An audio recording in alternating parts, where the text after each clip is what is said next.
All right. What's up, Perp? So we are going live. How's it going, everybody? Let's see who all we got in so far. Da, da, da. Let's see. MC was in here earlier. So was Bob. Hopefully they'll come back in. My brothers. Brother P38 checking in. Brother Lightning. Brother G23. Yep, Brother Bob showed back up.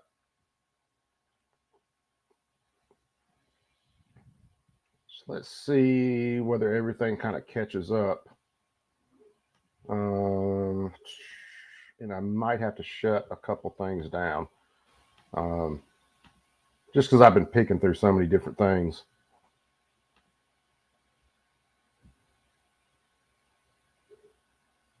It's trying to really kind of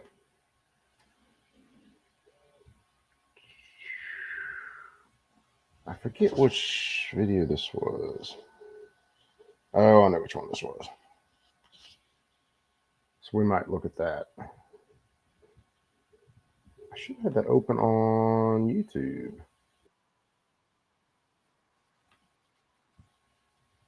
Yeah, this is it. Okay, so because for some of the stuff I'm going to use some video, for some of the stuff I'm not. So watched Mr. Guns and Gear today, and kind of another piece of that puzzle drops in, which was the location of another sniper team. So look at this. Let me show the first one real fast that I showed the other night. And one of the reasons showing this again, hold on, I'll have to open that up. One of the reasons to do this again is because YouTube was nice enough to take my video down the other day because we dared to talk about a jab. So they erased the whole freaking video where I originally went into what I think happened with the shooting. And I'll say this, I don't think that I'm 100% right and everybody else is 100% wrong, but I do think this is the best explanation for the shots that were fired, where the shots were fired, sound differences in the shots, and what actually happened as far as people in the crowd getting hit and stuff like that. So take all this information as you see it. Again, I'm not saying everybody else is 100% wrong. I do think that they're trying to make this out to be, in some cases, not in every case, I do think in some cases they've dove down some rabbit holes that aren't even rabbit holes. So, like I said, take that.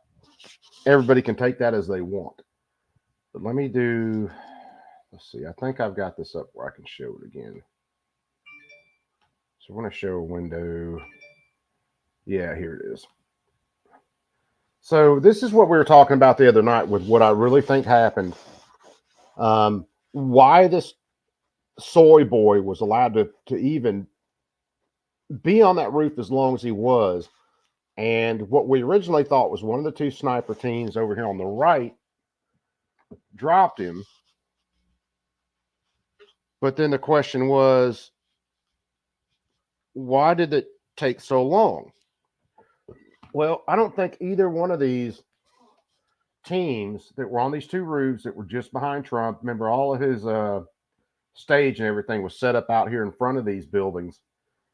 I don't think either one of these two teams could get a line of sight on where Soy Boy was at on the roof.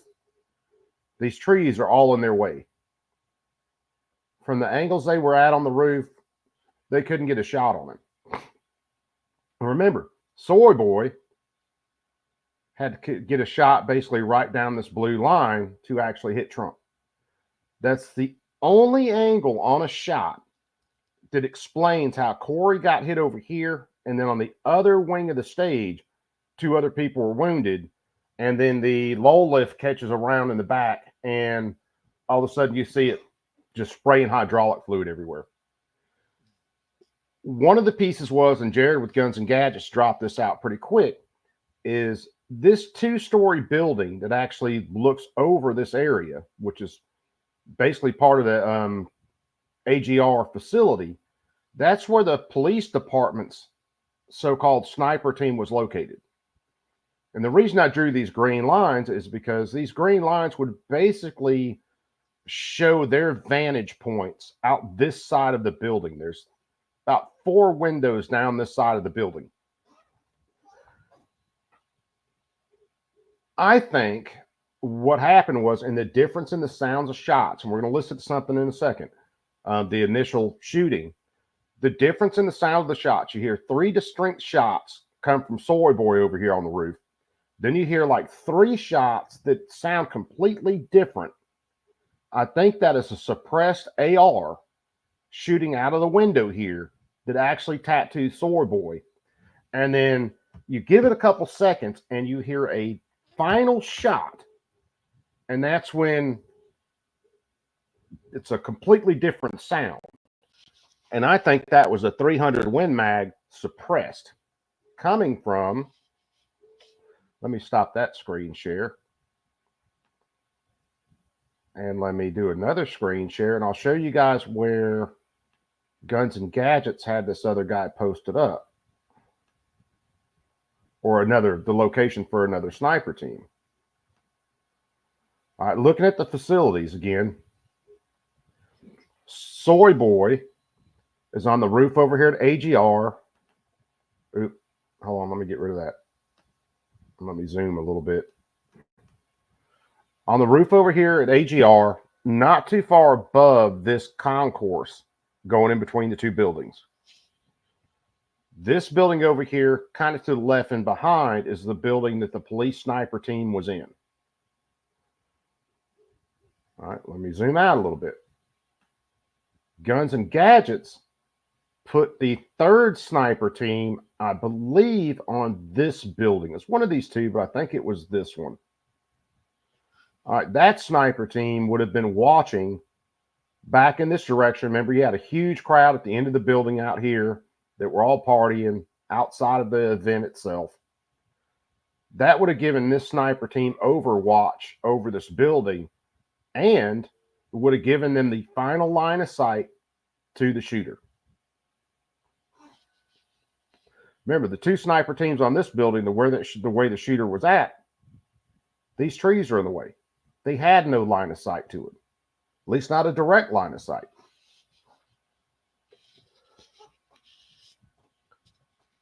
If he's right, and the 3rd Secret Service sniper team was on this building, which really sounds right, that would give them a view where they could overlook the crowd at another angle, and then they could see everybody around the lower end of these buildings.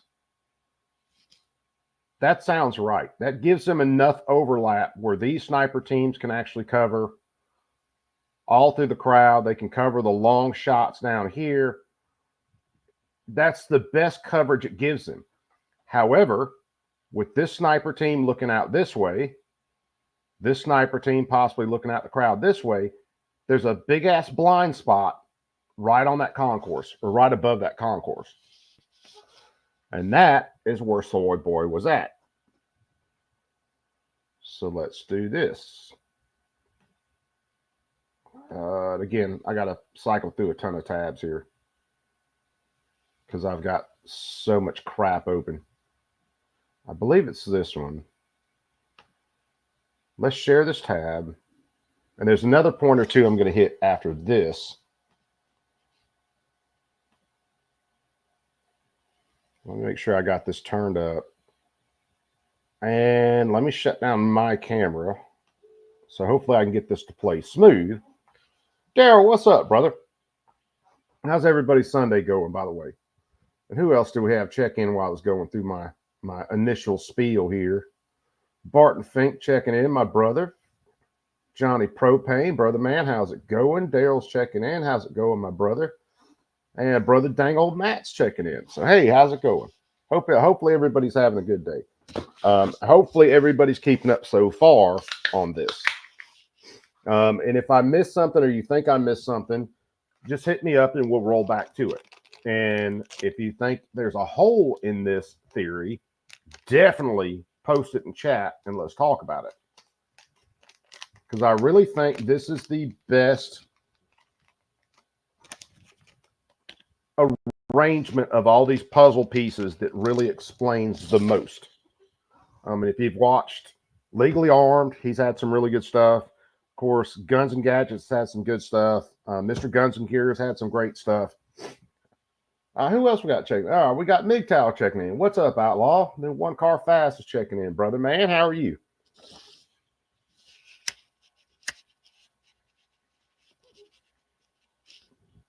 So in a second, I might draw some more lines on paper, but everybody get ready to listen to this.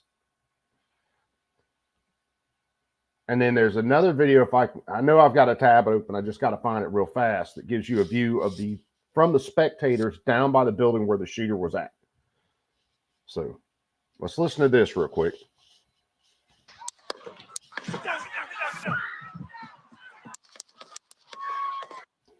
So you hear basically three shots, what sounds about like three shots at a kind of a steady rate. Pow, pow, pow. Then you hear a string of about 4 shots, 3 to 4 shots, because then you got echoes and stuff on buildings. And there's another cause of some of the echoes I'll show you in a second that are really quick succession. Pow, pow, pow. Really close together. That's where that string of shots was. Now, if you watch this for a second, a couple seconds, you'll hear the last shot. You can tell a distinct difference. Let me pause it and say it. You can tell a distinct difference in between the first 3 shots, the string of 3 to 4 for the second string of shots, and you hear a distinct difference in between this last shot. You can see in the video President Trump ducking down to the ground just seconds after sounds of loud bangs rang out at the rally in Pennsylvania. The 45th Commander-in-Chief was quickly... Hear the shot, hear the crowd ramp up and start screaming again. Completely different shot. Now, I will suggest to the crowd, anything that the microphones here could pick up was actually being broadcasted through the speakers for the event.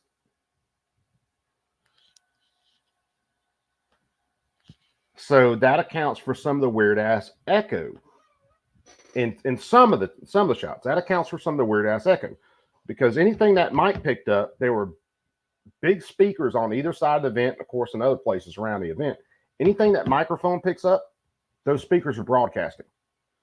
Whether it's Trump's voice, the screaming in the background, whole 9 yards, all getting reverberated. Toy Town, my brother, how you and the kiddos doing? So let me find this next video, and I'll try to kill some more tabs so I can hopefully get this video to come through without going stupid. Which one's this one? All right, that's one I'll show in a second. I can't remember. Give me just a sec, guys.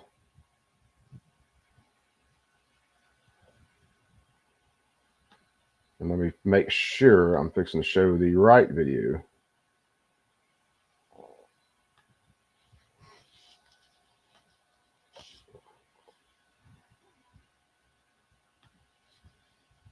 Well, let me show. Matter of fact, let me show a couple pictures real fast, and then I'll show that.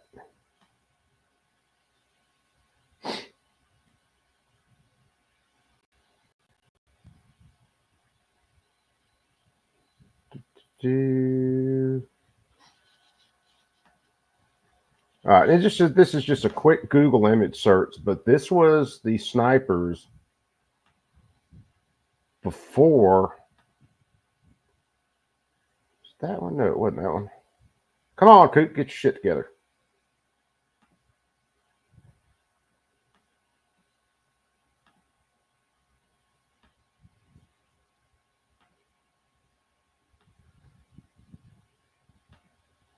Here it is. All right, so let me show you this. These were stills from video before everything really started to get serious at the Trump rally. And you see the snipers, they're standing up glassing, right? Let me find. All right.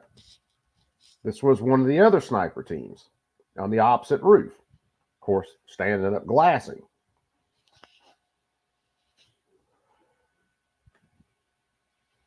All right, let me share this tab. And again, let me shut my camera down. Hopefully this will play smooth and we can make through this with making some sense. Big Mac, what's up, brother? How you doing? And Brother Chessboard checking in. What is up, brother? So, let me speed this up to where they're actually. All right, so this is the Secret Service starting to respond to this and actually try to get into position. I hate they blurred out that center section. See how the other sniper team shifted too in that same direction?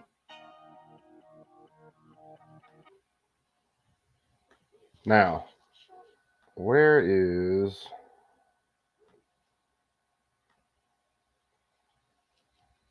You guys already know it's a shit show, but give me a sec. Where is this other video?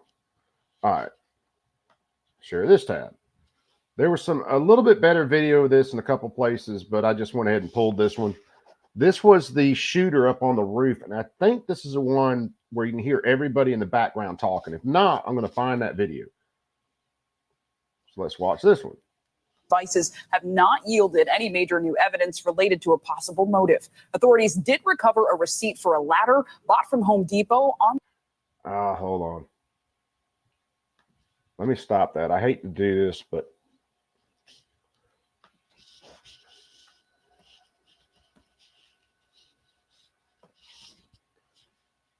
put it this way. I had it pulled up, and then I don't know what the hell I did with it. This one.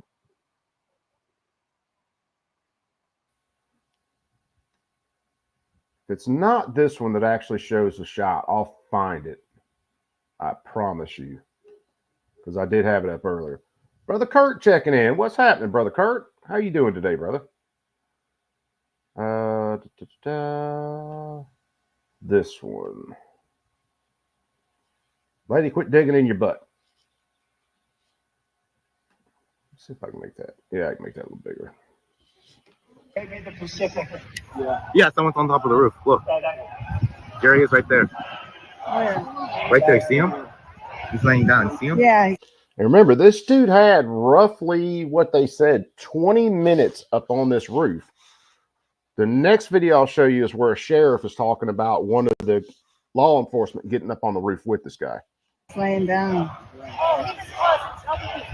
And still I'm here with you fighting like hell to get a Senate. What's happening?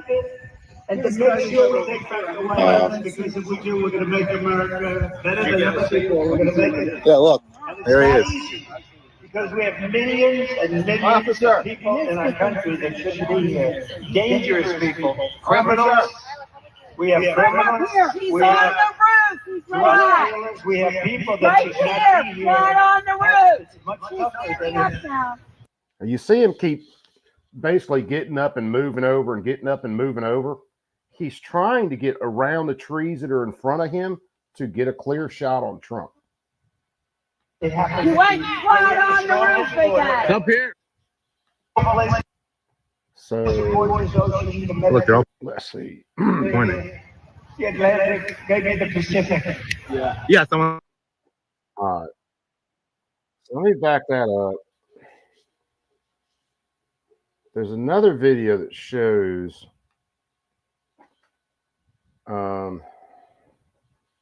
not only where people are calling them out, but it actually shows the shots.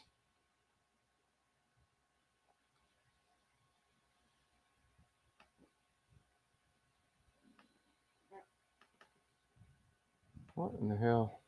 All right, hold on. My computer's going nuts again.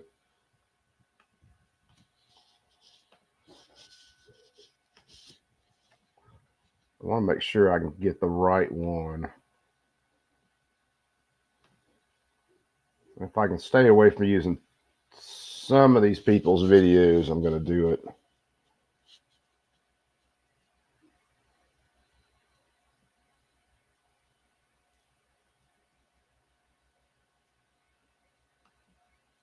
Let me check this real quick.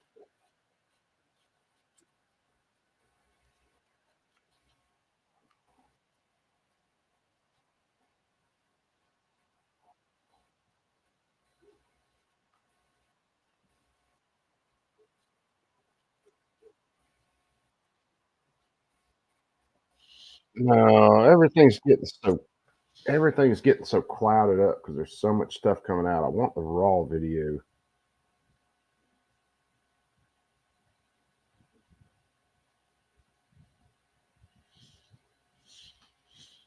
Just give me just a sec. I had it up earlier. I don't know what to do with it. Because in this one, you can hear the shots.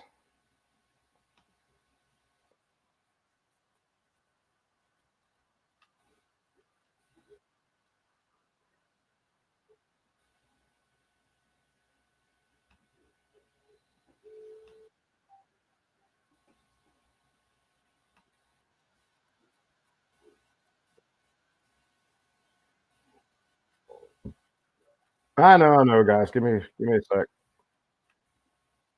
But I never said I was brilliant.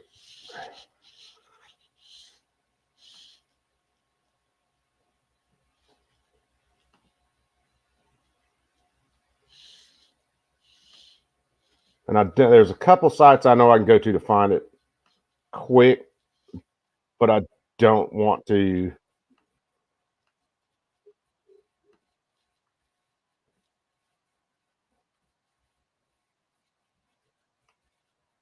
Oh, come on, man. You're going to make me go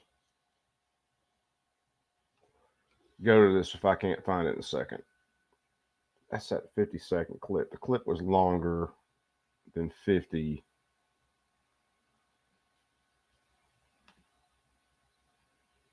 Because whereas you can't see the guy making his shots, you can hear the shots, and then you can hear the final shot, and you can hear what the crowd's saying.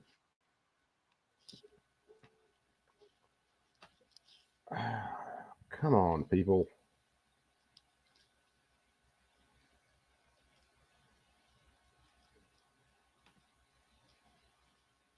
Where's the clean video?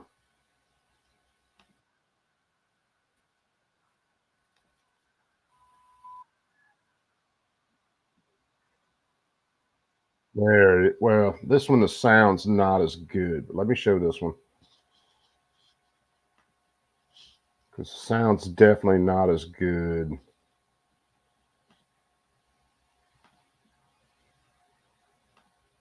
This is it. All right, now listen to this, because you'll hear the people talking about he's on the roof. Then you'll hear the shots, the first string of shots, the second string of shots that are coming in fast. Then you'll hear the delay for a couple seconds. You'll hear the people in the crowd say he's turning towards us, and then you'll hear the final shot.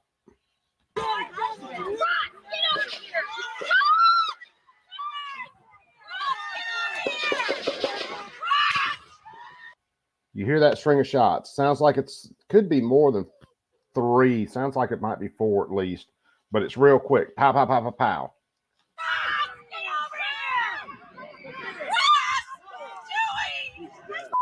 He's turning this way. Be careful, guys.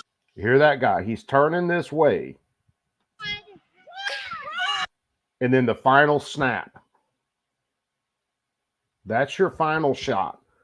That, I will guarantee you, is coming from that other sniper position.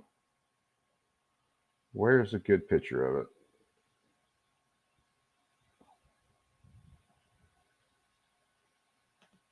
It's a little bit better picture. Share this tab. Hopefully it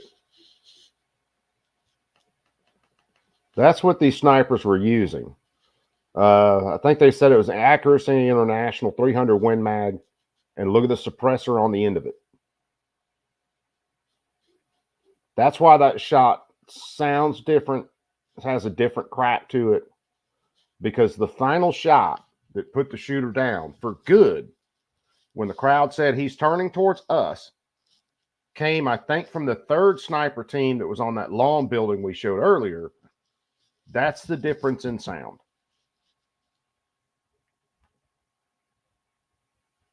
So just to roll through this again, let me pull this up because I want to make sure. Where's that? Again, I've lost another tab. Here we go. Share this tab instead. So Crooks basically finds a hole in the coverage. Gets up over here, basically next to this concourse. While he's doing that, everybody's running around trying to figure out their ass some hole in the ground. These sniper teams are having to adjust. They can't see him because of the tree coverage. This sniper team's having to get all their crap together to try to get line of sight on that roof. And the sniper team in this building, who was looking out in all different directions from back in the room, just like a sniper team would have to, has to rearrange their whole game plan. More than likely, a Secret Service member embedded with this police sniper team in this building with a suppressed AR is the first one to get shots on Crooks. The final shot, after the crowd says he's turning towards us, I think comes from the sniper team that's on the building down here. These guys can't even get line of sight on him from where he's sitting. Now, there was still the issue of the police officer being on the roof with this guy, right? Is this it?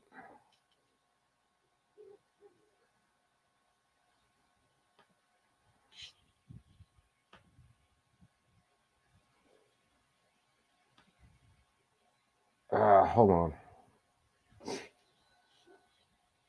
Again, my browser's going nuts again for no damn reason whatsoever.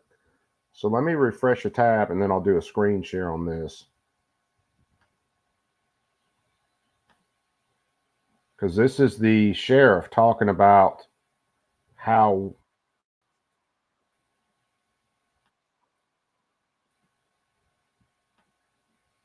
there was a sheriff that got on the roof with this kid.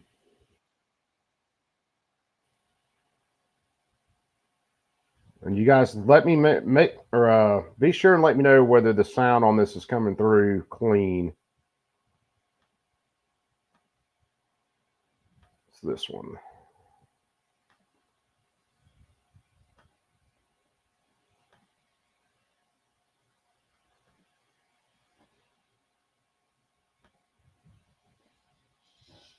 When he was able to pull his head up over the roof, he did in fact see an individual on the roof with a weapon. He saw the shooter. He did.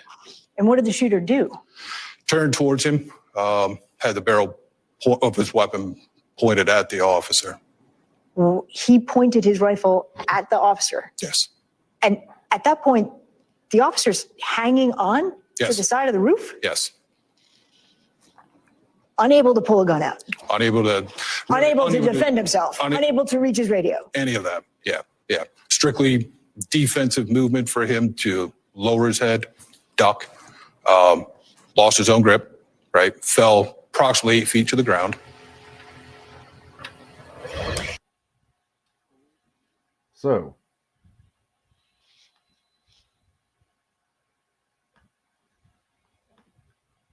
basically, you had one officer giving another officer a boost to try to get him up to the roof to see what in the hell this dude's doing on the roof.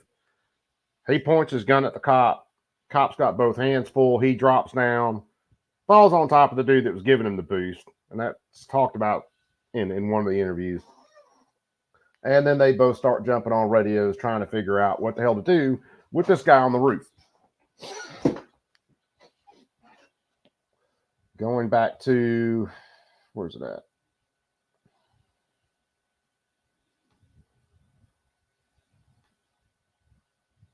Let me screen share again. Window. So going back to the screen share, Crooks, where this is supposed to say soy and the picture kind of cut off, is basically in everybody's blind spot. So by the time he screws around, he has to deal with a cop, everything goes on. Everybody, all of these teams are having to try to adjust. The one down here, these two, PD with a suppressed rifle in this building, are all having to adjust to try to address him.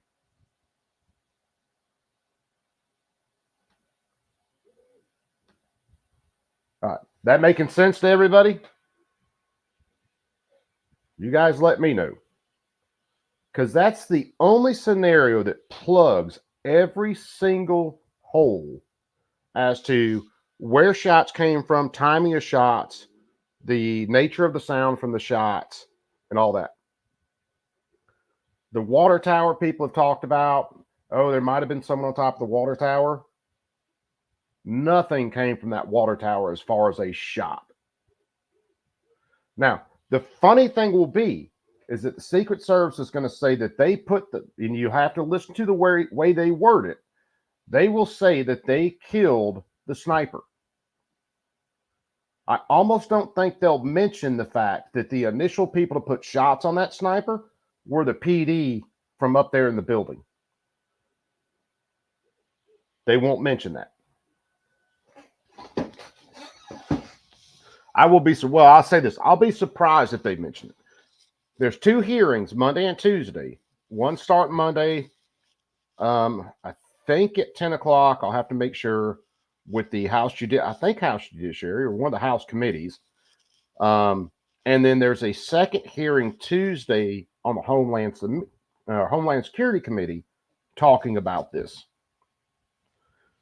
Those 2 hearings will be interesting to watch as far as what they say and what they don't say. I fully expect a lot of stuff in this hearing to be, we can't answer that. It's under investigation. I would really love to see the coroner's report on this shooting to see how many rounds that little wannabe sniper soy boy took. Realize, if this was a skilled sniper that was going to take Trump out, say coming from the window where people had PD and all that, Trump's dead. His head movement, when he was given the speech and he's turned, that little bit of head movement was not enough to take a round from being dead center T-box off to his ear. There wasn't enough head movement for that.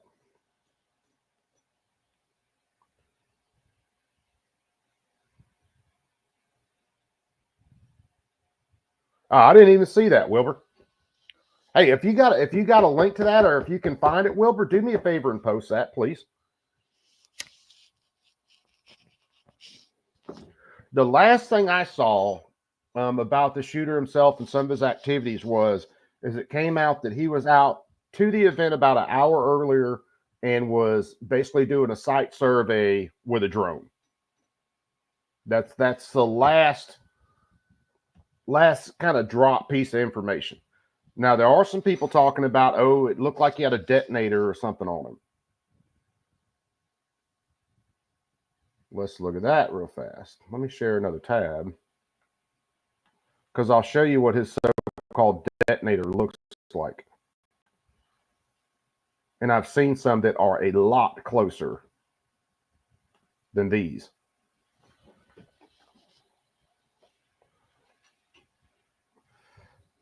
If you've ever looked at a gate remote where you actually have to key in a key code, not just a fob, something like that, where you actually have to key in a code on it. his so-called detonator device looks very similar to some of the other ones that I've looked at. It's a little smaller than the cell phone, has a pneumatic or a numeric keypad on it. Not to say that something like that couldn't be used to detonate something, because it does send out a signal to a receiver that's coded. But from what I could see of the pictures, he didn't have some high speed, secret squirrel detonator on him. That wasn't it. It wasn't. Could he have rigged up something with it? Yeah, and it wouldn't take your average fucking chimpanzee to be able to do that. All you need the thing to do is send a signal to some sort of ignition device, to a black powder device or an ammonium nitrate device or a smokeless powder device, and you've got it. Now that is a relatively close proximity kind of device as far as range goes. What I'm thinking with the so-called device in his van is that was supposed to be his way to burn all the evidence of his plot and the van and him transporting stuff there. Let's see. There was another picture I was going to show. Let me dig it up real fast. Oh, hi, I did have it saved as roofer. And let me zoom in on this and I'll do a screen share on it.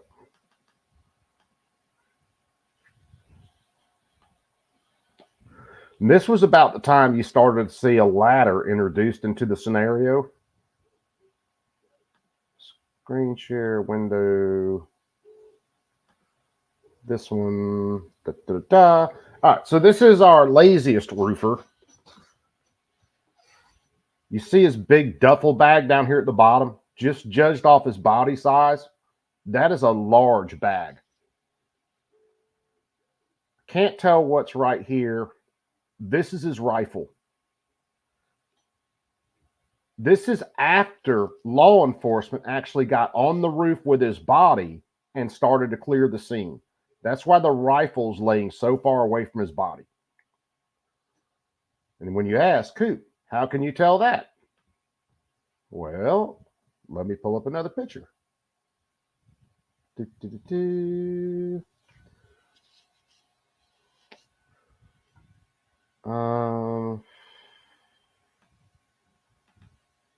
this one? No, it's not that one.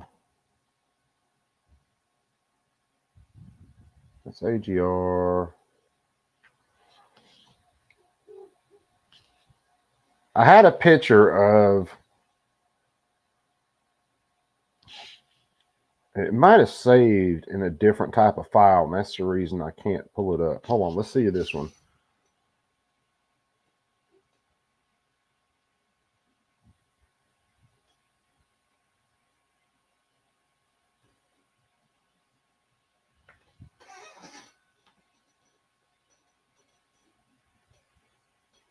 Oh, that's what it did. It didn't save as a right extension. Hold on, I'll have to see what I can find the picture again real fast.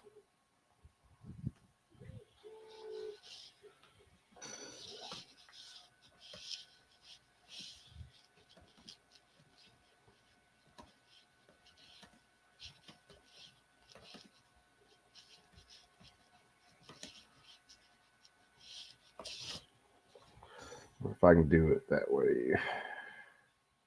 Because there was one that actually showed them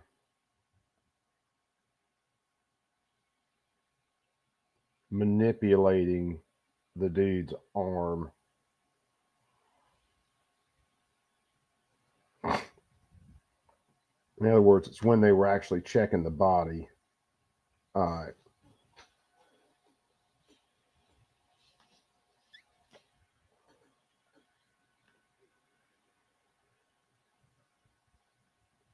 Let me see if I can save this one right. No, it's going to want to save retarded.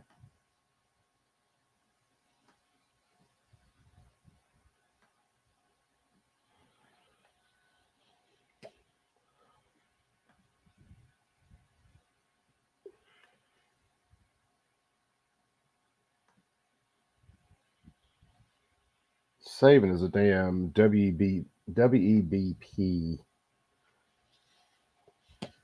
extension, and my shit's not wanting to open that. Let's see. Let me just open up. Yeah, I'll open it. I'll share it from here. I wanted to be able to kind of look at it a little bit closer. Here it is. So what you see in this picture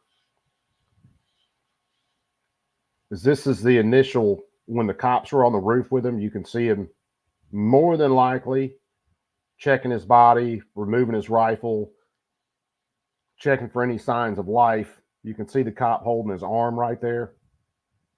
And he was dead as a bag of hammers at that point. That's why in the other picture, you see his rifle laying so far away. Law enforcement had already been up there. They don't want to manipulate the body. They don't want to disturb any evidence. They want to check the body. They want to move the rifle so that they know it's clear out of the way of the shooter until he is pronounced dead by a medical technician. Then they can start kind of taking the pictures, collecting evidence and stuff like that. Ron Wayne, what's up, brother, man? How are you and Miss Misty doing? Damn. How's her pimp hand doing? She's still keeping it strong? So that's that. So again, you guys tell me if I left any holes in that. Now there are two ways, and I talked about it before about how he got to the roof. The concourses themselves are not very high. And one of the videos, and I've already kicked that freaking thing 100 times, there's an AC unit that's close to that concourse that would have given him enough of a boost to where your average 20-year-old, even with soy boy arms, would have been able to get up there. That's about where the cops were. One cop was trying to lift the other cop up to see what this kid was doing before they freaked out, hit the ground, and then started running around trying to get people on the radio. So that's the best arrangement of the puzzle pieces I can see as far as the actual shooting event itself. Now, was there outside influence that could have kind of pushed this dude in the direction where he wanted to do this? Sure. It could have been our government. Could have been someone else's government that ran across this kid, figured out he was a fucking wacko, and decided to push him over the edge and see what happens. Sure. As far as the video on the short sale, I got to hit that because we've all talked about it. I've watched, I don't know how many different videos on the short sale of the stock before this happened. I honestly believe 100% that if Trump had gotten actually killed at this event, his stocks would have went through the roof, not dropped. So the short sale in that case makes no sense. The only thing that makes any sense with the short sale on that stock is if Trump dropped out or Trump picked a VP like Marco Rubio that pissed everybody off and they were like, fuck it, I'm done with it. There's no way we're hanging for this if he's just going to pick another swamp critter like Rubio. That would have dropped his stock, not Trump getting killed. Trump getting killed, they wouldn't be able to make enough tennis shoes to actually supply the demand. His stocks would have went through the roof. He would have been a martyr at that point. So the short sale on the stocks that we've talked about doesn't make any sense at all. At least not to me. Because honestly and truly, if Trump had got turned into a martyr that day, it's not like everybody would have been selling Trump stock going, screw it, we're done. it would have turned him into a martyr, and people would have bought the hell out of his stock. To talk about the water tower, we've beat that to death too. None of the angles on the shots from the water tower make any sense at all.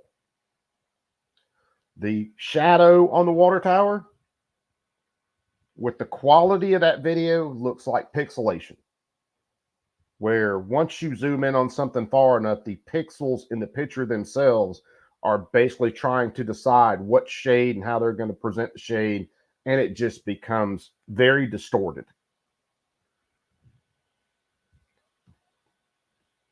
If there was a skilled shooter with a bolt gun on top of that water tower that was looking to take Trump out, again, Trump would be dead. If there was any skilled sniper around that perimeter that wanted to take Trump out, it would have been with something probably pretty similar to what Secret Service was using, and Trump would be dead. At the very least, if they were going to use a semi-automatic, it would have been a higher quality, something like an AR-10 and a 308 or 6.5 would have had way better glass on it, and Trump would be dead.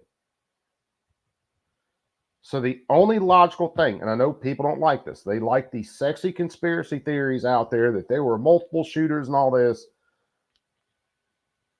I'm telling you that there weren't.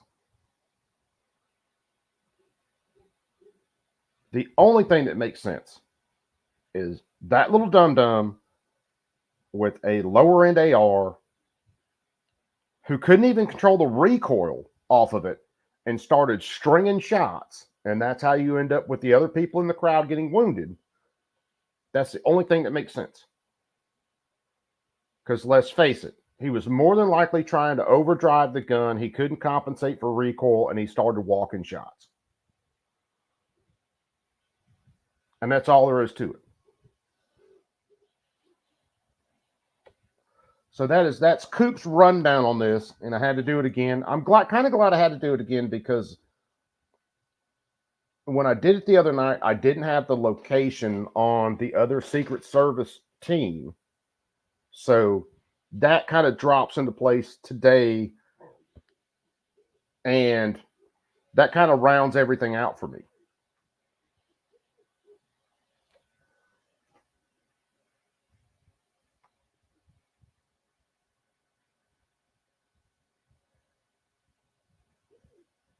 Yeah, it would have, Chess. And to see the reason that I don't think that short sale works is because if Trump had died, his stocks wouldn't have dropped. Nobody would have been running around going, "Oh shit, we gotta dump our Trump stocks." Nobody would have been doing that.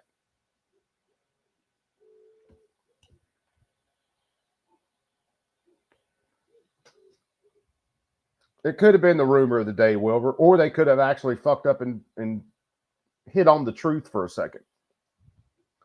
And I'll look for it. I'll see if I can find it. That Jared with Guns and Gadgets is the first guy who broke that the Secret Service was actually on the second floor of the building that was basically right over the top of the shooter. And not a whole lot of people put any stock in that.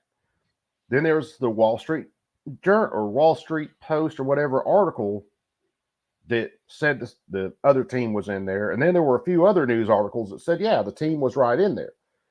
Then there's another article that talks about where the vast majority of the local police were told to be there, but they weren't really assigned anything, or they were assigned to details inside the perimeter, and it just basically shorted the outside of the perimeter.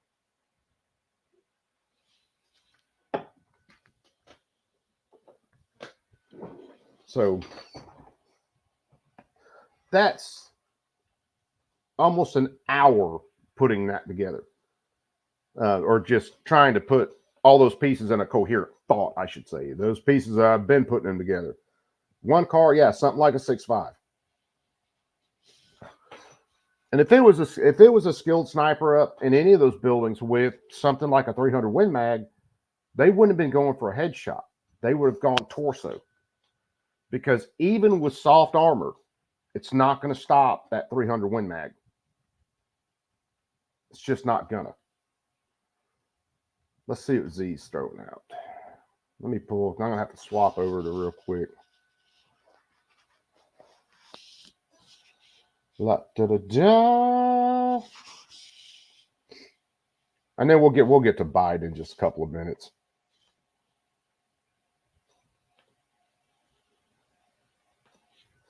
Like a new tab. Da, da, da. Yeah.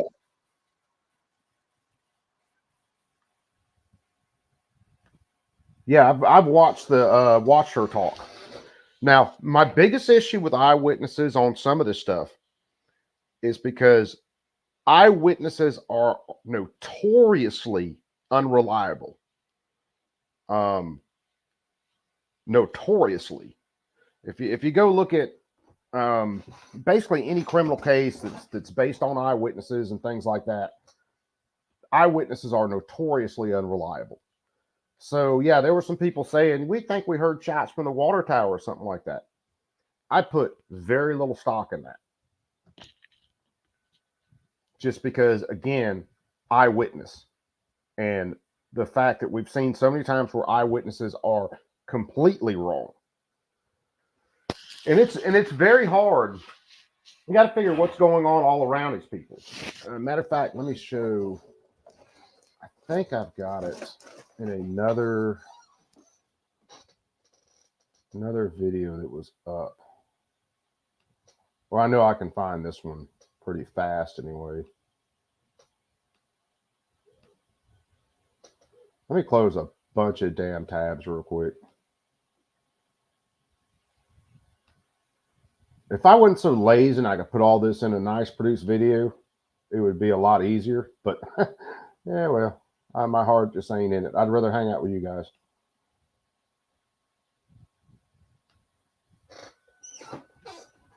Hold on, I might have to search for this again.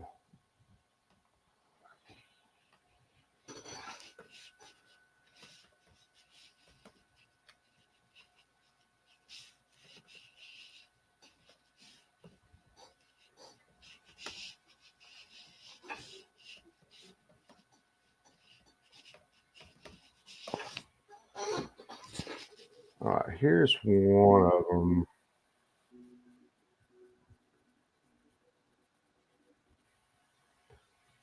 So let me share. Matter of fact, give me just a sec. Let me grab something real fast and I'll share. Wilbur, was that the link for okay, that has a cool 3D of the site. Good deal. Let me take something off real fast. And give me just a sec.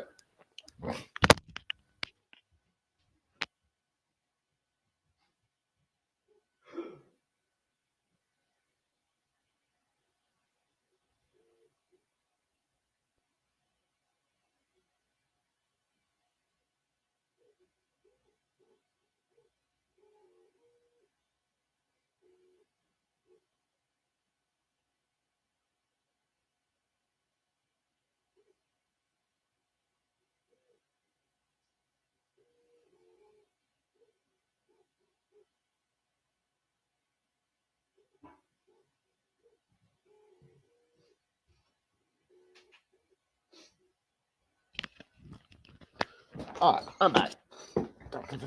And we'll look at the let me see. Let me pull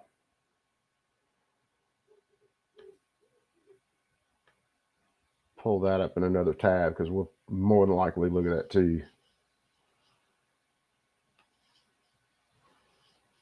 Oh, wow. Dude, that is freaking cool.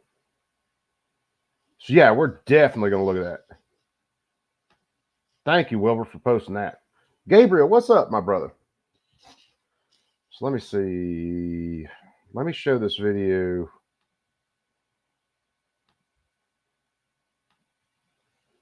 And again, let me kill my camera again. I'm trying to make sure my connection isn't absolutely retarded.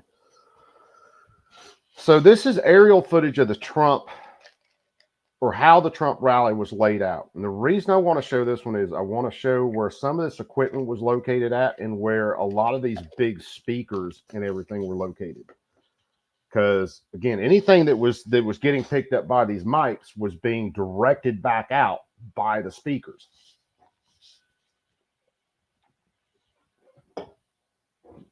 Hit play, you dum-dum.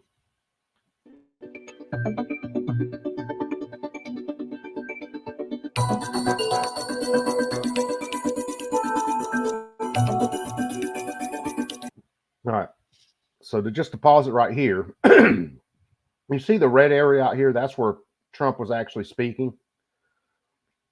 These two big yellow lulls on either side were actually the lulls that were holding these big strings of speakers. And then, of course, there's speakers all down here by the stage and everything like that.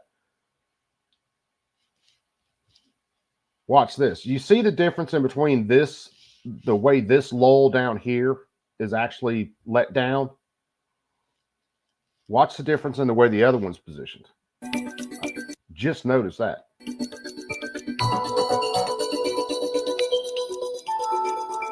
So again, see this. See how you still see some extension on that lull, but it's let down to where the speaker's on the ground?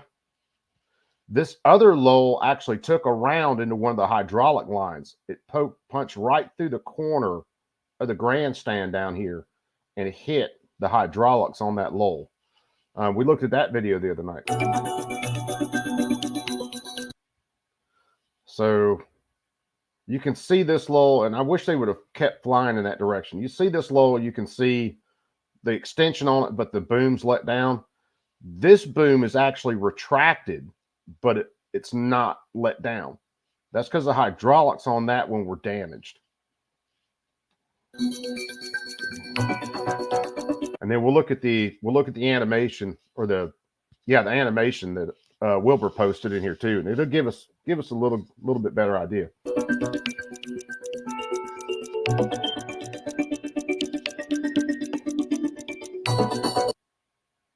Now it looks like a group of people standing on the roof down here. That's probably the cops and stuff. Again, I wish I could zoom in a little bit more on things, but that's where the body position was of the shooter. He wasn't down to the further end of the roof down here.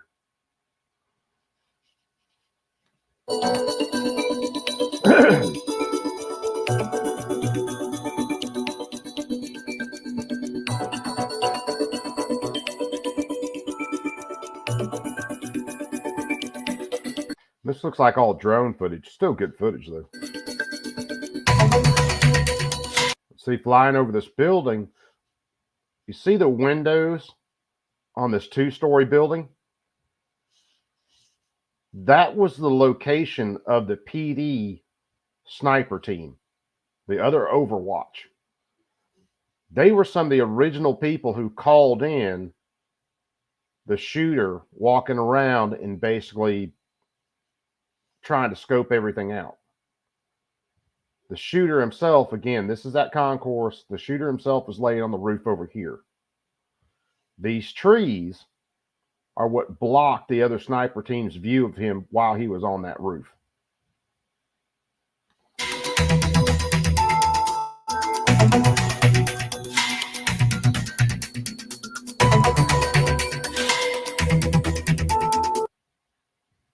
It's interesting look here, and maybe we can see it on the animation. If the shooter was out further on the end of the roof right here,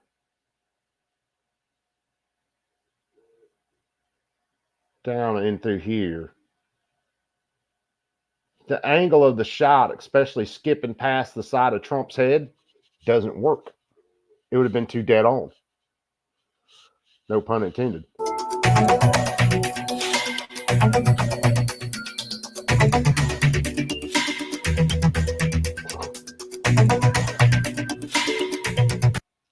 Now, this section of bleachers right here is where Corey got hit. You can't see it. It's actually cut off in this video. This section of bleachers over here on the far right.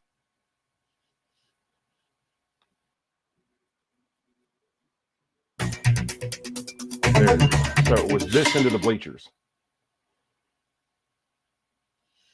So that shot coming at an angle roughly over this way comes through, punches through a couple people here, hits that roll lift.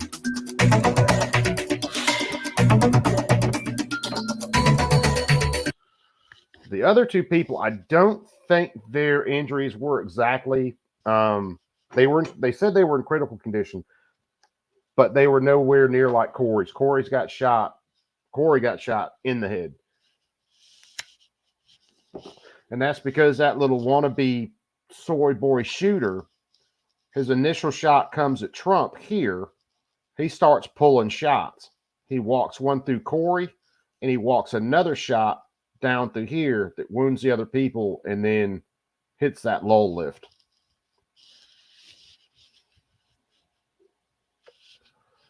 From the ground between the snipers. All right, Z, I'll pull that up too, brother. Exit Industries channel illustration. All right, Gabe, we'll try to pull that up too. And I'll tell you why we're doing this, because I've kind of finished my overall kind of spiel on this. Let me open up the chat, guys. And we'll talk about Biden here in a little bit. I'm with Z. That letter from Biden wasn't official. It wasn't on official. Me and Z were kind of going back and forth in I think Legally Arms chat earlier. It wasn't official. It wasn't on official letterhead. It was posted to Biden's personal X account, not to the presidential X account. Nothing on whitehouse.gov about it. As when I looked earlier, and I looked a few times today, that literally looks like his staff finally said, we're pretty well done with this. We'll write the letter. We'll either, roll stamp his signature on it or something. We're going to put this on his X account, his social media. We'll start dealing with him and getting him out of here. But in no way, shape, or form do I think Biden wrote that letter out and then put that on his personal account on his own and decided he was leaving the race.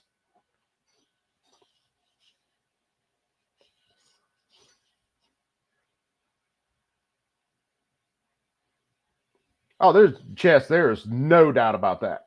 That is the only excuse to letting Trump get on that stage when they have a known threat in the area is they want him gone. And they are willing to take any chances they need to take to get him out of there. So whereas there was a whole lot of ineptitude coming from the government, it was willful ignorance on some of it. Chambered, what's up, my brother? Coming in with the perps and NVEs. Definitely. If you don't believe in the almighty government, you're definitely an NVE these days. So here, let's see. Let's bring up, was it this one? Yes. Let me share this tab. So this is like a 3D rendering of the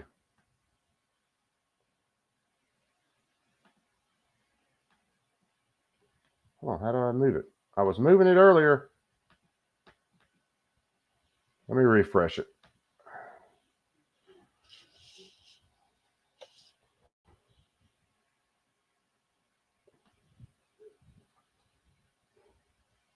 There it is. Well, oh, it's dependent on I thought I could manipulate it a little bit more. So they had the two sniper teams back here behind the rally, pretty much in the right places, from what we've seen in the pictures. But again, if this yellow is supposed to be the sniper, they've got him way far out to that end of the building, and he's not. He's way further over to the right of the building, looking at it from this angle. The sniper team that was in the second floor over here, I really and truly believe are the initial ones who made that string of shots on him. That real fast set of shots. Pow, pow, pow, pow, pow.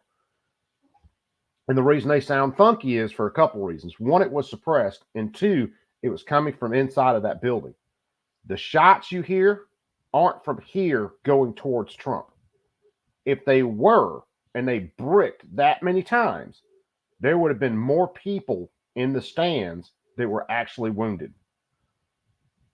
If you look over here, if you went right past that tree and drew a straight line over here to where Trump was at,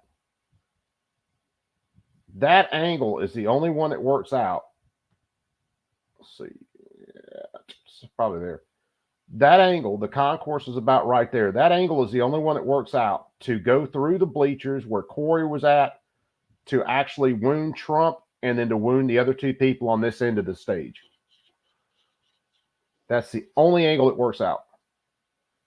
And this is close because where this kid was at, this numbnut sore boy, this tree right here bushed out, completely blocked their view of him.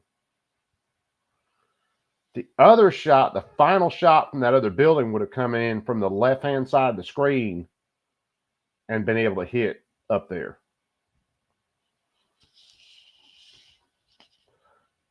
But that's the differences with the angles. That's the difference in the sound of the shots, all that.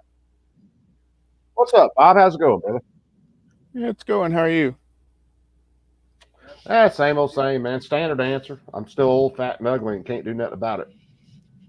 Yeah. Trying to get my computer to behave. Yeah, I've been trying to get mine to behave, but it won't. Let's see. If you hear an echo, that's me. No, you're good, brother. What's that? What's that one interview with the chick? Where was that other?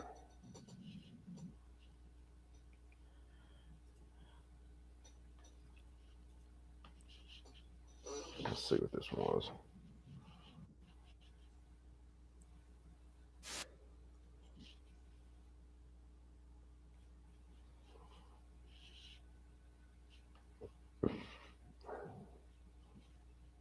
There's another one I thought I had a. There's 3D. That was that chick talking.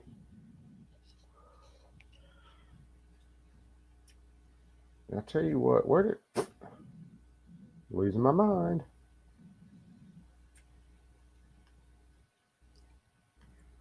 Let's see.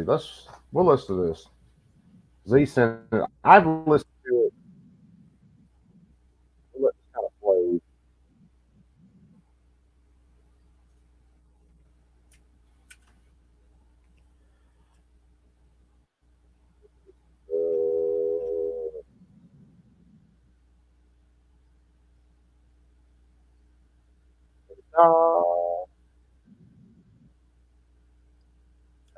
I wish I had like a 3D graphic almost like that where I could swing around and look at all in.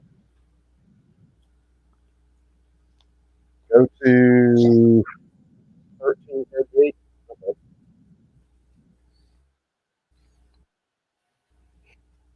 Oh, hit the right button, moron.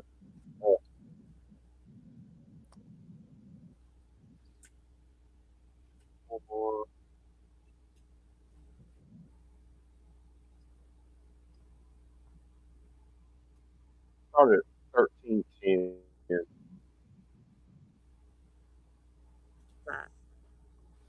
More of that toxic masculinity. Yeah. So anyways, hope you guys have a great night. And we will see you in the next video.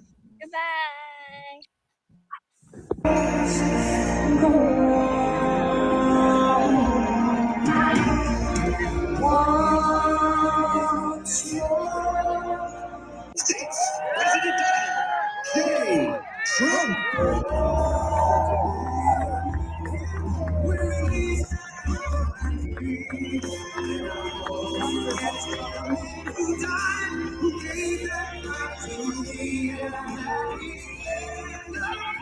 Joe VQ, what's happening, my brother? What you know good?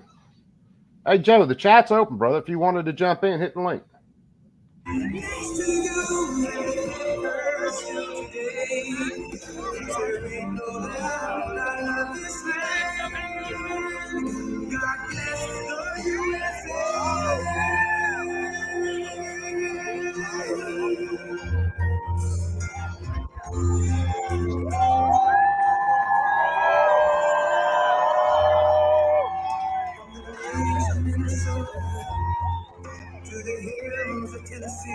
I wish they'd spin their cameras and show it because nobody would believe it. The other day, Biden said, big crowds meeting him against big crowds. He doesn't know what big. And there were like 93 people there. 93, you know what that is? That's where the front row Joes sit right here. 90. We got more than 93 front row Joes. Hello, Butler, and hello to Pennsylvania.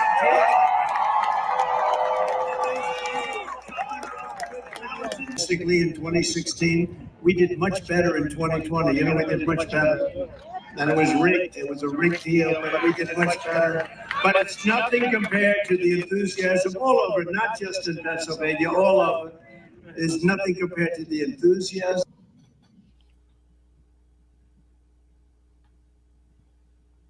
Okay.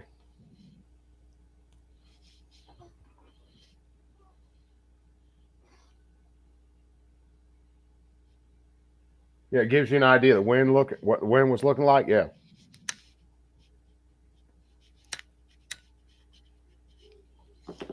So far, like I said, and I'm not trying to trash what anybody else is talking about with different theories and stuff. I'm just trying to put it together, and the way these puzzle pieces lay out for me, it accounts for every differences in shot. It accounts for the angle of the shots, the way the people were wounded, and kind of the sound difference in the time on a couple of shots. So there, again, a lot of people talking about the water tower up there. The shots from that water tower, from where the water tower's at, people who got wounded, the low lift that got hit, none of that works unless you could show me that one of the two people that got wounded in that right side of the grandstands had been a whistleblower for Boeing, and instead of the water tower shooter going after Trump, they were going after the people in the crowd itself. Then the water tower makes no sense whatsoever.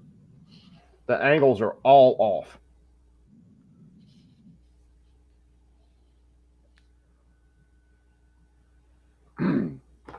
The initial three you'd shots, have to be on that water tower days before. Yeah, you'd almost have to be. The initial 3 shots weren't suppressed. The 3 to 4 shots that are quick, that follow it, pow, pow, pow, pow, pow, those are suppressed. That's coming from the second floor window that's actually shooting into Crooks. So they put the initial shots on him. When you look at the video, and the video from the end of the building, when the crowd says he's turning towards us, and you hear that final shot, that was one of the Secret Service sniper teams putting the finishing touches on Crooks. That was that suppressed 300 Win Mag.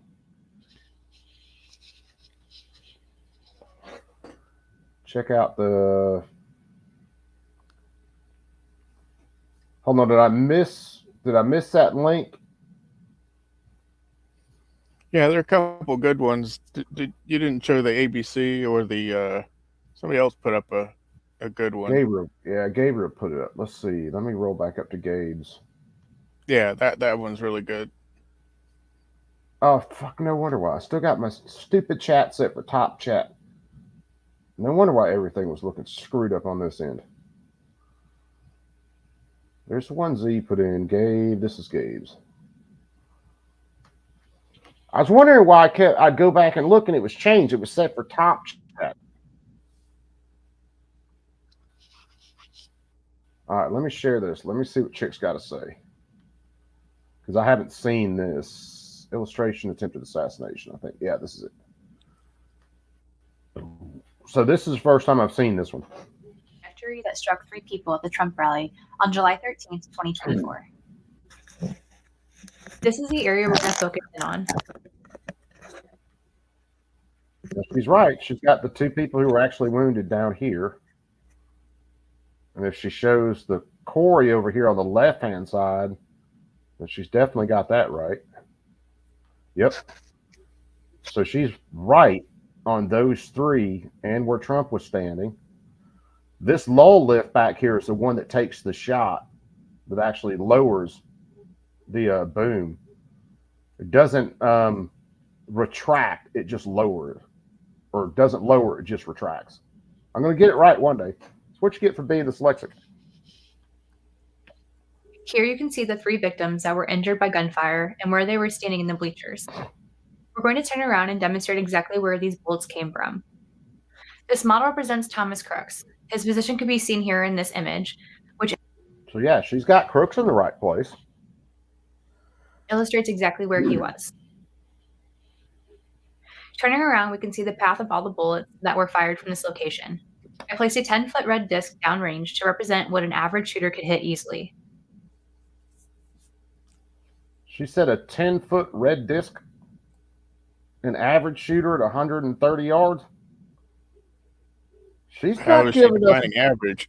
Yeah, she's not giving us much credit. Handgun?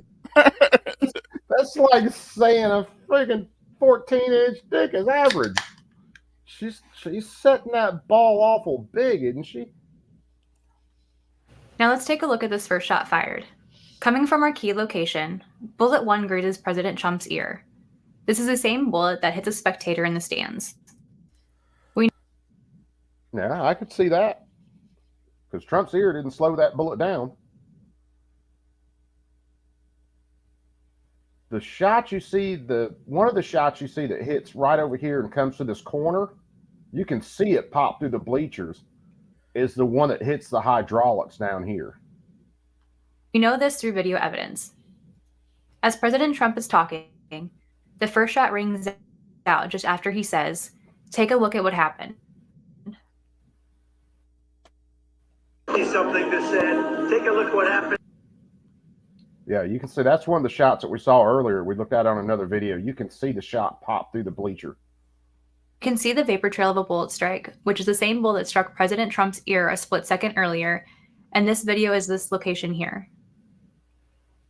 Back at the podium, President Trump is shot and grabs his ear, falling to the ground as more shots rang out. In total, there were 7 or 8 shots. Yeah, but see, and she's got the graphics down perfect. She's got the number of shots wrong. Crooks fires those 3 shots. He actually wounds 2 people, or actually wounds 3 people. He wounds Trump, wounds 2 others, kills Crooks. But the next string of shots you hear are the cops putting him down. So let's rewind and watch this at regular speed. Take a look at what happened. Now hear the spacing on those shots. Relatively, even spacing. Pow, pow, pow. And then you can hear the sound of those shots. If she plays the sound, and we'll see whether you hear the next few shots, tell the difference in them, because those are your suppressed shots from the cops going into Crooks. 1, 2, 3, 4 is what that sounded like. But those shots aren't going in this direction. And you can hear the sound difference in them. That's because they were suppressed shots from inside of a room, and they weren't in this direction.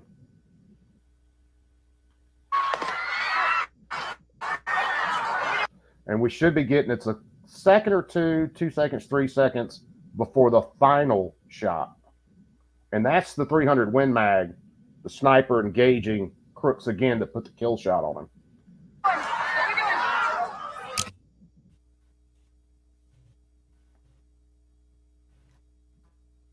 With all that gunfire, it's easy to understand how these spectators were injured, even though they were not. She's really got the angle on those shots off a bit.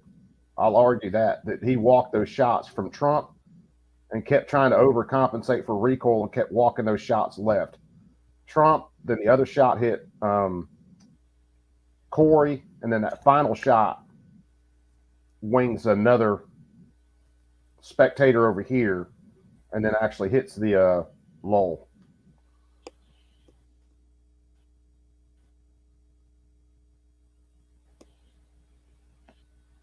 I mean, it damn near looks like she's got those 3 shots, the blue, the yellow, and the green, laid out perfect for where those shots went. There's actual evidence of where those bullets ended up. So I think that's why she has the yellow, green, and blue lines correct. Yeah. And I mean, this is a hell of an animation. Yeah, it's really freaking good. See how all the paths of the bullets were hitting in the location of this forklift machine, causing one of the hydraulic hoses to burst. Yeah, and we looked at that video the other night. You see that shot come through, punch through the end down here, and that's the hydraulic fluid just spraying, and you see that lift drop. There it is. She showed the video. Yeah. See how it didn't let down long ways. The stages just roll in. Mm-hmm. And you see the speakers right there just basically touch the ground. And that's another reason the sound is so funky in this, because anything that microphone picked up, even if it picked it up just a little bit, was being pushed through these speakers. Well, it's gonna catch the supersonic crack of those 3 bullets going by. Yeah, for sure. That was a good one, brother. Thank you for shooting that over. There's Outlaw. What's up, brother Outlaw? What's going on? Shit, ain't that but another night.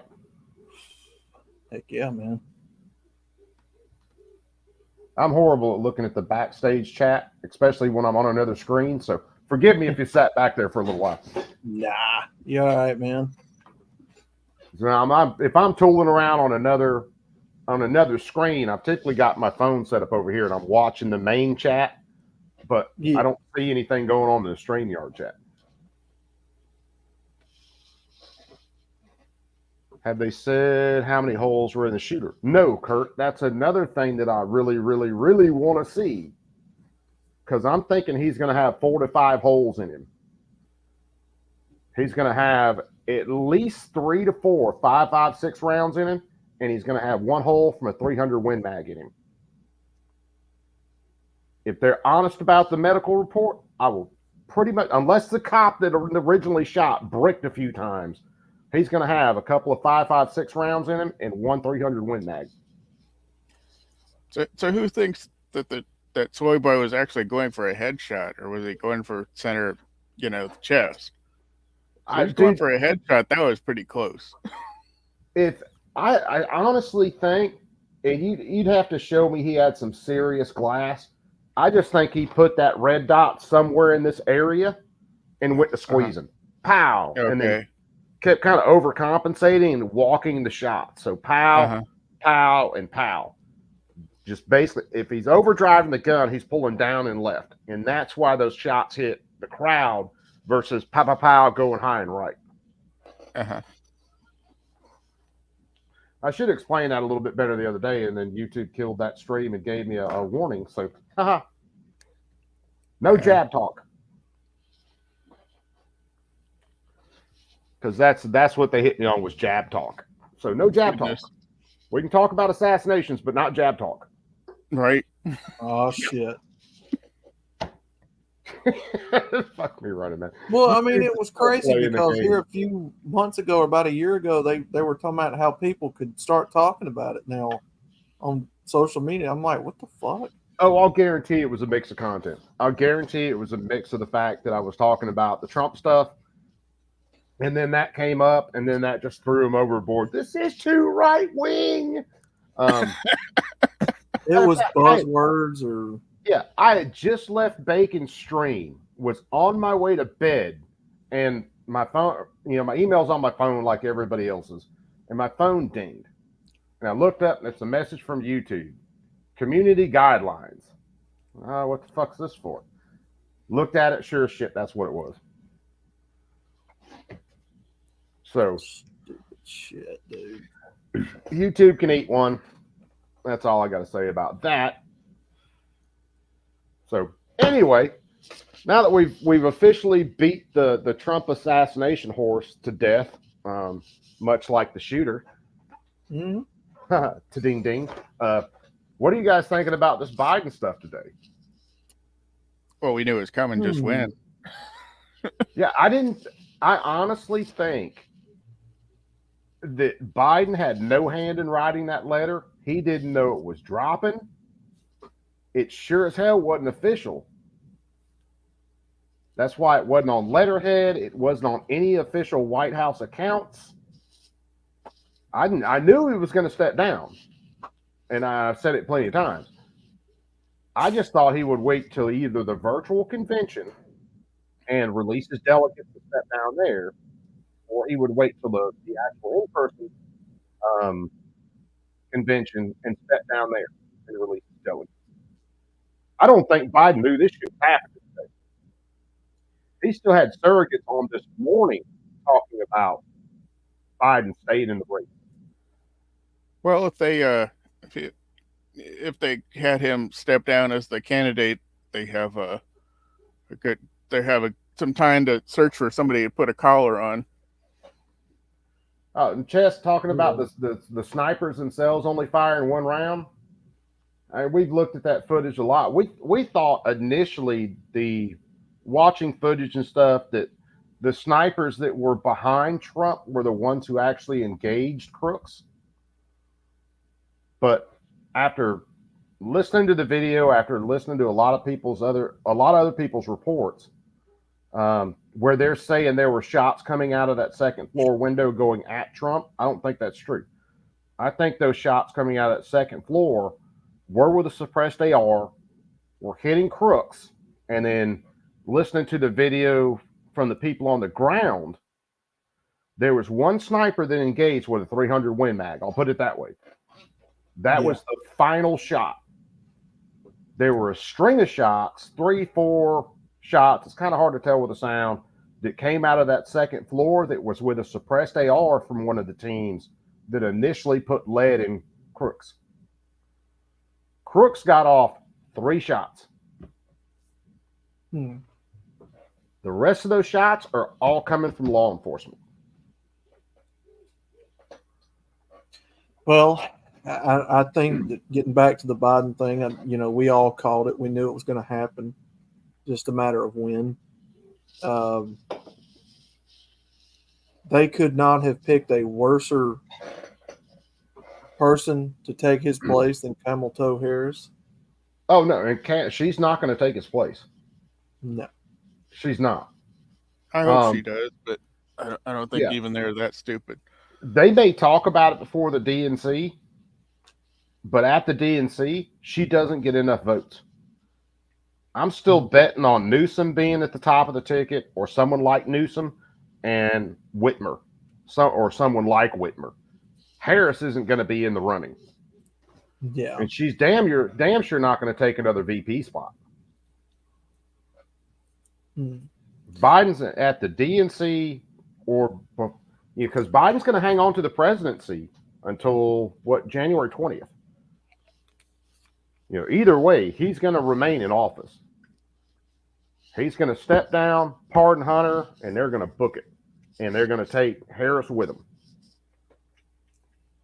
Hillary will be the nominee. I don't think it's going to be Hillary.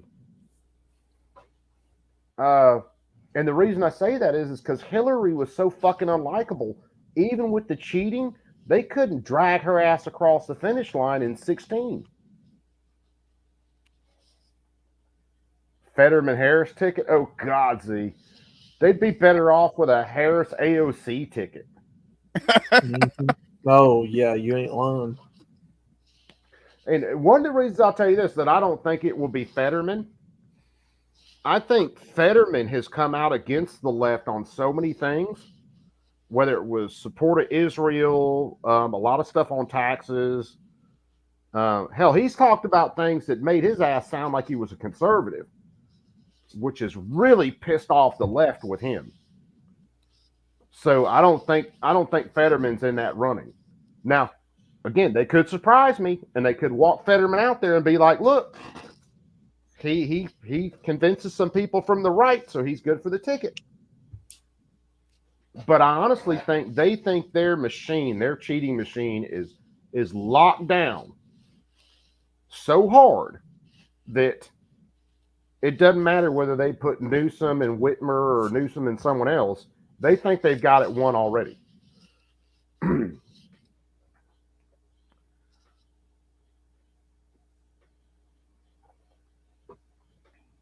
Well, RFK gave a yes. Oh, hold on. Hey, Pops, that's my dad in the chat, guys. Bill Cooper. Did you watch the beginning hour of this where I explained the shooting? I know I see you message now, but so anyway, say hi to the old man, everybody. Yo, what's going on, brother? That's the crazy Vietnam vet that raised me. Oh, good Lord. I bet he saw some things. Oh, dude, you ain't lying. I don't know how he didn't kill us. Hey, brother, I am a fellow Alabamian. I live up in the Birmingham, Bessemer, Hueytown area, if you know where that's at. So, yeah, I don't know how he didn't kill us, especially me, probably. I don't know how he didn't do it. You just came out warped. Yeah, well, you know. I understand. So I think there was a lot of head trauma involved in my childhood, and that was just me. how long did you stay around for that bacon stream, Coot? Was you around when Gabber lost his shit? No, no, I was out of there before then. Oh my God in heaven, dude! You missed the shit show. Do I even want to go? No, I don't want to go back and look. He said he was going to the store to get some whiskey before the show. So yeah, I don't even want to go lose back and his look. crap. Look, I got to give it to Bacon Stream because there are a lot of times because last weekend it was someone else. His streams turned into his streams turned into fucking therapy streams. So maybe it helped Gabber out. Maybe he got a bunch of shit off his chest, and maybe it helped him out. He got so drunk, man. He started saying stuff and talking about being lonely, wanting help and stuff. I'm like, God damn, dude. What are you saying? Let's just say you have to go back and watch it. It's yeah. Plan B failed so far.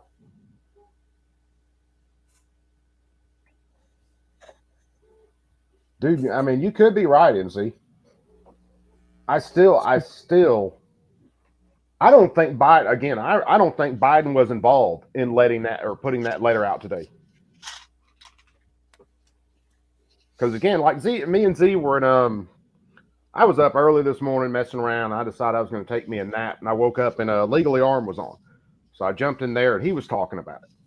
And then Z's the first one that I saw bring it up was like, that's not an official letterhead at all. It's like, no, it's not. And I went and looked at the official POTUS account on X. It's not on his account. It's on Biden's personal account. I looked at whitehouse.gov. There's nothing on whitehouse.gov about it. So, again, I don't think Biden even knew it was happening because, again, he had surrogates out this morning saying he was staying in the race and he was there for the long haul. And I think you're watching basically a coup is what you're watching. Not this show, you fuckers. Biden. Remember, we're talking about Biden. Could very well be. Yeah, could very well be because they lie to the American people constantly. So you never know. They've lied to us for years, or lied to everybody else, I guess, about Biden's condition for years. Well, we all knew his eggs was scrambled a long time ago. His cheese was not on his cracker any longer. And then they tell us, well, And when Biden flubs over shit in a speech, they go, well, Biden's always had a stuttering problem. When I can go back 3 years ago and I can watch him give a speech and he's not tripping over his tongue the whole entire time. Right. You know, I've got a slight stutter tripping over words sometimes. But I can sit on here and generally talk for a very long time and hopefully sound half-ass lucid. Biden can't make it through a 30-minute speech off a teleprompter without looking like a complete mumble-rapping moron. and they you watch one of his speeches, and he says everything completely jacked up, true and anonymous Schindler pressure, however, I can't even say that. And that was when he was campaigning. And then they lie to our faces and go, no, Joe Biden's great. No. Yeah, if people believe that, I got some beach property in Tennessee to sell you. Hey, man, according to global warming, you guys should already be beachfront property. Right. Well, RFK gave a press conference today, and he said that the Democrats should choose him because he's the only one that can beat Trump. So, RFK. I don't think the left wants anything to do with RFK. I don't think so either. He's one of the reasons they hated RFK so much is because he was going to pull a bunch of votes off of Biden. Yeah, and they didn't want to have to play the ground game to make up for those votes. So that's why they hated him. And then he said things about the sticky thing and stuff like that. I'm going to stay away from that topic, at least for now.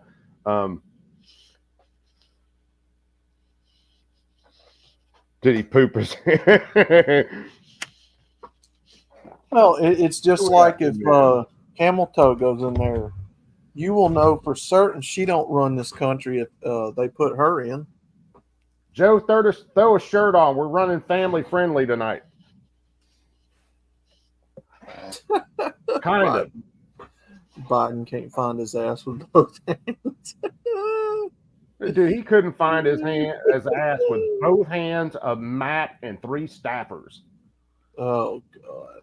And everybody's seen the videos of Biden walking from the White House to Marine One, and he's surrounded by staffers that are just trying to screen him his whole time, so you can't see him walking like a fucking Muppet the whole way. Because he's got the robot walk, like if someone cut the strings, he's going to hit the ground. Well, he walks like a little baby, just learning how to walk. Yeah. That's how I always saw him waddling around. Yeah. Blue Curtain, what's up, my brother?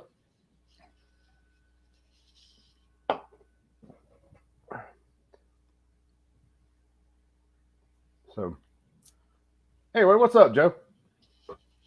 Not much, Coop. I'm decent. What's up? Hey, what's up? We bro? see you now. You can't show off all that big sexy this early in the night. Dude, you know it's hot in the garage. It's for my benefit. I'm not thinking of you. I apologize. You got to wait for a bacon stream about 3 o'clock in the morning to do that shit. Dude, I'm at home. I'm at home. Accept me for who I am. What you guys doing? You being good? Being bad? Well, it depends on who you ask. Well, don't ask a liberal. All you get is freaking, mouth vomit. Oh, if you ask a liberal, I am being a complete conspiracy theorist, even though I'm basically trying to debunk a whole lot of conspiracies. I mean, you ask anybody at the office, I just look offensive just because I'm a white male, right? So well, you got the bald head, you got the beard, you don't have purple hair, and don't look like you fell face first into a tackle. Oh, you should have seen me when I didn't have the beard. I always had the mustache, and it was freaking huge. Yeah, they hated that more. If you don't look like you could turn around and walk in one of the GQ magazines on the hey, these are the new piss your pants style jeans, yeah, you probably look offensive to a leftist. Has anybody else seen that, or was it just me? Yeah. There was a designer jean that was being pushed for men that basically looked like you peed your pants. What? I did not see that. Oh man! Did they have like darker denim in the middle around your crotch? Yeah, basically, it'd be like a denim with a darker area, like from the crotch running down to the leg. Oh my! Well, maybe it's for people who actually pee their crotch that wouldn't change colors. Camouflage, yeah, it's I haven't seen Joe Biden wear jeans in a long time. Damn it! Yeah. He'd be about the one who would need them. He doesn't even wear a diaper. I think they got to clean his ass every time. He won't wear a diaper. Oh, I'm pretty sure he probably wears a diaper. That's why they had to stop the video of the debate every once in a while. They run up there like NASCAR, switch his Huggies out, powder him back up, put him back on. I told everybody at work. Everybody at work hates the T-Man, and I'm like, you can't support this just skeleton puppet. Look, it's obvious. Everybody knows you look like an idiot because you're denying it. You're just full of hate. You don't even know why you hate him. You hate him because you were told to hate him. Because if you go against the group, then you're exiled. I guess they don't want to talk to you anymore. People on my side aren't like that. They would happily have you come over and ask questions and explain why these policies are better than the policies pushed by the other side. And they will entertain your questions and your arguments. You will not. You will say, no, you're being hateful. I don't want to hear it anymore. And they run away holding their ears or scream at you. It's retarded. You didn't bring Stealing up children. You didn't bring up. You apparently didn't use their pronouns. You used microaggressions. Everything you said was racist. Come on, man! You got to throw on all the ad hominem stuff. I'm going to work I don't tomorrow. remember that. I'm going to work. I'm going to work at the shop. When I go to work tomorrow, 1 day a week, I'm freaking going to go in there. And if somebody says something off color, the first thing I do is like, that's a lot of hate speech, and you need to work on that a little bit. You say that a couple more times, I might have to report you. I just put them on notice before the first person to call 911 is the one that doesn't get beat up by the cops when they show up, right? So Well, I do some that. of them. Not all the time, but you have Not all the time, but in general, that's a good rule of thumb. That's a good rule of thumb. You're playing the higher odds with that scenario. Correct. I'll say that. Correct. In general, so I just say I use the words against them. Hate speech, like that sounds like a lot of hate speech to me.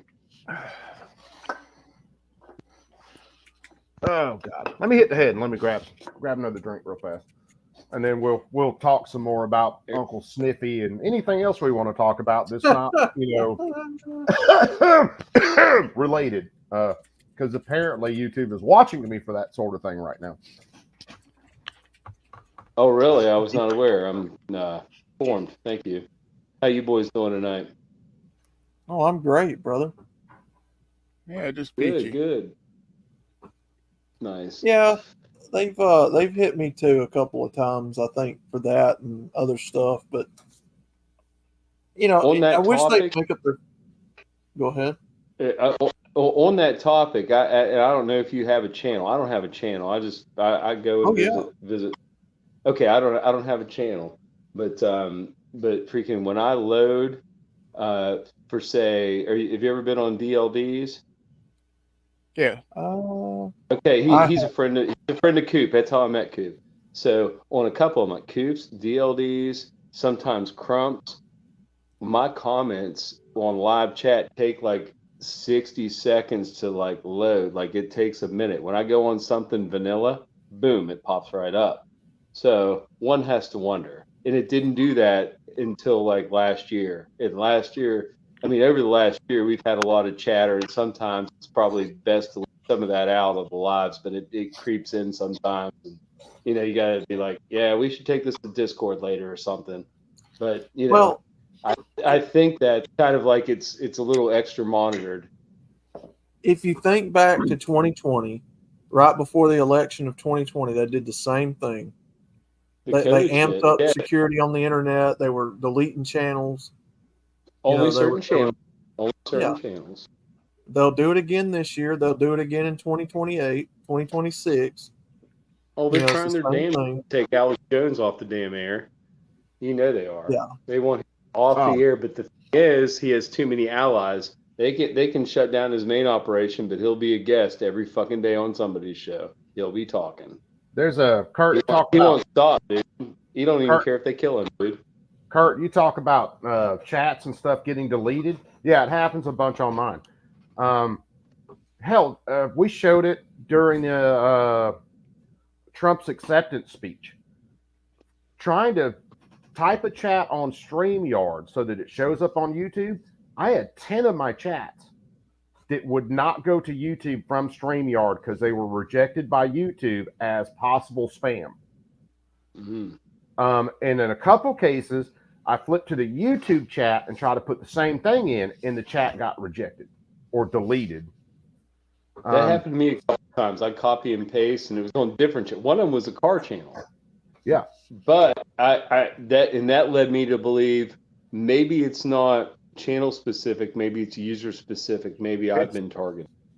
I think it's just the algorithm that they've got, where they try to catch certain strings of words. It is what it is. It was seriously during Trump's speech, like they were updating the blocked phrases in real time. Well, and in coincidence too, on that car channel, they throw a lot of derogatory gay talk around sometimes. So that I'm assuming is picking up on the algorithm and giving it a foul rate. Yeah, it's probably flagging.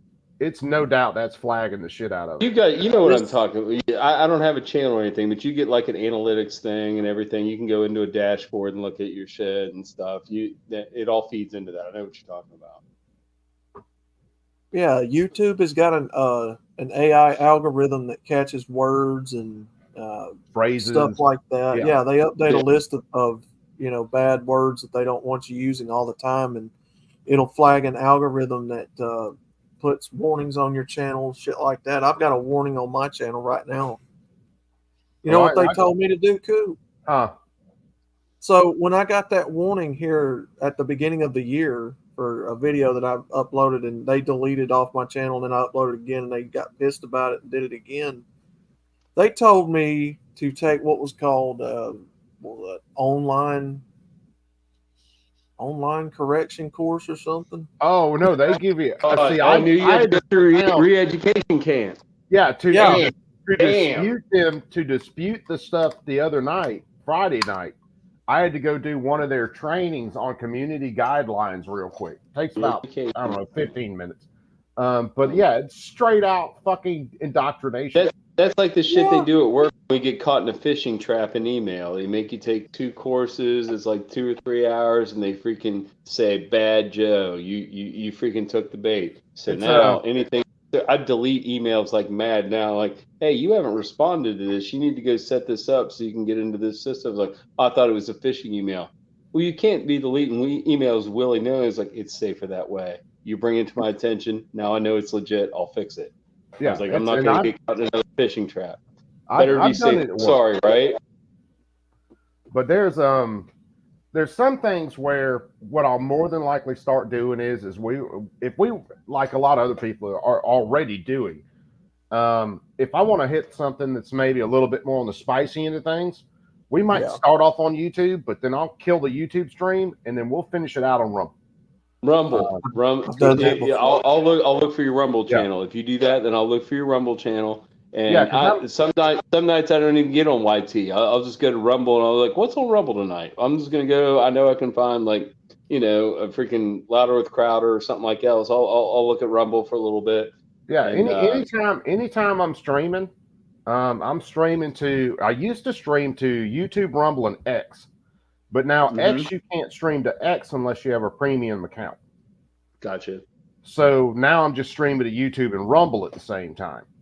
I wish all my favorite people were already migrated to Rumble, but it's gradual. Thank you, brother Kurt. And Rumble has its own freaking little freaking glitches there sometimes too. I know you watch Salty Cracker on Rumble. I usually click over directly after he launches, and I go to Rumble and watch it, so I don't have to be interrupted. And then sometimes I wouldn't look 20 years younger on this screen if you smeared the screen with Vaseline. YouTube or Rumble. Matter of fact, it might be look even worse. You look. It doesn't matter how you look, dude. It's about what you say. I don't even have to look at. I only put the camera on for fun times, but freaking, I'm good with an avatar. It doesn't matter. Someone said it not too long back. Having the face for radio and the voice for print. That's where I'm at. Oh, that's too hard on yourself, but your wife thinks you're handsome. That's Better Bachelor. He's a red pillar, big tail. I've heard it. It wasn't him. It was someone else in the stream the other night, and it may have been because we were joking about DJ's voice, because DJ has that deep, nice resonant voice. I mean, it's just freaking spot on. Coop, I did customer service on the telephone for the local power company for 7 years before I did what I'm doing now, and I would ham it up on the radio, and I had what you would presume as a pretty girl on the phone, give her the heavy radio DJ phone voice, and it was hilarious. People were like, "What the fuck are you doing?" I was like, "I'm just hamming it up on the phone. She's having fun. Just relax. It's good." It was hilarious. I need to get a mixing board. Maybe I can adjust my voice to where it doesn't annoy the shit out of me, because I hate the sound of my own voice. You got smoker's voice. You got deep smoker's voice. That's what you got. I've got it right now because I'm fucking smoking again. I'm gonna fucking quit again. I'm done with this fucking cigarette shit, dude. Man, you are way prettier than I am. It don't matter about. We're the same. I was talking about my dad posted in the chat. Said, "Daddy looks handsome like his dad." I was just thinking, "Nah, pops, you look way better than I do." Dude, you still got your goddamn hair, Coop, for God's sakes, man. Freaking, I lost my shit at 32. Yeah, well, I'm hoping I hang out Harry with at the end of the world. Harry at the end of the world, but it does make you look more youthful. Hell yeah, dude, that's good genes right there. You still got your hair. Now, on my mom's side of the family, a lot of those guys lost their hair early. So I'm hoping I hang out on the old man's side of the family. He said hair. He said, "Yes, I know."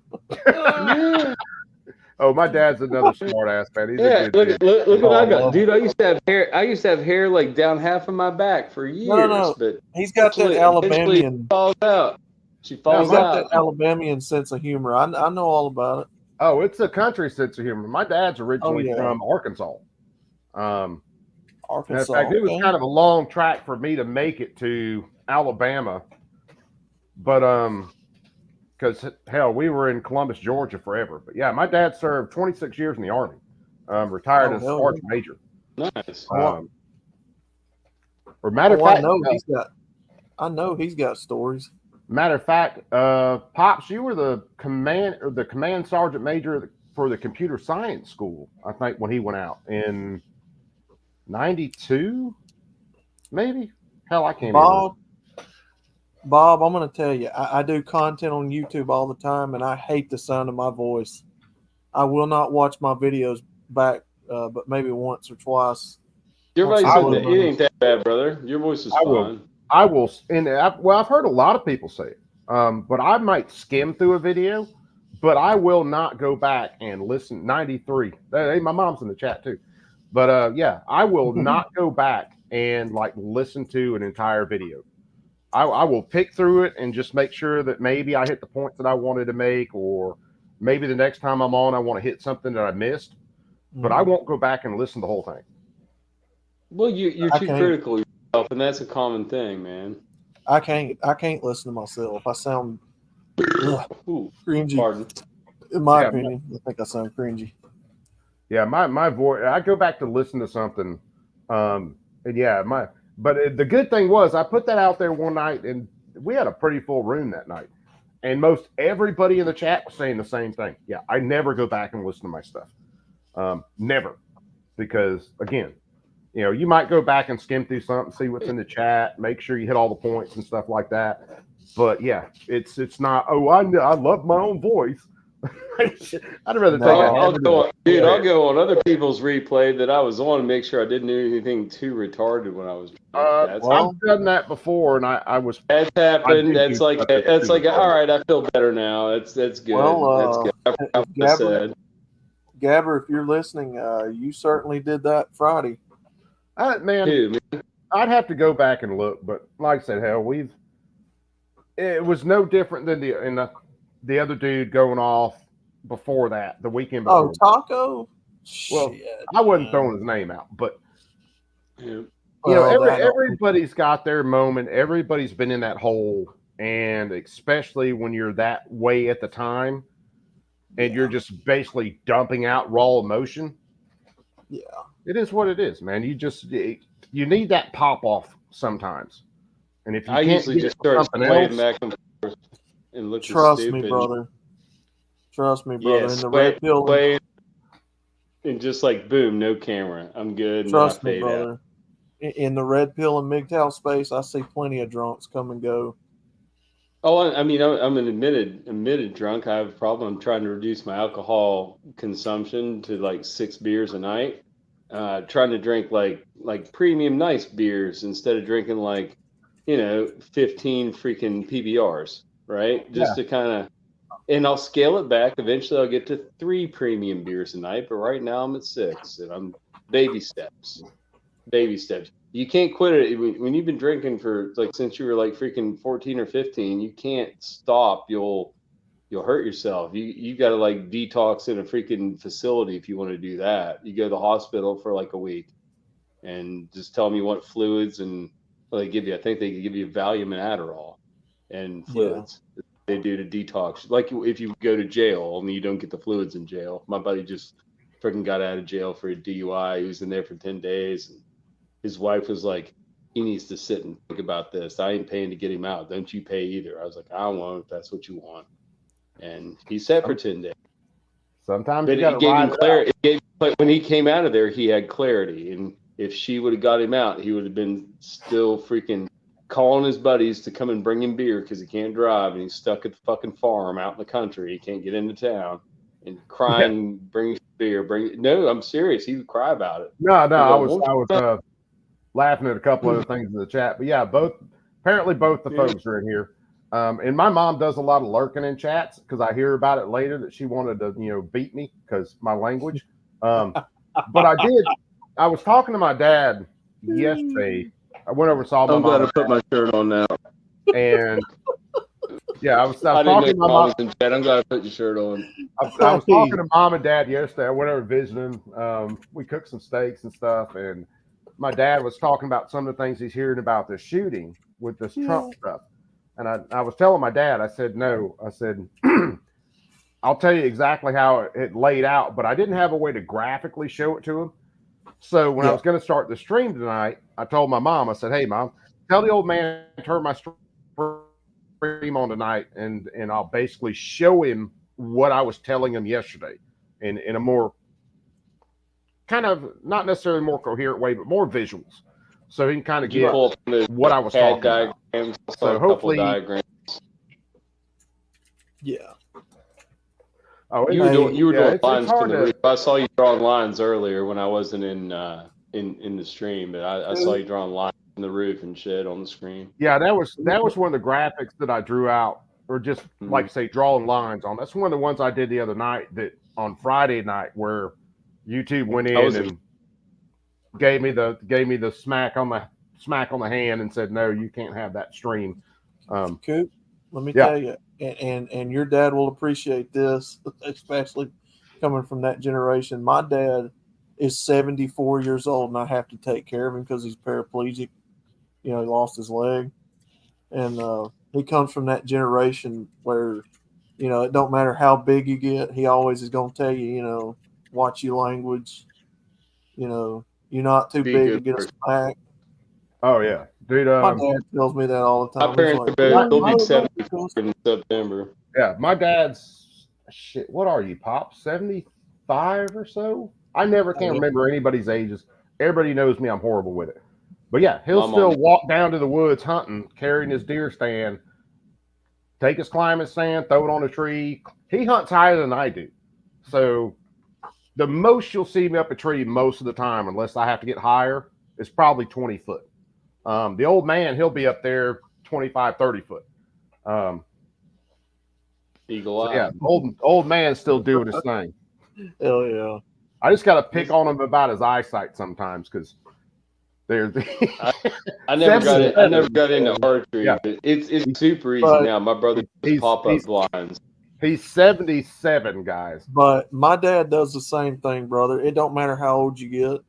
You better stop that dead burn cussing. You better watch what you're saying in front of me. Yeah. The old man's not typically the one that gets me. I'll hear it from Mama later. Mama will be like, "I'm gonna pinch your head off." My mom, honest to God, she'd do the same thing, and my dad would say, "Boy, you better not be cussing in front of your mother like that." I didn't as a rule. I never cussed in front of my mom. I try to tone it down when I'm dead in front of her because my mom still has a wicked ass right hook.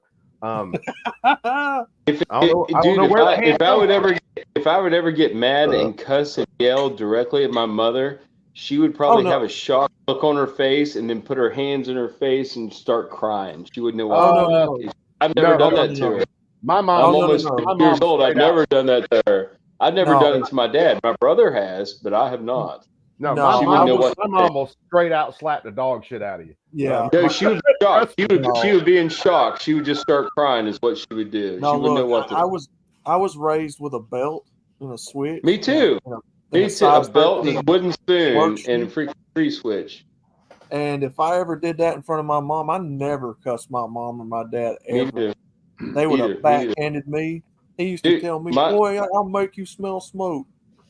My little brother punched my dad when he was in his 20s as an adult, and I was like, "You better fucking recognize, dude. You don't punch dad." He's punched me in the face twice, and the second time he did it, freaking, I was only at his party for 5 minutes. He was drunk as fuck. I went to his house and had his friends from high school there. We were in our 20s, and he got mouthy with me, and I laughed him off.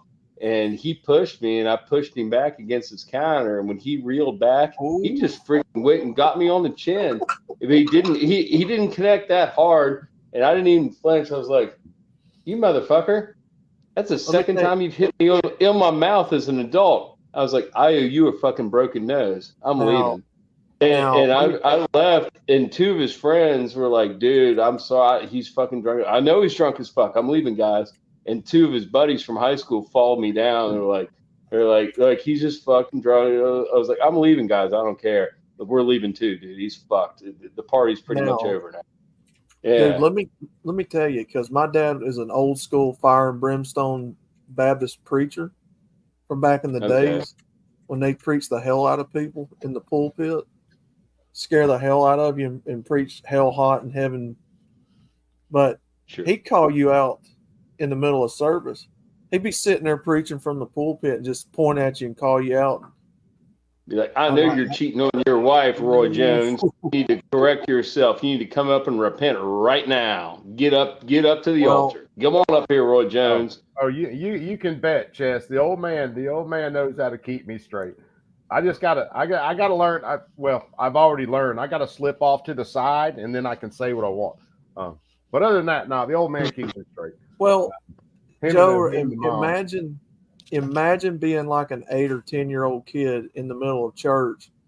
You know, you're sitting there playing or laughing or something. Your mom's trying to get you to shut up, and your dad has to call you in mid-service while he's preaching and say, "Boy, you better straighten up. I'm going to get you when we get home." And son, he lit into me numerous times. I was being Haven church because I didn't like going down like in the middle of the service after I sung our hymns. They would send the children downstairs to do like handicrafts and children's Bible lessons, but I like listening to the adult church. And sometimes they'd let my brother go down, but if I was being Haven, they'd let me stay up. But I found the adult church more interesting than the Bible school downstairs, like in the basement. Yeah. One matter of fact, they threw us in the basement after the greetings and the initial hymns. They threw us in the basement before the story and then the scripture lesson came out. Yeah. One of these days, I got to get the old man on here. That was Methodist. Just to shoot the breeze, and just to shoot the breeze and talk some about whether it's the hunting we've done, the fishing we've done, his military career.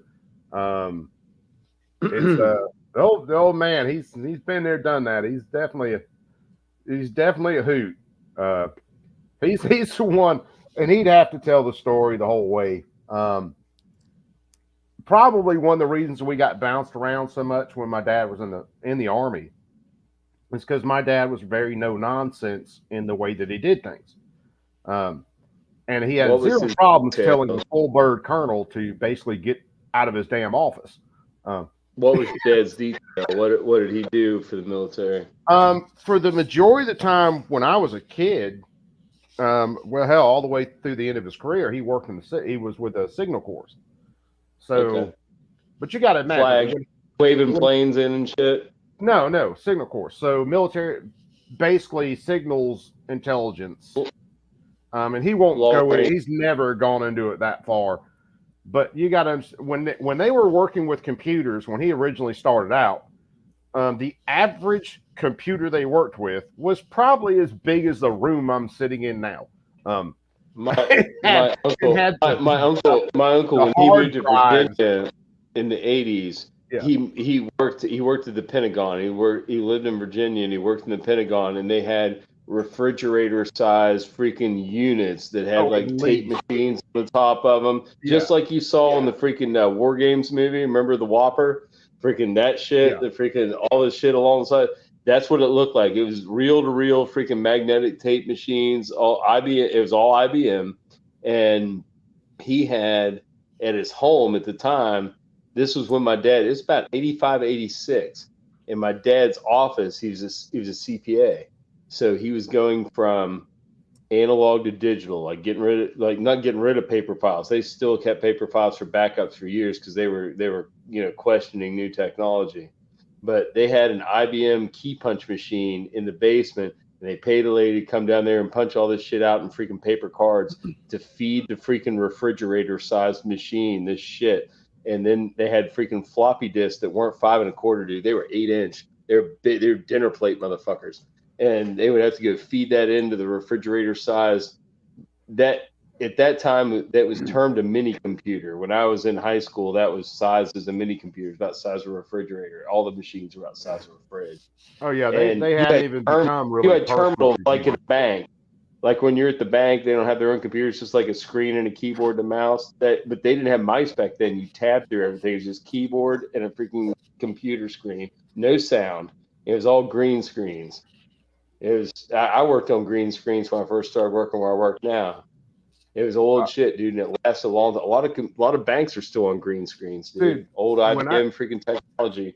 When I started with the college I'm with now, our registration systems and stuff like that on the computer were all black screen, green lettering, typing in certain codes to get certain screens. It was just there were no F1. You use your function keys. There was no GUI interface or graphic user interface. It was all hotkeys and tabs. Yeah. It would depend. Like eventually they came up with amber screens. Whatever screen you plugged into is going to be amber or green. But it was, man, that stuff was hard on your eyes. It was bright as fuck. Oh, dude, I hated that system. Black and green was passion. And why in the world? I worked on that shit for years. That's what fucked my eyes up, dude. I just had to get glasses like 3 years ago, dude. I walk around drunk sometimes and I'm not even drinking because I look through my bifocals the wrong way. And it was like, Jesus Christ, I need to stabilize for a second. It'll fuck you up. I don't wear them in the truck. I cannot wear these when I drive at all. Why in the world? Yeah, Dad was 173rd Airborne. He was working with mortars and stuff in Vietnam. Then he come back. He was a drill instructor. Then the data processing Signal Corps stuff for the rest of his career. Dad says, yeah, it was data processing. Mom types faster. Yeah, data processing, man. That's because your old self is doing this. Dude, that key punch machine had like a little 8-inch green screen like popping up out of the freaking plastic. It was dad. It looked like something out of Star Trek. I love my folks. Jesus Christ, I love them.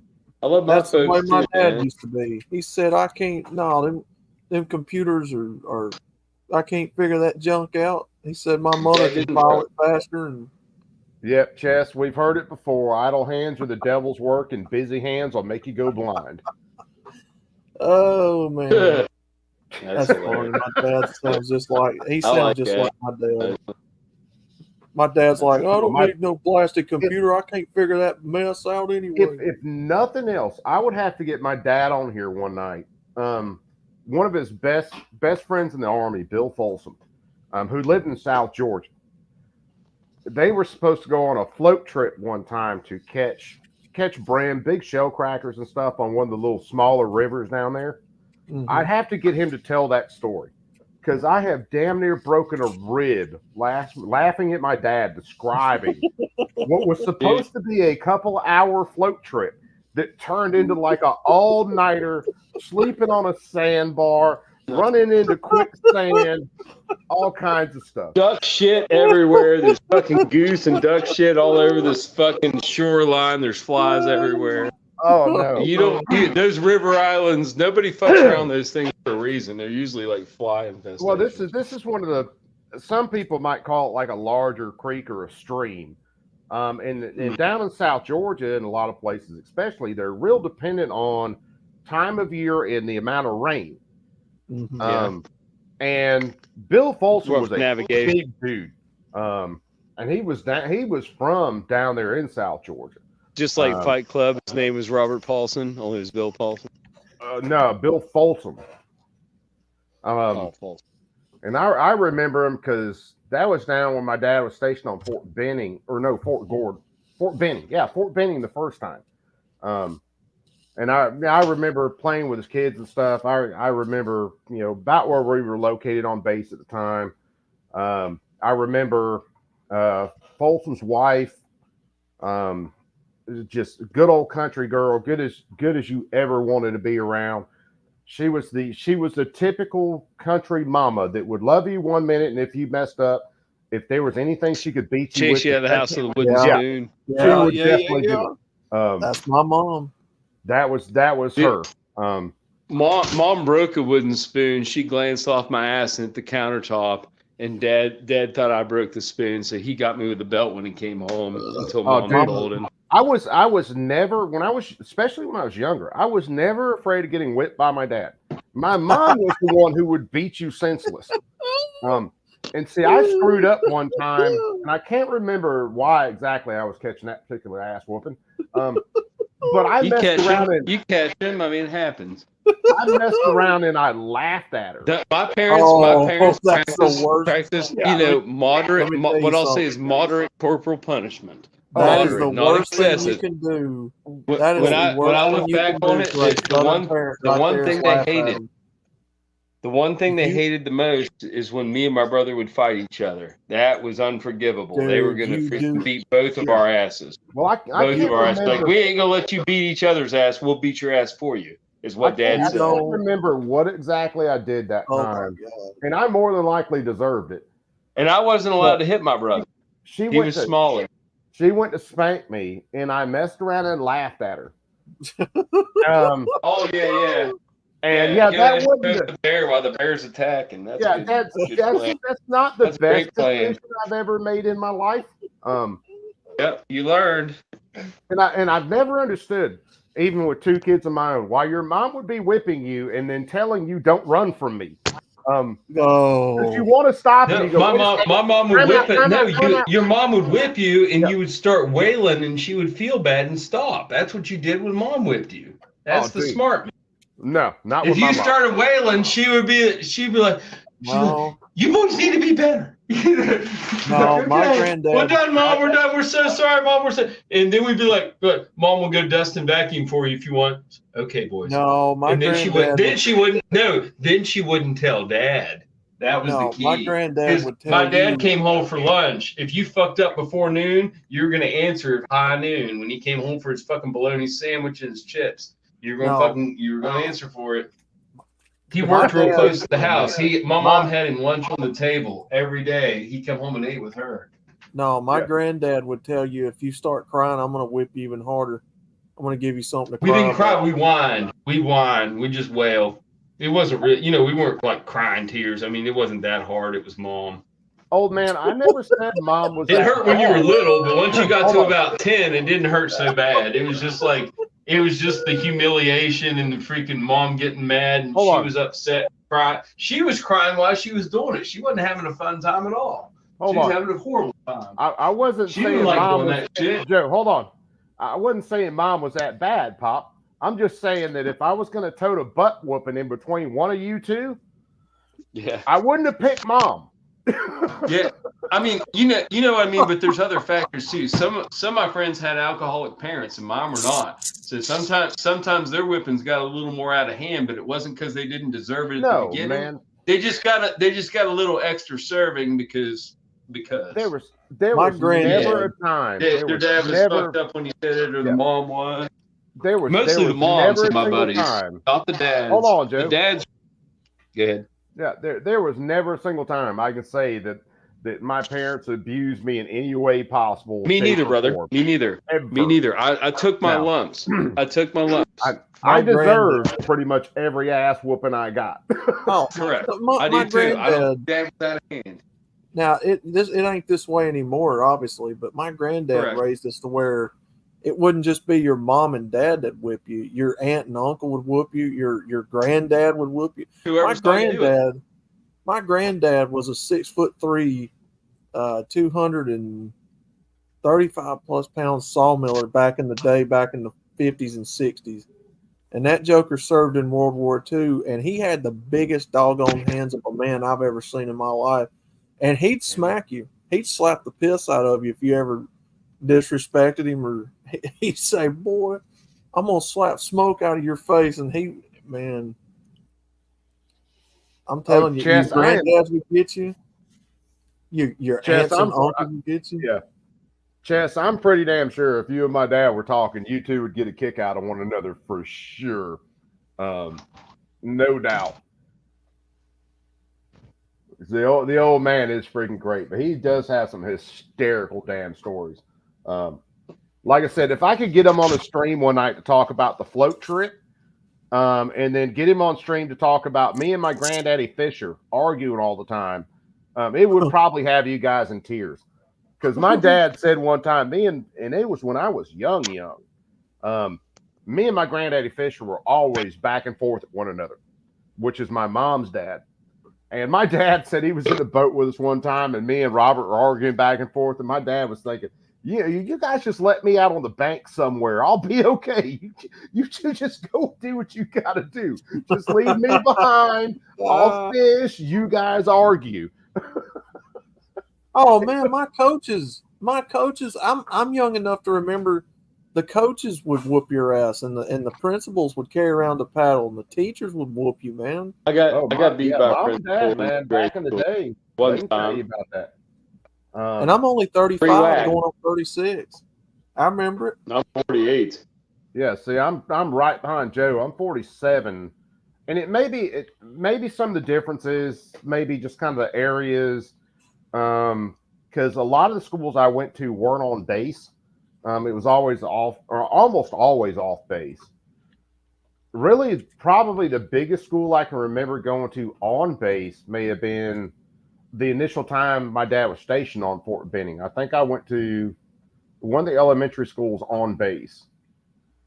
But other than that, all the schools I remember through the years, nope, Heidelberg Middle School. When I was in middle school in Heidelberg, Germany, I went to Heidelberg Middle School, which was on Patrick Henry Village. So that was on base. I think there's a Heidelberg, Pennsylvania too.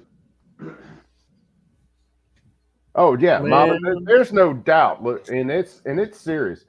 Through the years, when it came to stupid shit happening in school, I will tell you this: my mom had two things.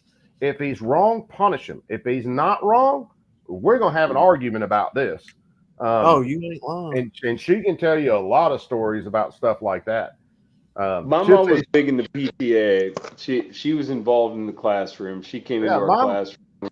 Mom was involved in a lot of other stuff, but there was one teacher who was, I think it might have been when we were in Germany, a science teacher. I could not stand that woman. I never liked her. And I barely did anything in her class to be able to pass it. She wanted me like tested for special classes, which some of y'all aren't surprised about that. But let me give you my story. I didn't like her, so I never tried her class. When I did do testing things, I scored like my second year of college in like sixth grade. And my mom finally had to tell that lady, he just don't like you. Hey, And there were man. times where I messed up in school. Mom was they call the folks, make the call home, and it was like, well, freaking take care of it. If he did wrong, punish him. Oh my God! It's kind of the same way I am with my I daughter. was an ABC student. I never had anything that was an emergency except for behavioral problems or skipping school or something. Like I had A's, B's, and C's. It was nothing drastic. Yeah. My brother was straight A's. definitely I think he graduated like a 4.2, something stupid, like above 4.0. It's him and a couple, like my buddy's younger brother, was friends with my brother. They were like brainiacs in freaking high school. I'm like, congratulations, you know everything about high school. You should have gone out and got fucked up with us. You would have had more fun.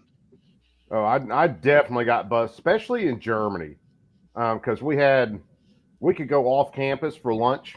Since we were right there, technically supposed to they stay serve on beer base. to minors there. Yeah, they serve beer to minors. And that's my mom or dad will tell you, don't bring a bunch of heathens to Germany because it's he tested higher in they his serve class. beer to minors. at this little bar in town that was down from my house, and I would go with my girlfriend. Her mom would drop her off at the public library. What's up, brother? And my mom would drop me off, and we'd go there and study like calculus and trigonometry for about an hour. And she'd help me do my homework. I'm like, let's go over to the King's Head. It was this British pub. Some guy named tried to open a British pub in the middle of West Virginia at this town, and it didn't take off too fast. So he was okay with letting kids drink in there because where he was from, kids drank. Well, not kids, but 16-year-olds. And he'd let us go. He's like, I don't give a fuck what your laws are here. He's like freaking, I don't give a shit.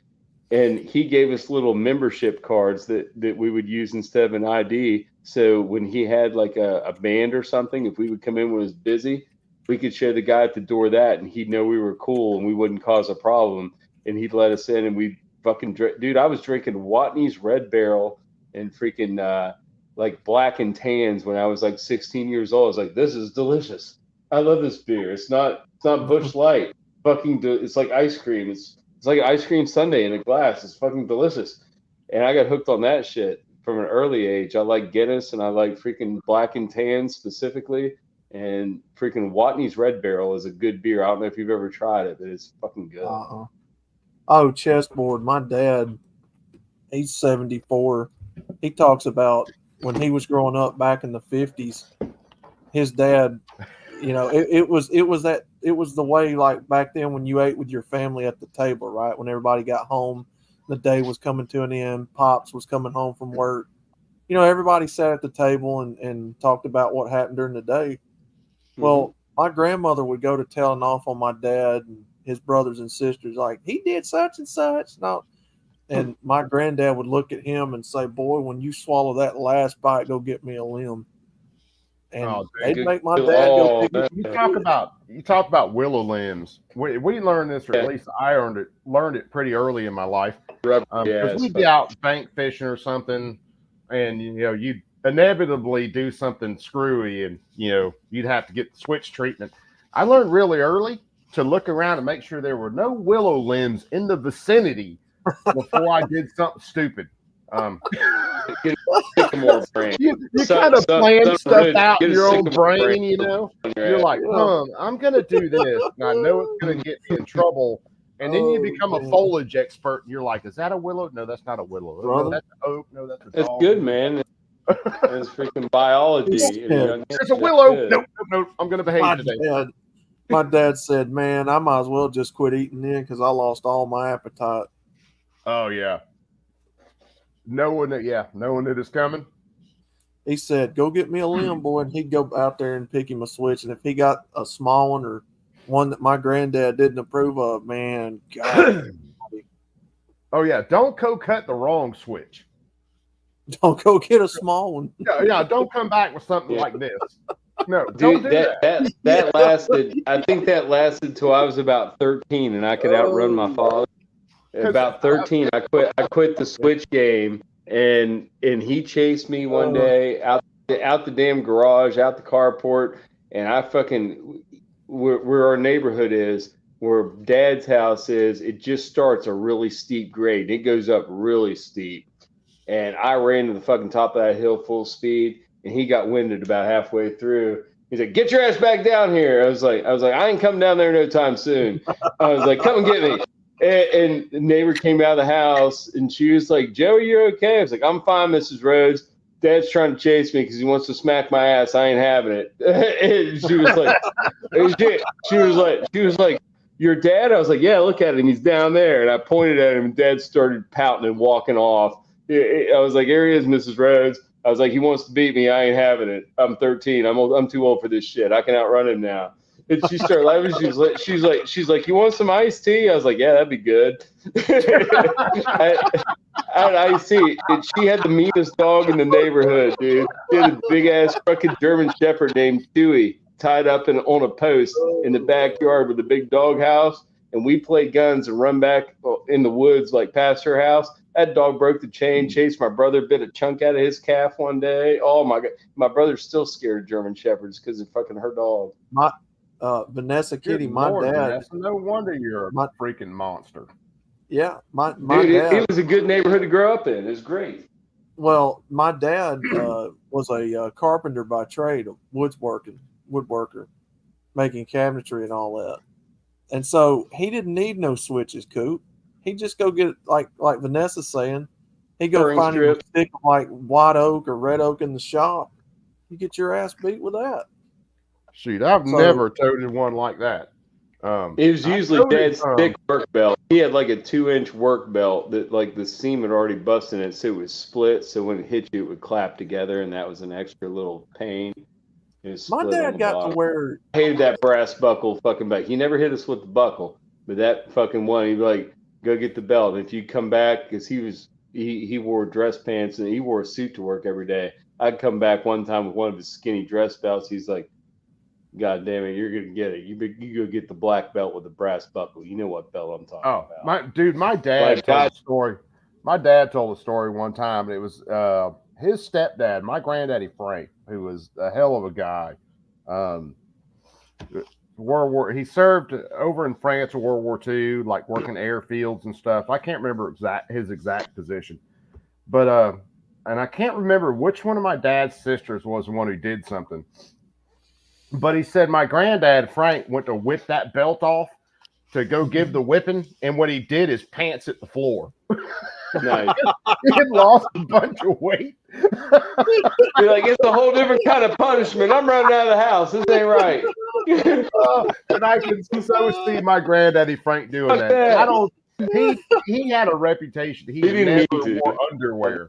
And there's another story behind that with my Uncle Louis having to take him to the hospital when he started getting sick later. But yeah, my dad said he whipped that belt off and his pants hit the floor. Oh my God, man. My dad got to where having a wood shop, man, he was making paddles and stuff when I was younger.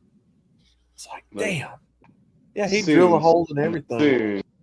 Dude, as good as that's what the one at grade school looked like. It had holes in it. Yeah, as good as my mom and dad were always with like woodworking and stuff like that. Yeah, I'm surprised they did just go ahead and invest on some paddle making because God knows they wouldn't have had any shortage for needing to use them. Because we were always up to something, man. I mean, just general kids. And most of the time, it wasn't anything, way out of hand or anything. But we were always testing boundaries. Oh yeah, we walk through the woods and pop out by the freaking department store. We go in the snack bar and play video games, eat foot-long hot dogs and popcorn and shit, and come back home, steal quarters out of Dad's freaking console in his station wagon to pay for it. It was hilarious. Yeah, we play some Galaxy in there in the right in front of Bill's department store. They had a nice snack bar. They had popcorn. It smelled like popcorn when you entered that place. You get a big old foot-long pony with the nacho cheese and some jalapenos on it. Oh my God, it's great. It's awesome. You'd run into a couple bum encampments. Luckily, they weren't there. Then we started bringing BB guns with us for defense. It was hilarious. We were retarded 12-year-olds. walking We- way we- too we far got away in from the trouble. house. Yeah, We were got in walking trouble through in the a couple woods from like instances. residential areas into like the commercial complex where the department stores and shit were. We got Yeah, in we trouble were- in a couple instances when I was a kid. We were the original airsofters, except we were playing with like Desi, Red Ryder one pump. They didn't have those. We did BB gun fights. We did real airsoft. We did air hard. We had BB gun that's what I'm fights. saying. and We always that's did it what I'm in winter time. Yeah, because you had a winter jacket on, it would take the hit. But we hit one kid in the lip. Oh one no, time. dude! Oh, dude, we hit him in the lip, like right, like mid. He had a little light mustache, and it like right under his nostril, BB was embedded in there. It wasn't pellets, it was BBs. And he started wailing, and freaking, we went down. And we're like, Joey, you're like, just sit still. I was like, I see the BB. I was like, you're gonna go home and you're gonna tell your mother nothing about this, and we're all gonna leave right now. But freaking, you're gonna bleed when I pop it out. And I popped it out like a zit. It was only in there like. It wasn't all the way through his lip. It was right in the middle of his freaking lip. And I popped it out and it just started red blood, like dark red blood. And I was like, put some snow on it and run home. And freaking, I was like, let's go, boy. I was like, fucking somebody got shot. We got to go home, man. Freaking somebody's mom's going to get called. Yeah, we played. There was the about whole 10 of us Daisy- down there. It was a brigade. It was in snow. We rode sleds down this big hill for most of the trip, and then we had to walk out the railroad tracks, and it was like an old it was like a water treatment plant that was abandoned. We call it the Alamo. It just had like walls, the roof was gone, but it had like concrete walls and shit, and had some remnants of some other shit, and you could hide around it and shoot. You could use it as a fort to defend when you were playing BB gun wars. It was a pretty cool little place. Oh, dude, Right there we by the played BB festival. gun wars in T-shirts, man. Yeah, that's probably part of what got us in trouble. The rule when you were wearing winter clothing was 3 pumps. We do 3 pumps. Yeah, well, If these you had were a all. multi-pump, you had a Red Rider, and you were undergunned. But if you had a pump rifle, 3 pumps is what you had to use. Nah, these were all one pumps, man. So you know how it is. You cock it, it freaking does its thing. You got the. I was sniping. I had a Daisy 880 Black Diamond. I was sniping with my scope, man. I think I'm the one that shot him. I did shoot him. It sucked. Dude, he moved. I was shooting for his chest and he moved. I would not shoot for his face. He was a kid. He was one of my classmates' younger brothers. I wouldn't have shot him intentionally like that. He had glasses on, but we weren't wearing anything on our heads. We were retards. You'll shoot your eye out, kid. Correct. And luckily he had Coke bottle glasses. But yeah, it was dangerous. We all lived though. And he lived too. He didn't even scar. He's fine. You're dead. He's totally fine.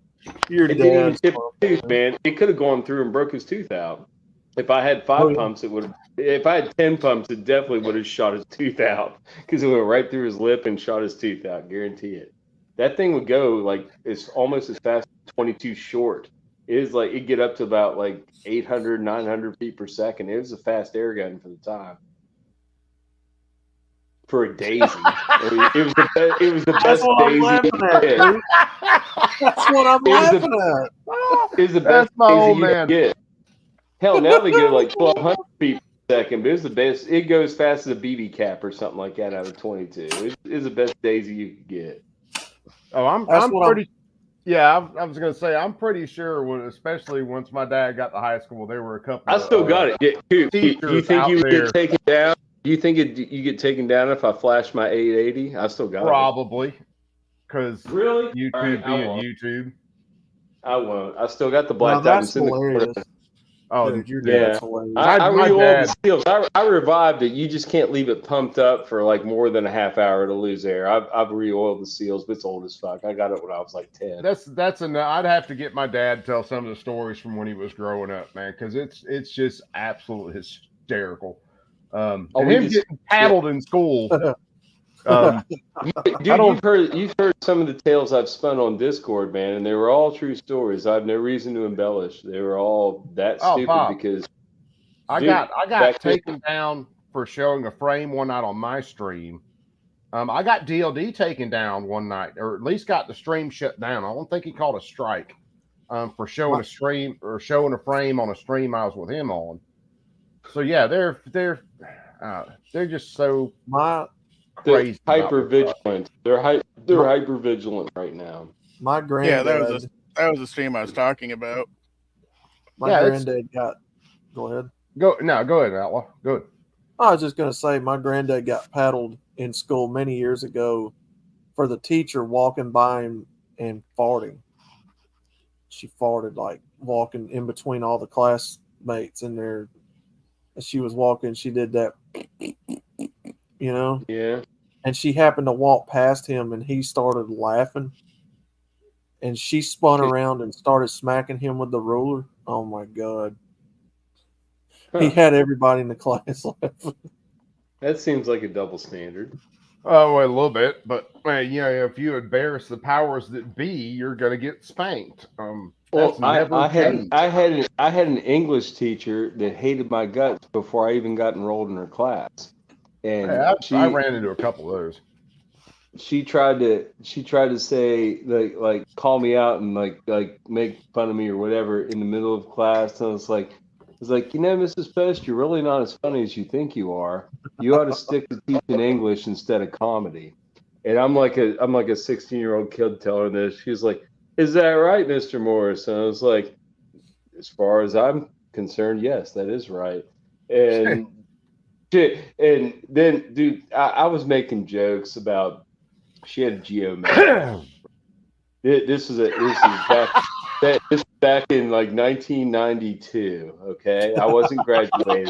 That's another story. I got to get my dad to tell. Was like the great Easter egg. Yeah, I was a junior in high school. She had geometry, and I was talking to my buddies. I wasn't seriously talking about doing it, but I was like, wouldn't it be funny if she's got hubcaps on that geometry?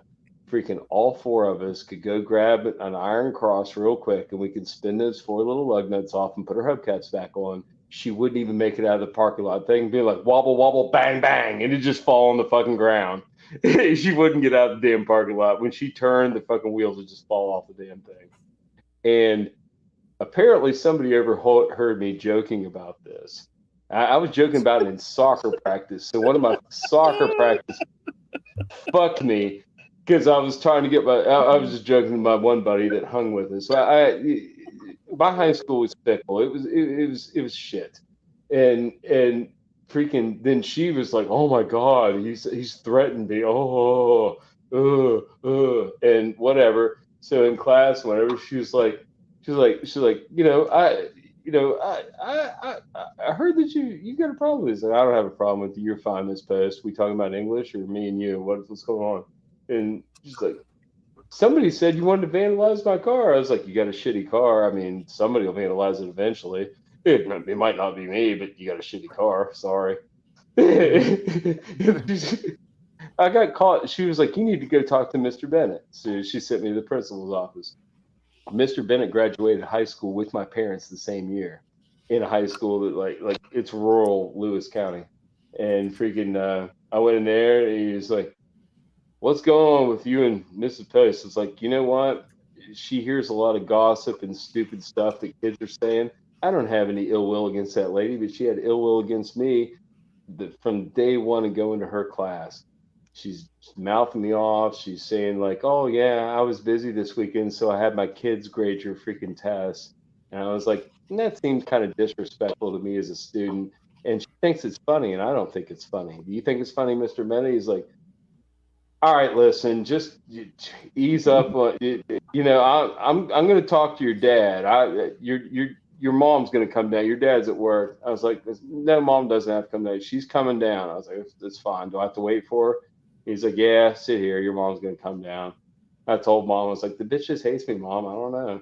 And I was like, Mr. Bennett, my mom knows. I was like, I'm not bad to her. I haven't even talked to her. Mom, have you heard me talk about her? No.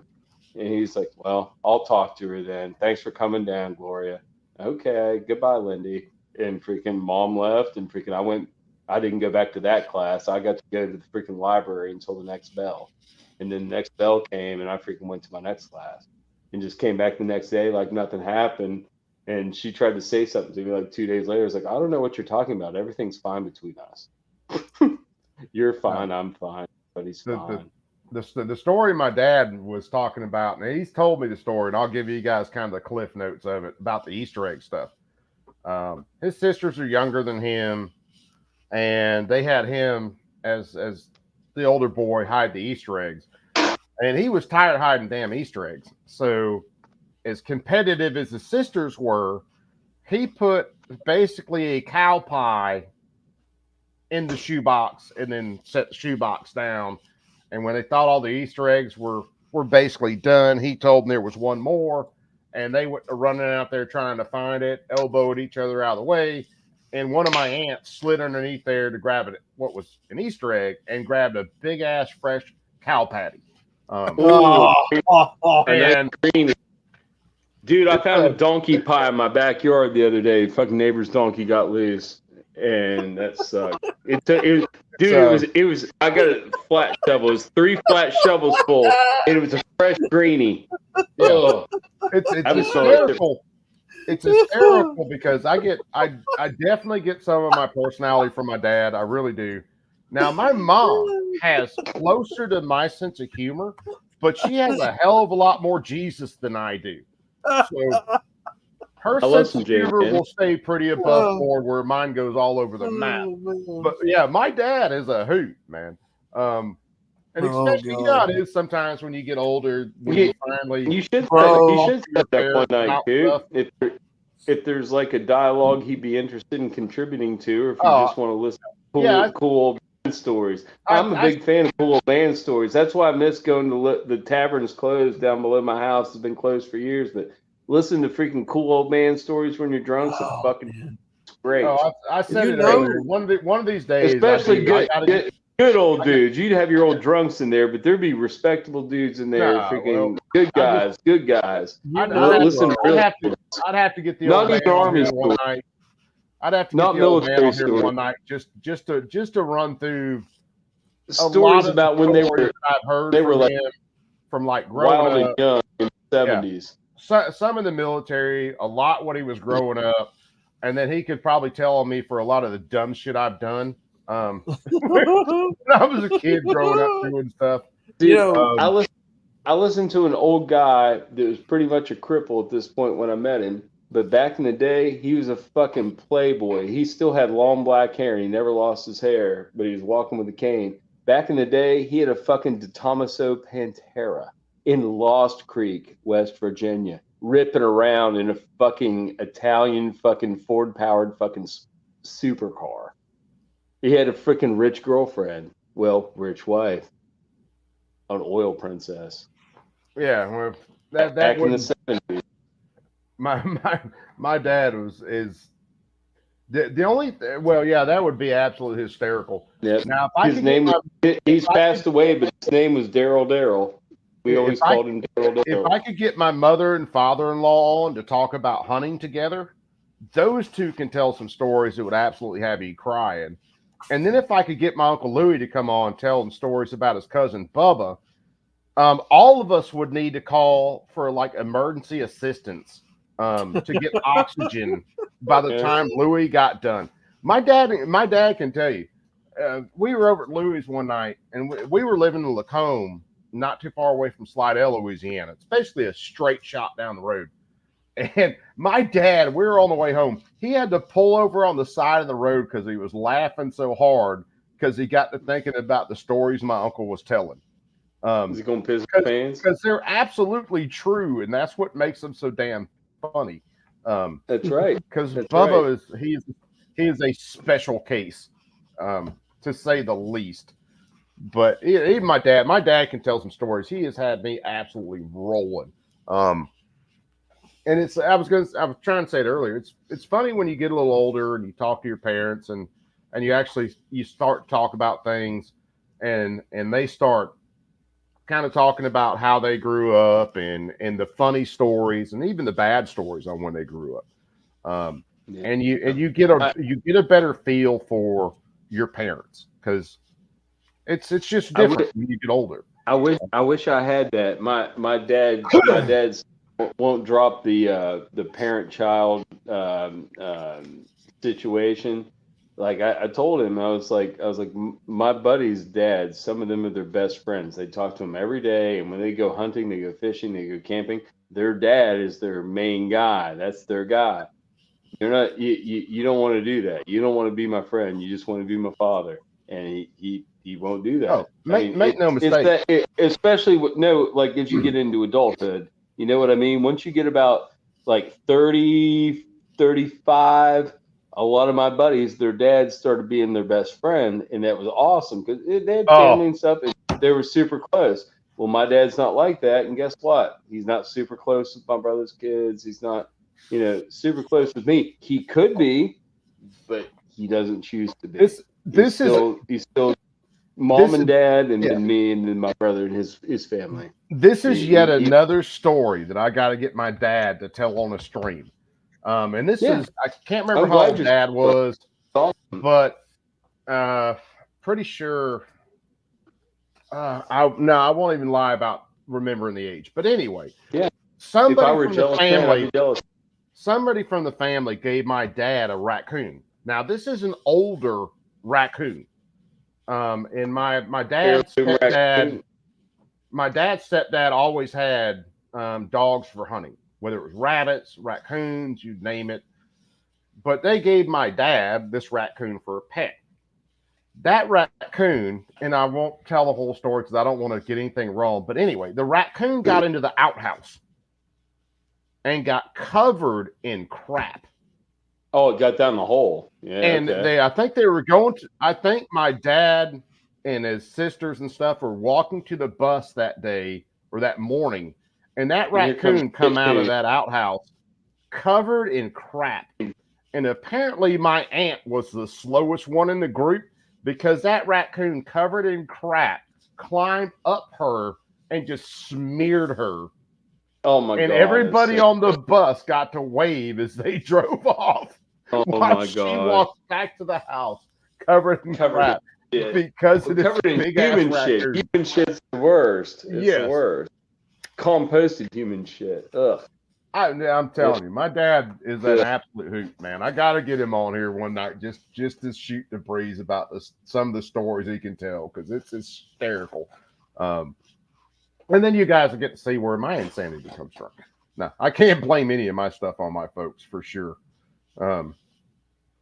It's maybe I'm one of those very honest people. I have jack shit I can blame on my parents. Everything I've screwed up, I've done it on my own.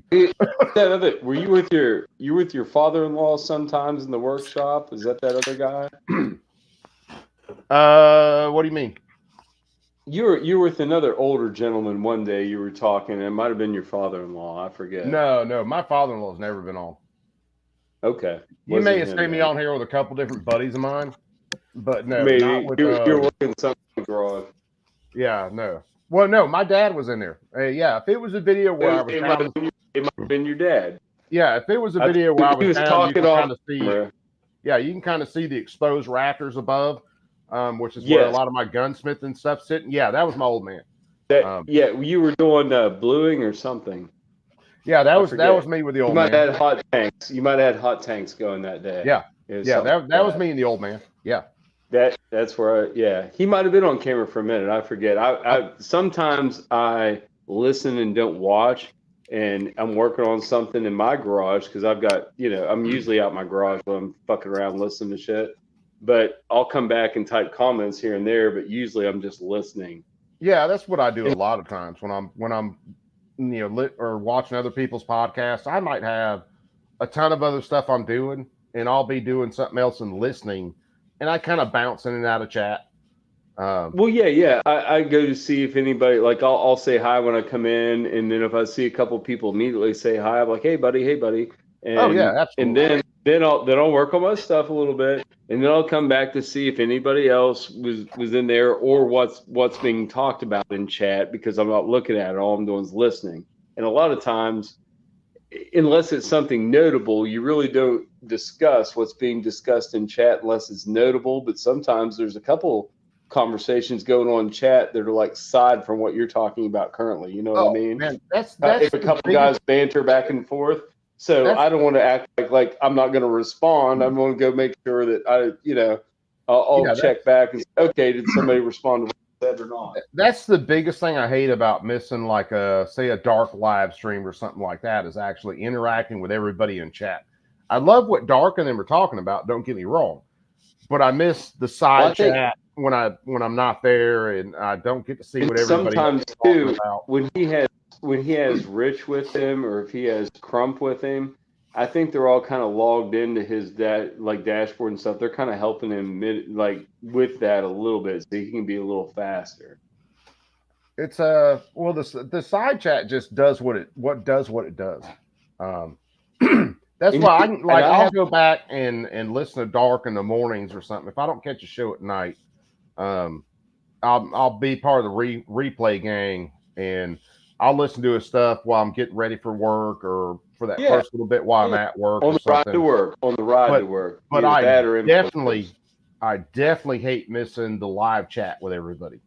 And that's probably why I like to do even my stuff live like I do, is because then I get to interact with everybody who's in the side chat. And too, there's sometimes too, some of the stuff I think gets cut out of the live when it goes to replay, and you don't know if you never watched the live. So I think YouTube voodoo in the background might be cutting. I don't know. Maybe I'm paranoid, but I'd rather watch it live. I'd rather watch it live. If not, if it's something notable, I'll go back and listen to a section. But usually I watch it. I like to watch it live as well. YouTube will definitely do some editing on their own sometimes. Well, and it's getting good. It's getting good to where it's not like freeze frame and cut. You know what I mean? It's getting to the point where well, I'm pretty sure I was drinking last night, but I'm pretty sure that I was talking about something else in the middle of that, and now it's gone. That's why I like the it's like the Mandela effect. It's a YouTube effect. The warning they gave me the other night, and now they strike. God damn, Bob, how long were we on Friday night? It was a couple hours. Was I on with you? Or no? 4.5 hours, right? Yeah. So before Bacon's stream? Is that what you're talking about? Yeah, before Bacon. Yeah, that was like 4.5 hours. I forget what I was on Friday. Friday was a mess. I was off work. So YouTube, instead of just saying like they do with a copyright strike. So if you have a copyright strike, YouTube will basically block that section of video, but the rest of your video is good. So instead of doing something similar to a copyright strike for 15, 20 minutes of a conversation, they take a whole 4.5 hour stream and kill the entire stream, completely remove it. Okay. Instead of, okay, well, we saw you had this violation. We're going to cut out this section of the stream, and then the rest of the stream is going to stay up. Because Bob was on there, Outlaw was on there, Gadder was there. I think Joe, you were in the chat. Did you? I don't know whether you come on Friday night or not. I can't remember past Friday night was sketch. I was pretty ripped. Yeah, Friday night was one of those nights, and then we caught up with Bacon later. But yeah, they took 4.5 hours. No, that's right. I was on your stream pre-Bacon stream. Yeah, and then figured I was like, I'm going to Bacon Town, and you're like, all right, Bacon Town, and we were like, all right, we migrated. There was actually, I think by that time, you were winding down, and people were we were winding down. You were 7 of us in there, and I think at least 4 of us went over to Bacon stream immediately because we said hi to each other. If I wasn't so freaking tired by the time I left Bacon stream when I caught that email from YouTube, I probably would have fired up another live just to show everybody how retarded this stuff is. Coop, I stayed up all night that night. I stayed up all night. I did, and it was. I walked out. I think I might have nodded off in my computer chair for maybe 2 hours, if that. But the stream was still playing, and thankfully, I'd freaking reduced my turned my camera off, and it was just looking at comments and watching shit. And by that time, it had already gone up to where Bacon was over. And I looked outside and it's like, all right, it's sunny out. Jesus Christ, it's fucking 9 o'clock. Okay. No, I got out of there. 30. I got out of Bacon Stream apparently before Gabber blew a tire. And trust me, get this. I'm not saying that Gabber did anything wrong. I don't remember anything wrong. If it happened in my presence, I was so fucked up I didn't remember. No, I understand being at a point where you just gotta have that emotional dump. I completely understand that. Who is Gabber? So, Gabber's a guy. He's been on stream a few times. And he's a good kid. It might have happened. I don't remember the episode. I might have walked off and taken. It was Saturday, but it's I understand. And like I said, there's a lot of stuff in Bacon streams. Especially if you go back and look, that turn into a giant therapy session. They really do. It's one thing I love about Bacon. Because whether it's Bacon cares, he does care. Well, I mean, it can be a therapy stream for Bacon or someone else that pops on the stream. That's what I love about Bacon streams. There are no rails. And if they start out with rails that night, they're going away quick. It'll get dark here, and you just got to get rid of the rails. Yeah, you'll see Bacon. Bacon click a light dark in here. It's getting dark in here. So I mean, that's one of the reasons I love Bacon so much. I do too. He's got humor. Me and Bacon through all that COVID shit. We call each other privately on like Discord VC, and I was like, and sometimes we bring in Alex. Look, sometimes, and Wyatt said sometimes you need to cry. Sometimes you need the release, man. You get in a position you get in a position whether it's you're depressed about one thing or another. You have a bunch of drinks that night. You're with a bunch of people, and stuff comes out. Your emotions just pour out versus being let out at kind of a reasonable rate. I completely understand. Dude, trust me. Bacon's a good guy. He knows some of my freaking my worst freaking secrets, the things I'm ashamed about. We've talked about those things because I know he can't tell anybody that I know, and it was nice to talk to somebody about it. And Bacon's solid. He's solid, man. Freaking, that's what I was about to say. The thing is, I know good and well if I told Bacon something in confidence, he would say it's safe for me. It wouldn't get said to anybody else. Stuff that happens on stream sometimes. We said that we talked about family stuff. We talked about freaking kids, freaking abortion. We talked about a lot of shit, dude. Heavy shit, happy shit, a lot of just family, dude. During the holidays. Hold on, Joe. During the holidays, let me say this. The stuff that happens on stream sometimes on like Bacon's channel. Oh, yeah. A lot of the time, it's someone who really does need kind of the interaction. They need to just let everything out. They need to just let everything go. And they need someone to listen to them. And that's where Bacon's stream is so good a lot of times. Is it a fucking train wreck to watch? Yes, it can be. But there's always go ahead. Yeah, but I was saying, can it be a train wreck to watch? Yeah, it can. But sometimes people need to let that train wreck happen.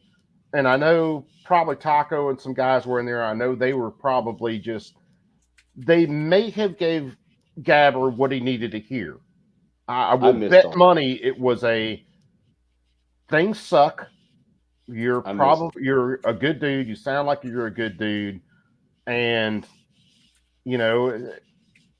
if you need to talk, we can talk.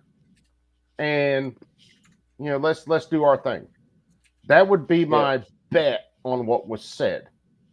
one of the cool things about the Bacon Stream is he's got a couple baseliners that are in there every time, like Sunflowers. She's a nice lady, freaking very sweet, nice. You know what I mean? And there's a couple others like freaking freaking MGTOW Outlaw's girlfriend Platypussy. She was all barking up his tree the other night. Good night, old man. Nice. I'll talk to you tomorrow. Bacon's got a couple sweethearts in and out there. They're nice to talk to. Freaking Vanessa Kitty comes in there sometimes. You know Vanessa Kitty. Oh yeah, Vanessa. I mean, Vanessa's in here now, and Vanessa's a straight out, stone cold badass. Yeah, Vanessa. I've seen her commenting on the Bacon Stream for sure. Oh yeah, Vanessa was in there, and Vanessa's been in here for a while. Vanessa's always something. Nice people that you know that are going to be there. Not every time, but there'll be one of those in there, and they'll comment and stuff and talk when you're talking about people having problems. I like to talk problems out. I talked problems out today in person to one of my dear friends. Everybody has problems, and if you talk about it, if you have somebody to talk about them, it's not judgmental. They'll just listen to you talk and be like, "It's okay, buddy. You want a hug or you want a beer? Come on, let's have a hug and we'll go get a beer." Walk back. I sat back by my creek at the end of my property. I've got a little creek, but I have a little bench up there. Me and my friend were sitting back there, and I was like, "You feeling good now? Are you feeling better than you felt before?" Yeah, I'm feeling better. I was like, "Come on, girl, let's go get a beer. Let's have a hug and go get a beer and a cigarette in the house." Okay, that sounds. I got a sub Pixie Z and look at some of her stuff. I just haven't yet.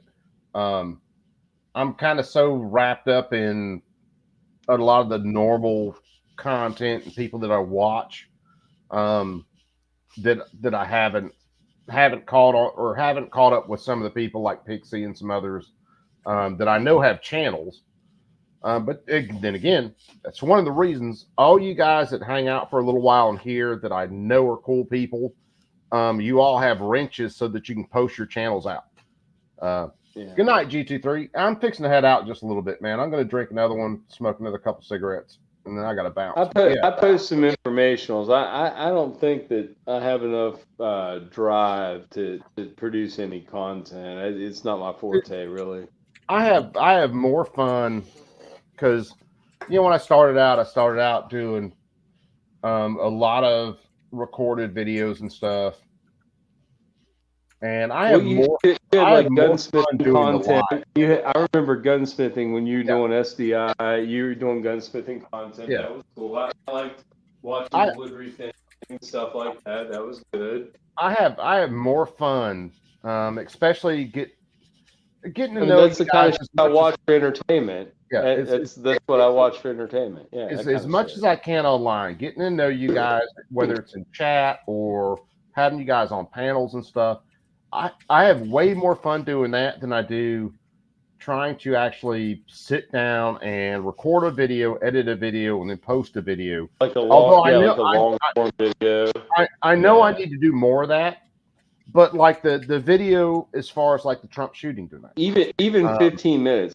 I'll click on something. If I see a mid-form video, I'll click on something 15 minutes instead of 5 minutes. If it's something like installing an Echo trigger. I know those videos don't exist anymore, but stuff like that, when like hot products or gun reviews or something like that, I'll click on a 15 to 20 minute video before I click on a 5 minute video, because I don't want to click on a video 5 minutes later and I turn off autoplay. I hate autoplay.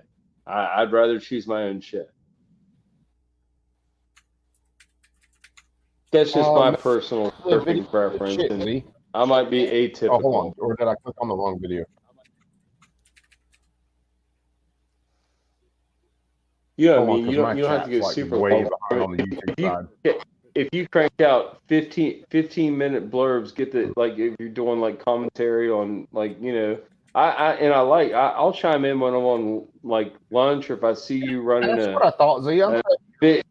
So when I'm working at home, I can do that because I've got a second computer running. and it's just either running YouTube or Infowars. And I'll click on YouTube. Everyone's like, anybody doing anything? I'll click on my bell, and then I'll look. I was like, fucking Coop was on. He started 10 minutes ago, and I'll just like chime in, like, hey buddy, I'm on freaking break. What are you doing? I gotta get back 15 minutes for fucking hanging out for a second, and then I'll leave that on and like freaking listen. I just won't comment for a couple hours because I'll be working, and I'll just like switch between that and Infowars. It's a fun time. I don't have conventional television, man. I've got my computer spans like 4 rooms of the house, so it's all simultaneous broadcast through flat screens on the wall. It's pretty sweet. It's old. I built this shit 20 years ago. It still works. It was smart TV before it existed. It's pretty sweet.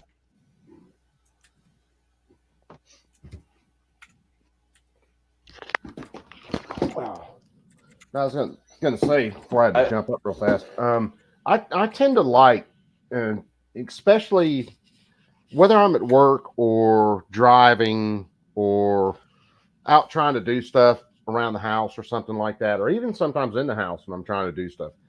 I like a lot of really long form content because I don't have to sit there and pick the next video, pick the next video, pick the next video. I can just put something on and I can listen to it. I'm usually listening to the radio with radio call-in people through the last couple hours. It's entertaining. I do some of that every once in a while. It's been, I don't know, it's been a long time since I've really listened to any kind of produced radio shows or definitely produced TV stuff. I watch more like mainstream stuff on YouTube just to look at what they're saying, to probably definitely to do a little bit more research and then figure out just what the narrative is of the day than I do. The mainstream, yeah. I'm not just throwing the news on and listening to the news because they're full on of the mainstream YouTube tip. When I log into YouTube at my house on my main machine, I'm on Google. It like logs me in. It's under me, so it brings up suggestions.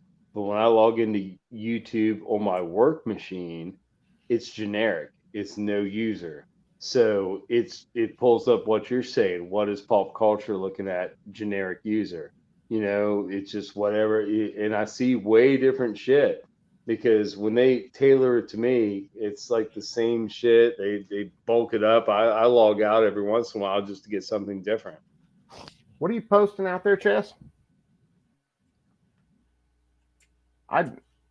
Even my ex account for the longest time, even back when it was Twitter, I followed mostly people that were on the left-hand side of things that I didn't agree with, basically to track the BS they were pushing that particular day, week, month, whatever. Yes, gather information and research. Yeah. On YouTube until at least 2018, I used YouTube more for like listening to music, and maybe watching whatever kind of funny cartoon than I did actually kind of jumping down the rabbit holes. Where are you at on it? Bob? On what? I'm nerding out with Vanessa Kitty. Oh, I see you going back and forth. Vanessa the cat. So let's the kitty appears. Joe, she's been Yes. in. We talked about that earlier. Catch up. But no, say if you're kicking it on YouTube and you're just going about your day, are you like listening to more long form content, or are you basically picking through like a lot of the shorter stuff? I typically have to draw the line at 10 minutes. Do you? Yeah, unless it's like a topic I want to deep dive into. I mean, even 10 minutes is a bit long. That 7 to 10 minutes for me is a sweet spot. To That's video. definitely. I think you're on the lines of a lot of people. That kind of 7 to 10. Up to 15. I like up to seen. Now, it's not to say I have not been wrapped up in the damn like YouTube short rabbit hole where I'm just watching a bunch of really short stuff, but for the doom most scroll. part, Doom scrolling. For the most part, I do like a lot of really long form stuff. Okay. Well, if it's a gun review or something, I'll spend the time and watch, 15 to 20 minutes or 30, No, But if it's a Fox News thing, 10 minutes is the limit. I'll listen to Fox. I don't watch Fox News on YouTube. For like mainstream produced stuff, no, I'm not watching long form stuff. I watch Paul Harold. I watch Paul, any video Paul and Roy Harold put out. I watch all those. Say Like, for you know what I mean? Informational stuff. So Correct. Sean Ryan, if you've ever watched his stuff, I love that Sean Ryan, dude. That's a 3 hour. Yeah, his 2 or interviews 3 hours. go for 3 hours, 4 hours. And I will definitely turn those on and listen to those throughout the day. That's a good Saturday. That's a good Saturday afternoon while you're grilling a steak and drinking a beer. That's a really good Saturday afternoon. It's so that's, and say if there's a subject, if I'm just looking for something on like a gun or a certain project or something, and you have a 15-minute video, but basically 10 minutes of your video is you promoting yourself or this sponsor or that sponsor, that's not what I want to listen to. Let's skip it. If you are running down and you have, say, a 3-hour video and you're talking about the meat of the subject, that's what I want to listen to. Right. Well, I mean, dude, I use the Brave browser too. I don't even do commercials. Like if I'm on my home machine, I never see one commercial at all. It's all on Brave. My business machine for work doesn't have that. I don't know anything about like Brave browser or something, but if you got a link to It's great. Go ahead and download it. It's super safe. It's good. You download it and get familiar with it. You'll see the benefits once you get in there. Or if someone else has a link to the Brave if you got Win 10, browser, you got Win 10, you're running Brave. You can run Brave. I think they have an Apple version too. I'm not sure about that. It's just, and it comes like kind of where we went off on that little bit of a tangent. It's just when I'm, whether I'm at work, I'm doing something around the house. If it's a subject that I'm into, I don't want to have to sit there and search for 15 different videos while I'm going about search doing engines are fucked right now. I don't want to DuckDuckGo does not work anymore, and that was my default. I've got to change that. I don't want to have to bounce from, say, one video where one video ends and you got the keep playing setting on or the auto play, and it goes to someone else and then it goes to someone else, because I watch such a wide range of content, especially if I've got something on my brain I'm trying to figure out. I work. I would much rather mechanics, motorcycle mechanics, auto mechanics, freaking guns, freaking politics. I would rather listen to someone. Yeah, I would rather listen to someone like a Sean Ryan or some others. They're talking about very deep subjects and it's very long form content. Even Joe Rogan, and I haven't listened to Joe in a long time. And through this Coop, secrets are coming out. You know what I mean? And by the time they're talking to him, it's already been leaked. If they're going on there, it's already been gone, and somebody else already paid the price for it by the time they're talking about it. Well, you know what I mean? They're not talking about it. It ain't been disclosed. I've got to watch this last episode of Sean Ryan where he's talking with the head of the basically the opposition forces in, I think, Afghanistan, where he's explaining a lot how the Middle East is working right now and how the government is lying to us so freaking bad that our government is actually spending or sending the Taliban millions of dollars. We fund their operations. Dude, we fund all that shit. Obama was the biggest funder. He loved it. Dude, what Obama had going on. ISK, whatever you want to call it, man. Freaking, you're freaking paying for it. dollar for dollar right now, we are probably spending more to fund the people that hate us than we ever have been. Was it like round about $1 billion where the freaking arms were left in Afghanistan? Just like That was nothing but, you know, gift. It was a gift. Yeah, that's all that was. Gift. That's not Yes. counting the monthly funding that we're Correct. sending them. Yes, all the funds It that is were freaking crazy. and they're now unsanctioned, and we can just give you pallets of cash now. We prefer to pay you that way because it's not like Because we can do. Dude, we're so dirty. The freaking U.S. government. is so We can fucking- show you know, shorts without. I hate to any say kind that of on your copyright channel. stuff. You know, it's fucking filth. We live in Let a me- fucking filth. Oh, dude, I call our government dirty as fuck all the time, so that's nothing new. Which is You know, probably I mean- one of the reasons I'm amazed my channel has lasted this long. Hold on, let's look for Hey, shorts. fuck those strikes, man. You do what you have to challenge them or whatever, man. If it was called for, it's called for. If it's not called for, fine. But if it's called for, say I'm sorry, and I'll wait the time and I'll come back. Whatever you want me to do. But it's fucked up hold on, now. what were you saying, Joe? I think they hold like commenters against creators sometimes, and then They will comment now. can get you in trouble just because and then you can get freaking rogue people just come in and fuck up your shit just to be an instigator, and somebody will bite back at them, and all they have to do is get a back and forth like 2 times, boom, strike. Two time back and forth volley, 2 strikes. Let me show this. Hold on, let me. I mean that's my Drop interpretation. Is that yours? Is that what happens?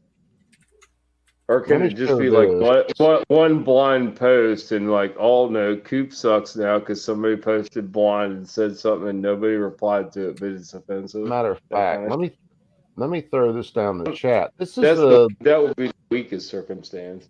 This should be the link to Sean Ryan, his show. Yeah. But if you look at his stuff, so that was Oh, so you got the probably Aussie one of the back on shorter there? ones. So that was 2 hours and 15 minutes. This show Yeah. was 5 Well, hours and super long. 44 minutes. Super long form. 2 hours, basically just under 2 hours. It's like a Rogan. 3 It's like a hours. Rogan. Rogan usually does an hour and a half, and Ryan goes longer. I like Ryan's atmosphere better. I like and usually he has higher profile people on. This one was 5.5. So yeah, you're talking about really long form content with him. Yeah. The only thing I don't like about Rogan shit is he works into the conversation about a half hour about talking about being comedians and shit. I don't care about any of that Hollywood shit. I want to talk to the people, the guests, and Sean Ryan this do was- that. It's all guest time. And he gives This them a is- nice this is gift. one of the He ones gives with the- hold on, people handguns. Joe, hold on. This was one of the ones with the leader of the resistance forces over there, talking about Afghanistan, the way things working. And this is a short, so there shouldn't be. Which Sean Ryan encourages you to use his content, which I love. That's nice. He's not running around trying to strike everybody. using it. Copyright shit. Gotcha. That's Things good. happened. Scrap- First, a nation got a devastating blow. The dream of my people got shattered.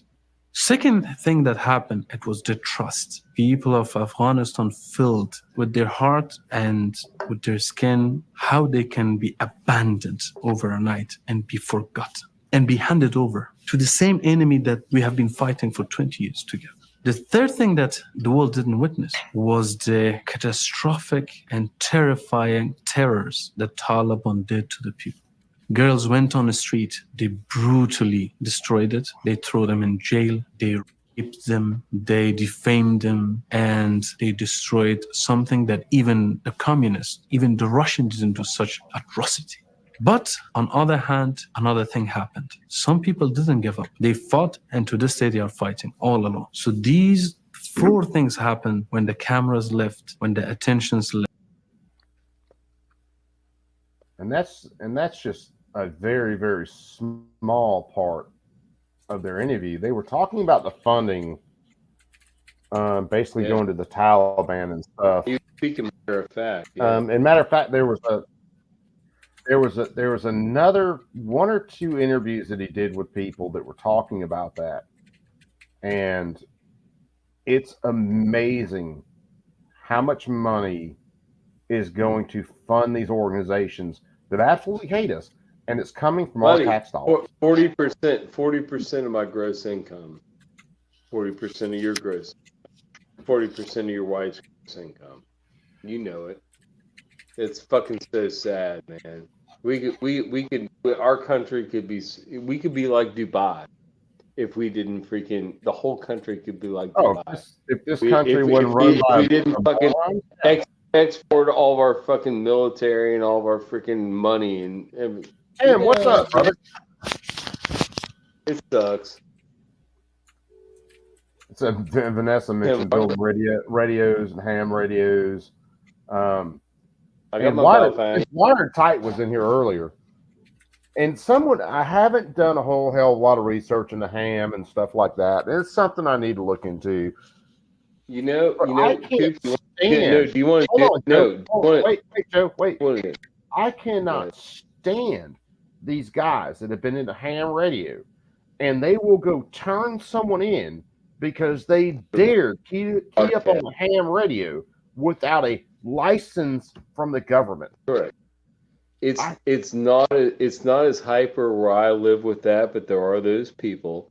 But the thing is, it's not hard to get. It's online.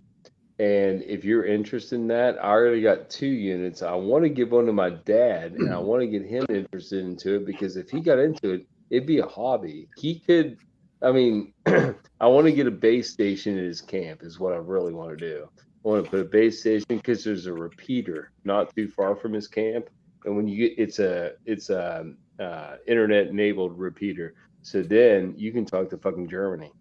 You know what I mean? Your internet repeater. Back in the freaking day. Recently, Yeah, back in the day when we were running, hell, I was in my 20s. We were still in Louisiana. Me and a lot of guys, you know, we'd all have CDs in our cars and our trucks and stuff like that. I did too in high school. On the right night, depending on atmospheric conditions, you could catch Skip and actually talk to people from other countries. Pittsburgh. I could talk to people where I live in Pittsburgh. Dude, we hit people up. Talking about. Yeah, Yes. we hit I people would up. park on top of the hill. We would fuck all up. over We'd the be on world. top of the hill drinking beer. I'm like, I'm turning CB on, man. It's fucking. I think the atmosphere is right. Yeah, we talk to people from all over What the a clear freaking world. My biggest thing about, and probably one of the things that, and maybe it's an ignorance issue with me, it That's probably fucked up, is. man. That's good shit, man. When it comes to like ham and a bunch of other communications, it's just they're so easily trackable. The signals is out there, and it is so easy trackable, so traceable that I haven't put a whole lot of energy into going that way. Because One even thing that's cool- even one the thing that's ham cool. radio Nazis will tell you that if someone keys up and they are not calling out their numbers or anything like that, they can triangulate a position so easy. Now, if they're doing that in their spare time, do you not think our government could do it 100 times better? These are old retired. Well, they just reported to the FCC. They're self-policing. That community is self-policing. It is. And I know what you're They have things called fox hunts where they practice that. They have somebody go key up It's someplace self-policing. and people run around, And- trying to find them, and But- then they'll do but- it. They'll but do it that takes- all night on a Saturday night. You can get in. You can get into the club. You just have to freaking take the online test and you get your call sign. And then once you get your call sign, it's a random call sign. You can apply for a custom call sign, which is probably what everybody does. So it's somewhat unique to you. And then you have your call sign, and then your coach. You're good to go. You can communicate. And those assholes, then they're your buddy. Like, it's just like an instant fucking switch. Then they're your buddies.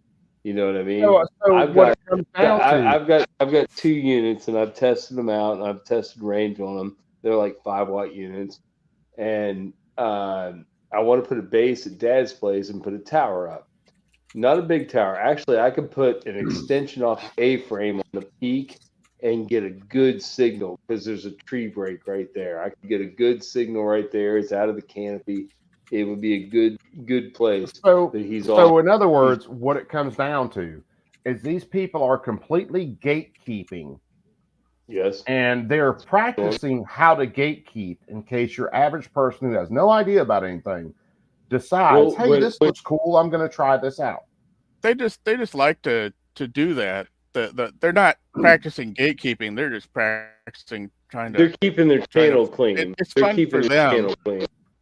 Yeah, and that's and their if there hobby. is, That's if there their is an hobby. And you're actual, loafer. Hold on, Joe. Let Bob say what he's going to say. yeah, and if there actually is an actual problem, then they can go find that transmitter that is the problem. And some people get on are actually, dickheads. If somebody's Correct. just transmitting without a license, typically they'll say, hey, look, you need to get a license. And if they don't, go get a license, then they'll go track you down. I translate this a lot into. Hold on. I translate this a lot into, say, kind of the gun community stuff. Gun community. I know that stuff. I hate that fucking term, but if someone gets a ham radio or something like that, obviously you're out there. More than likely, you are not the trusting the government for everything kind of person. Why in the hell would I go after someone for not getting a government license?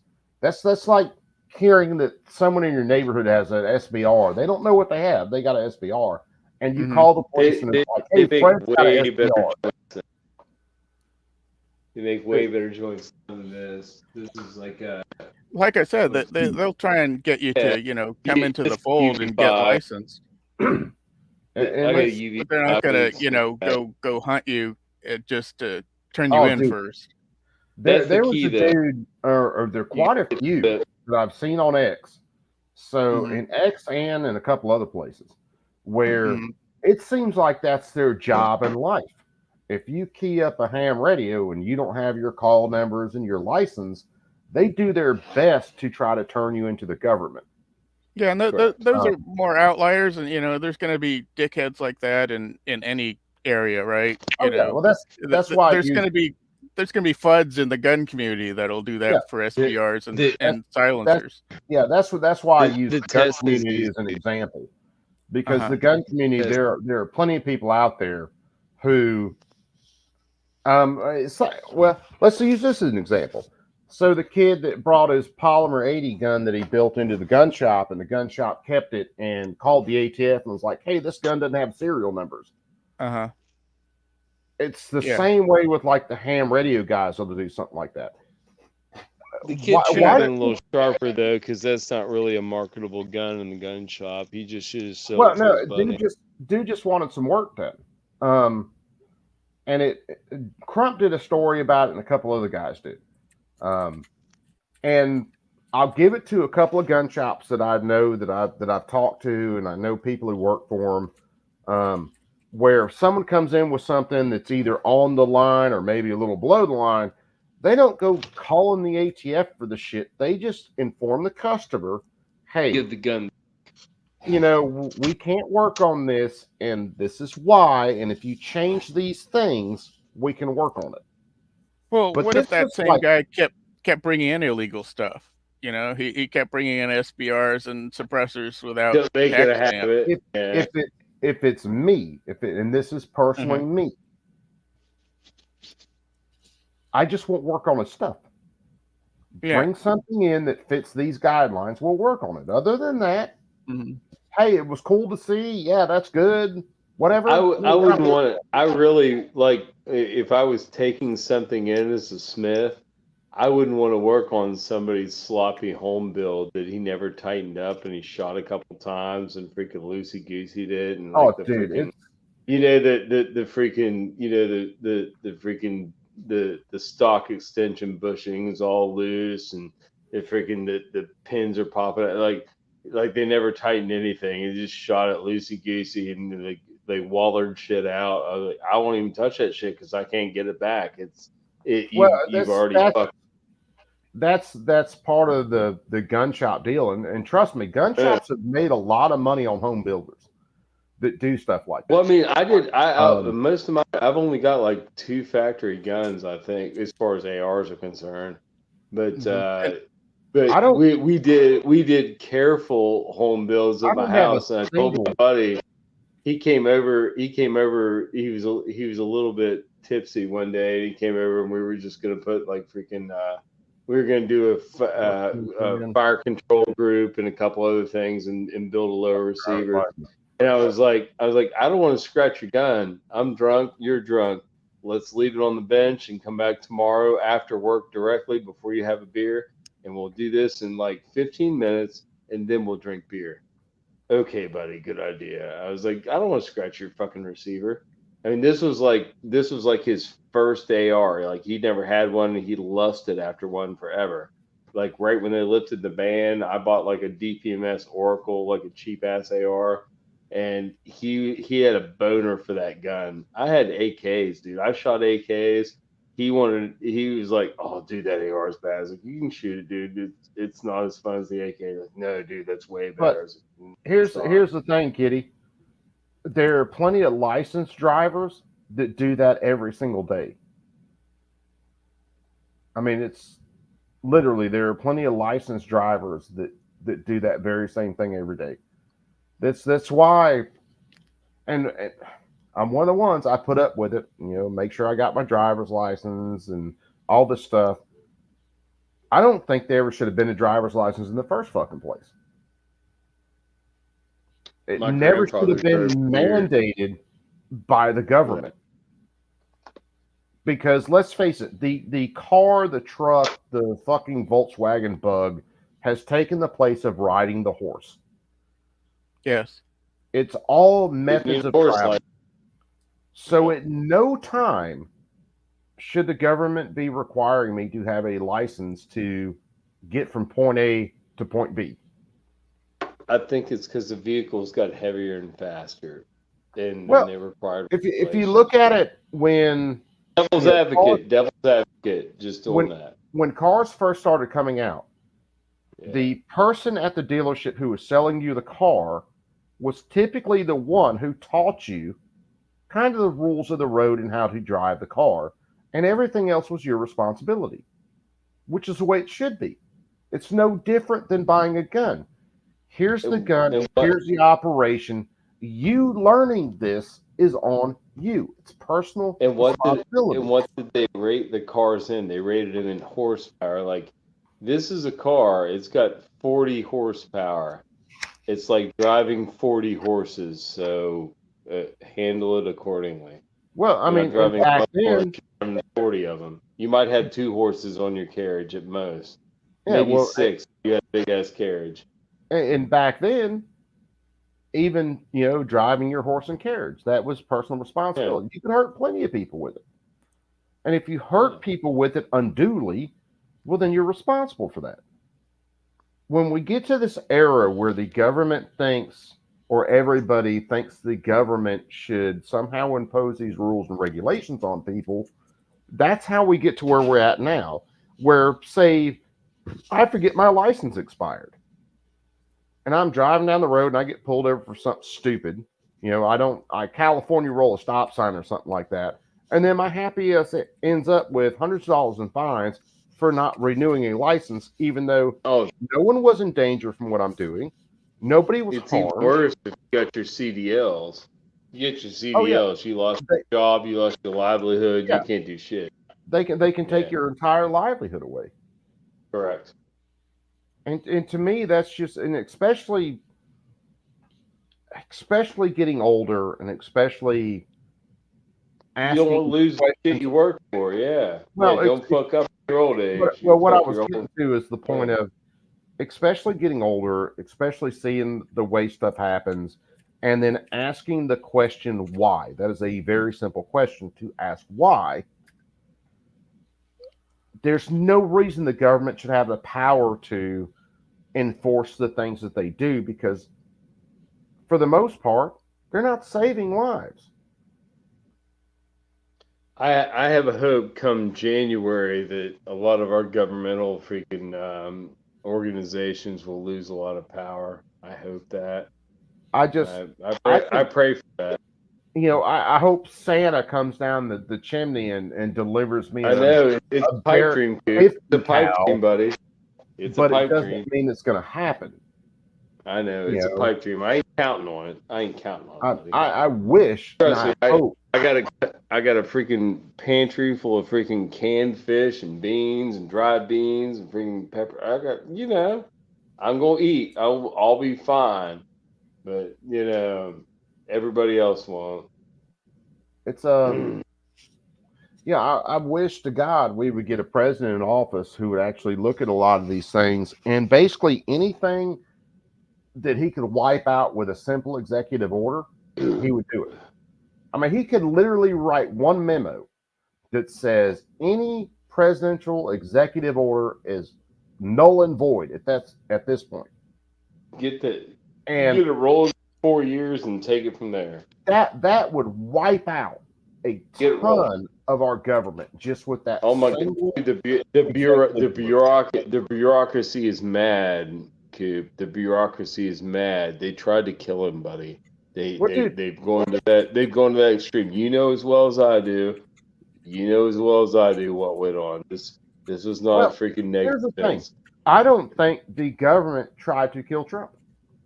I think they allowed it to happen. Yeah, that's what I'm about to say. I think they allowed it to happen. Same but thing. At this point, I don't think they MK Ultra'd this dude and got him to do it. They just basically. I don't know if it's to that point, but that was a consideration. I analyzed that point as well. MK Ultra, I analyzed that point, and I don't think it was quite to that. At this point, now they talk to these guys through like video game chat. You know what I mean? They get in there, they find out who they are, they freaking play video games with them.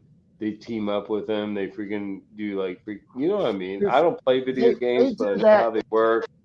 You're talking to teammates and shit, and they do that shit, dude. They do that with us. They can hide it easy. They can hide that chat easy. Well, what I'm saying is they do that with everything.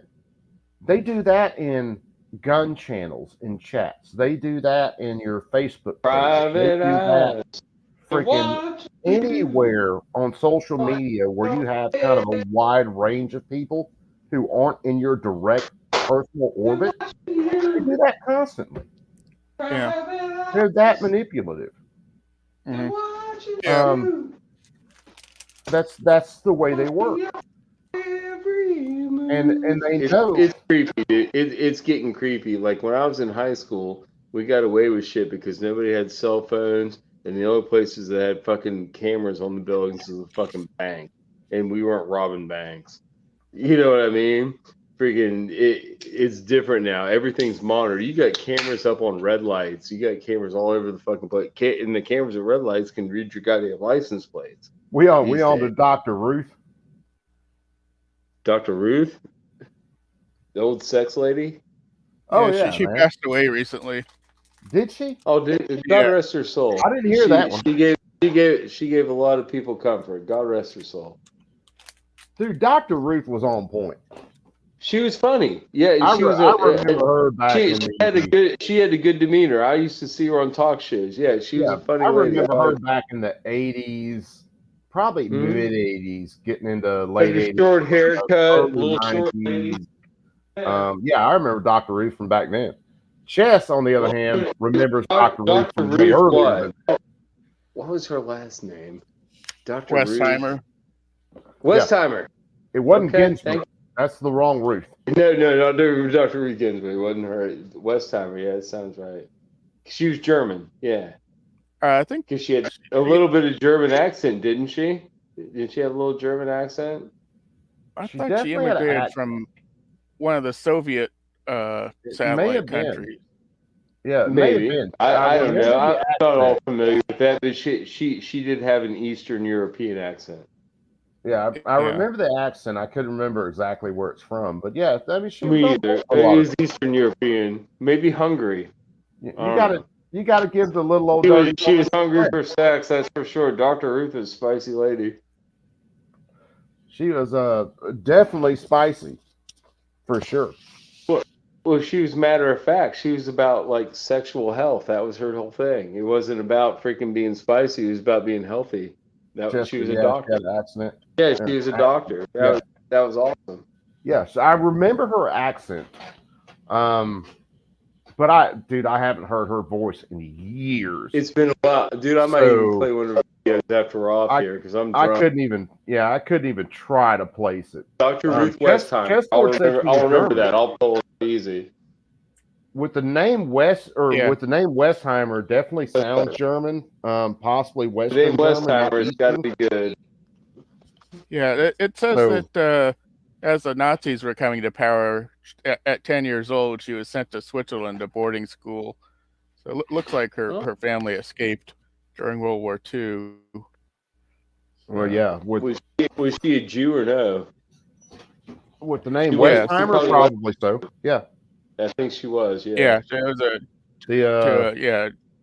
she was born in Germany to a Jewish family. As the Nazis came to power, her parents sent the 10-year-old girl to school in Switzerland for her safety while they remained behind because of her elderly grandmother. I never used the word her Jew parents as a were bad both killed in concentration camps. Yeah. I never used Jew as a bad word, just an identification. No, I mean Jewish or I had Jewish friends. I went to a bar mitzvah. It was a freaking cool ass freaking experience, man. When I was like 13, dude, my friend Scott I went to his bar mitzvah. It was fucking gorgeous, man. I saw the sacred scroll. PLA, what's up, dude, my brother? I wore the beanie, man. It was awesome. What are you up to tonight, PLA? Dude, PLA. I'm having horrible issues with stringing on my prints. So, when the print head's actually transitioning from one part of the print to another, it's like leaving a almost like a spider web, and it's freaking killing me. I just swapped over to a new hot end, and I'm still trying to play with temperatures, but it's still killing me. I mean, it looks like I got hairs on. I got to give my fucking prints a haircut right now. I'm trying to deal with trying to play with the retraction, and trying to jump that up here and there to try to alleviate some of that, but it's freaking killing me, man. Are you trying maybe to you gotta. What are you doing? No, I've been printing out all kinds. I've been printing out. Well, I printed out the dies for the bending jig for the set me. I printed those out. Those printed good. But if I do something like this guy, which is a Skyrim, it's one of the Daedric masks. So you got a couple set me flat. Do you have a couple set me flats you're gonna bend? No, I got a set me flat at this point, but it's hard to pick it up on here, but you can kind of see the hair or the filament stringing when it's changing from one place to the other, and it's driving me up the freaking wall. I don't know anything about that. This was the bust of one of the characters from Skyrim, and the actual filament or the actual print value looks good. But still, it looks like the sumbitch is wearing a fucking Wookiee suit when I pull it off my printer.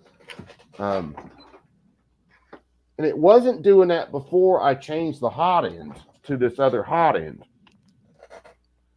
Was that for like a different filament or something? No, same filament. I changed the hot end out. I put a CR or C. Is it a CR or a CT touch?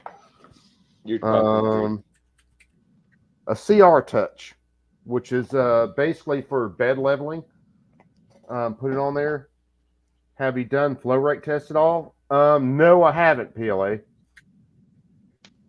I don't even know what a flow rate test is. I'm gonna wait till the technology gets to where we can load like freaking like ductile aluminum or something into a 3D printer and print out something, you know.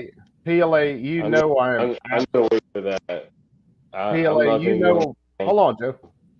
PLA, you know I'm an absolute caveman, so no, the flow test I know nothing about. I looked it up, and one guy was talking about your heat setting too high. Another guy was talking about the retraction rate, which I know is where the filament will withdraw, so it's not still pumping out filament when it's changing from one place to the next. So no, I don't know anything about a flow rate test. So I'll have to look that up, because it's just from when I changed from the regular hot end that came on that printer, didn't give me these issues, to the new hot end. Yeah, well, I'm printing. The last print I did, I've got one running right now. It's one of the troll skulls. I think I printed one as low as 195, and it was still stringing like hell. Yeah. Well, I mean, you know what I'm talking about. Like right now, Yankee Hill Machine is pumping out a suppressor that's like all like freaking popularized. Freaking, it's 3D printed. Oh, there's a lot of big technology exists. It just hasn't got down to the consumer grade yet. When it gets down to consumer grade and lightweight, I might get into that. I'll wait till it gets down to metal, and there's a lot of companies. They'll produce ductile wire and metal. There are a lot of companies right now that are doing 3D printed metal suppressors. I think SIG's one, a couple others, but you're right. It hasn't dropped down to where there's a really, from what I've seen, consumer affordable machine. Yeah, it's industrial. So, I mean, and printing out, like stuff I'm printing out, say the set me jigs to bend the flat, stuff like that, those turn out great. They seem solid. Not a whole lot of issues with them. Hold on, PLA, what do you say? You're getting training. The program will be the same. With heat.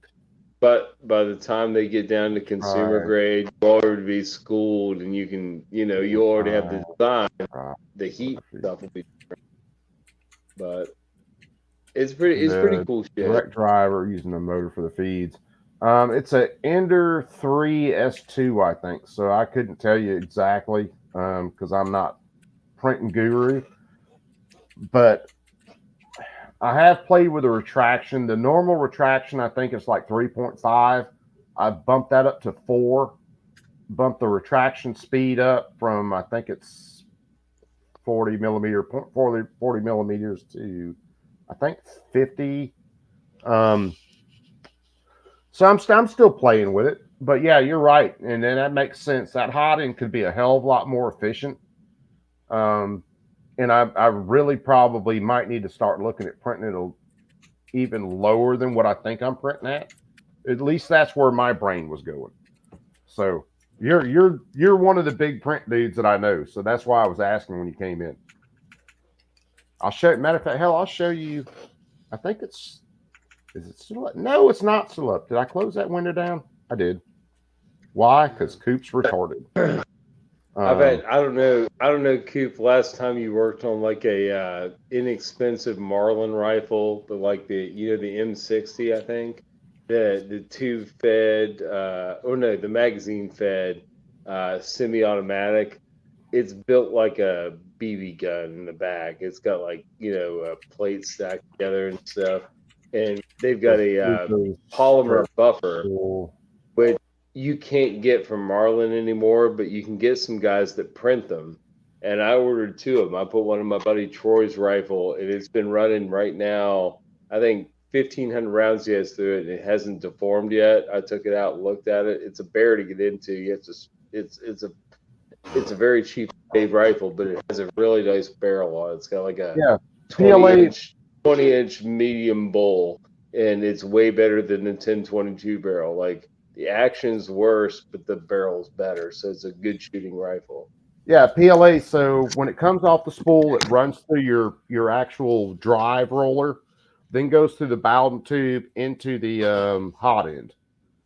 And the new hot end I bought, one of the reasons I got that is because the old hot end, where the Bowden tube slips into the hot end, there was a hell of a lot of space. So it was bad about jamming. And when you pulled the jam out, it was like a corkscrew of material. That's how I knew there was too much space there.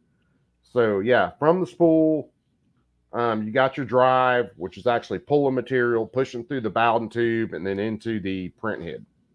That's how which hell, you know way better than I do. Like the regular ender, which is which is back there running right now, printing out this troll skull. What's my brother Barton saying? Keep, I get a few 100 hours. Bart says LOL. I didn't know you could use a bamboo hot end on a damn ender. So, yeah, that's news to me.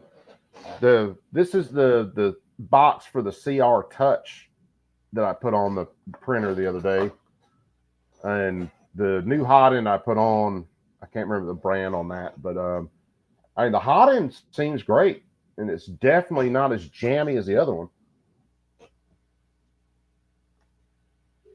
You say, gotcha. If you're already at 5mm traction, they want to stop adjusting, reduce the flow from 100 to 90. Yeah, that would be, yeah, okay.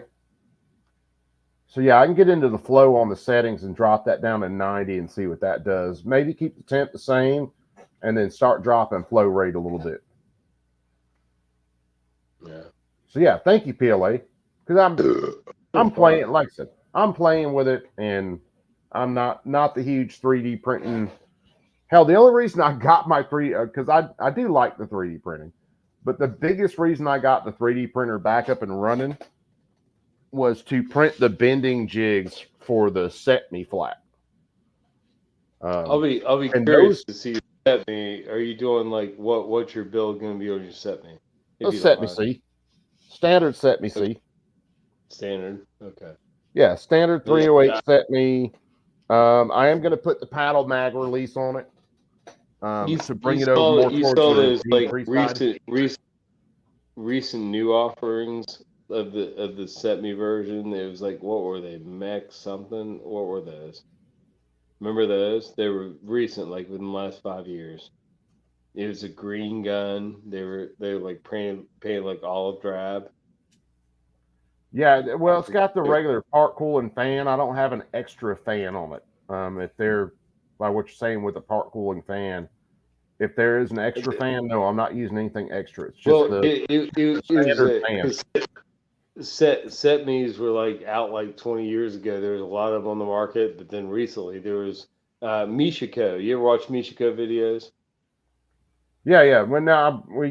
I'm still paying attention to Set Me, but I was also paying attention to PLA.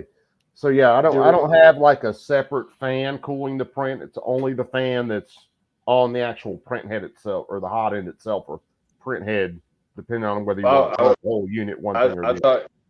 I was talking about just the regular the rifle itself, like the finished product, not the build of it, but the. I think I'm running this percentage PLA at like the speed itself was like 170 something. I think is what I jacked it up to. Because I was on a couple other prints, I was running down as low as 60. Did 100, was still getting stringing. And then I bumped it up to like 170 on this one. So you're just building a straight 308 rifle. It's regular Set Me rifle. Yeah, this is what I'm building right now. Yeah, it's just a regular straight run of the mill Set Me. How's your top rail going to be? Are you going to put a barrel sight on the back, or are you going to do like a welded rail to put optics? I may add a welded rail to it later. Yeah, you can do. And who knows? I might stick one on there. It's going to be your personal gun. It's not one that you. Yeah, this is just a personal gun. Yeah, you can do whatever you want. Yeah, that's cool. I've got a So- PTR. I got a PTR 32. I don't have the 308. I got the one in 7.62 by 39 that takes AK bags. Dude, it's a beast. It's like 11 pounds. I've got a Burris pepper mount with I think I got a around a 12 hold power. on for a second, PLA, because I think I can pull this print back up, and I'll show you what the settings actually are right now, and maybe we can kind of play with that and dial it in a little bit more. Anytime I got you, Dark, Rich, other guys, yeah, and I got a chance to hit you guys up, I'm definitely going to do it. And a couple other guys in the chat that are freaking spot on with 3D printing. But yeah, give me a sec. I'm gonna hit the restroom real fast, and I can do a screen share real fast, and I can kind of show you what I got that thing set. Should pull up my settings. Thank you. I think I'm gonna dip, man. I had a nice evening though. Glad to see you, buddy. Yeah, take care, Joe. Yeah, man. Take you, Scoop.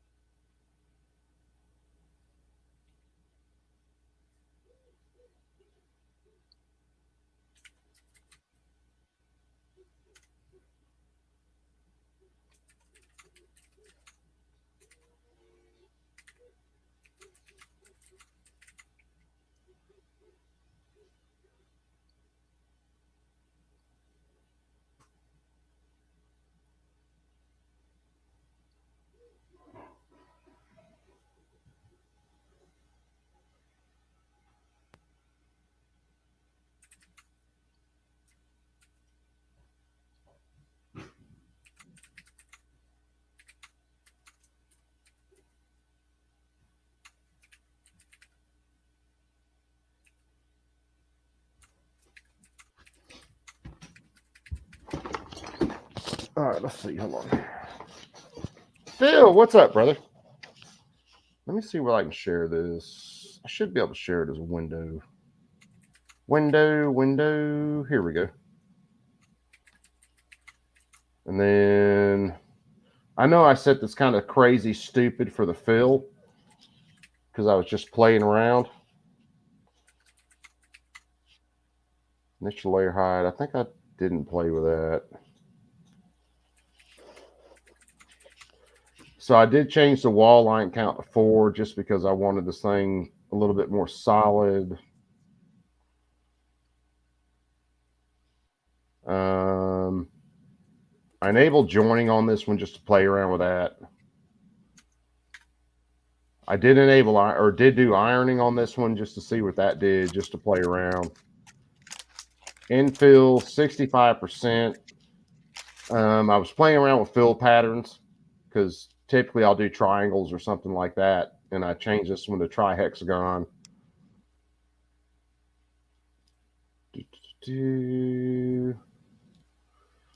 So I actually set this one to 200, but I think I sent my printer to 195.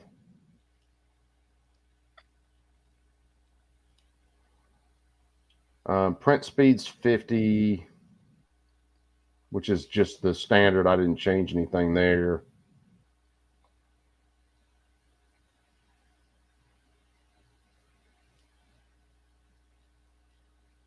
So retraction distance, I set that as high because this should be my last setting. So I set that all the way up to 5. Set my retraction speed to 50, which is probably crazy. I don't know.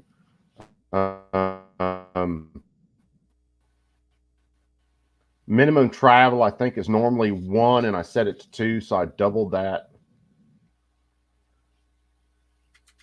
For supports, I did general tree supports on this one. Support density of 2.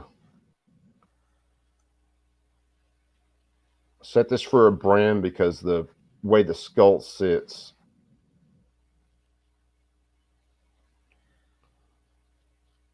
And I don't see. Well, the fan's set on the printer, so I know the printer's set to like 170, something like that. But this is a skull I'm printing, which is one of the troll skulls from Skyrim.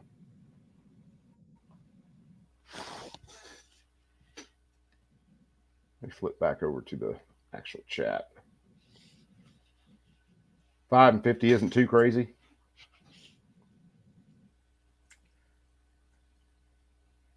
Well, at least I'm not going too crazy, PLA.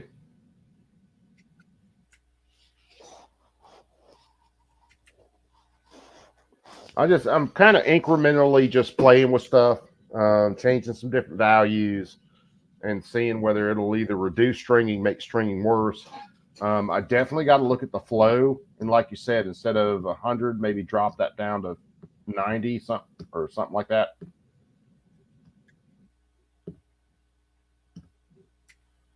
No, I didn't run the PID test. Again, caveman, I can function check a firearm and all that, but as far as like the printer, yeah, good luck. I look like a monkey trying to figure out a coconut.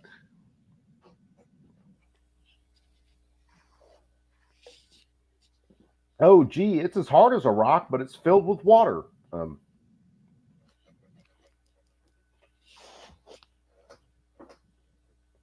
That's how I roll, baby. Straight up the middle. But if not, there are ways to do it.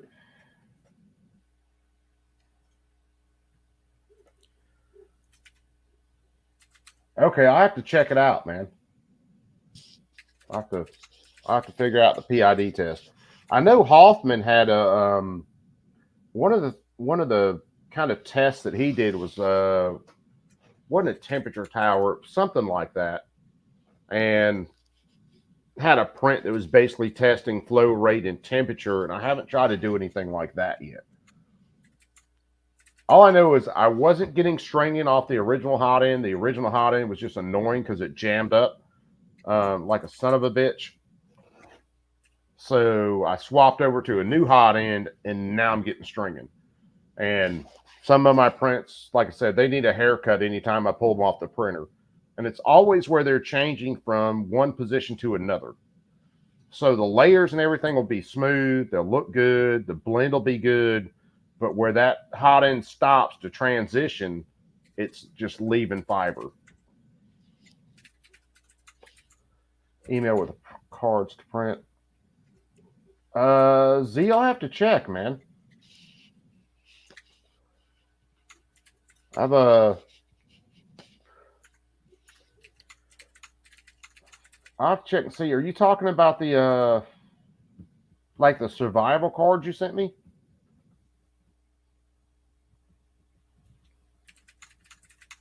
If it's that, I think I opened it the same time I got that email from YouTube because I was just kind of checking email before I went to sleep. And then I had to go do basically YouTube's form of sensitivity training because apparently I broke YouTube guidelines.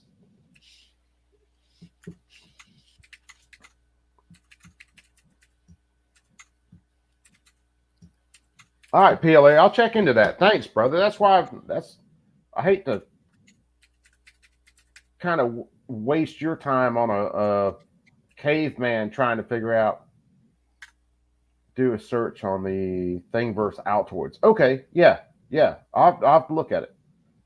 But yeah, I hate to kind of waste your time trying to help a caveman out, but if I can bug you, I might bug you. Because, again, off the original hot end, I wasn't getting any kind of stringing like that. And then new hot end, prints look like Don King. Poof. And then it just is annoying as shit. But the layer lines themselves look pretty good. And they seem pretty solid. But they just have hair everywhere. It's like me if I stuck a fork in a light socket.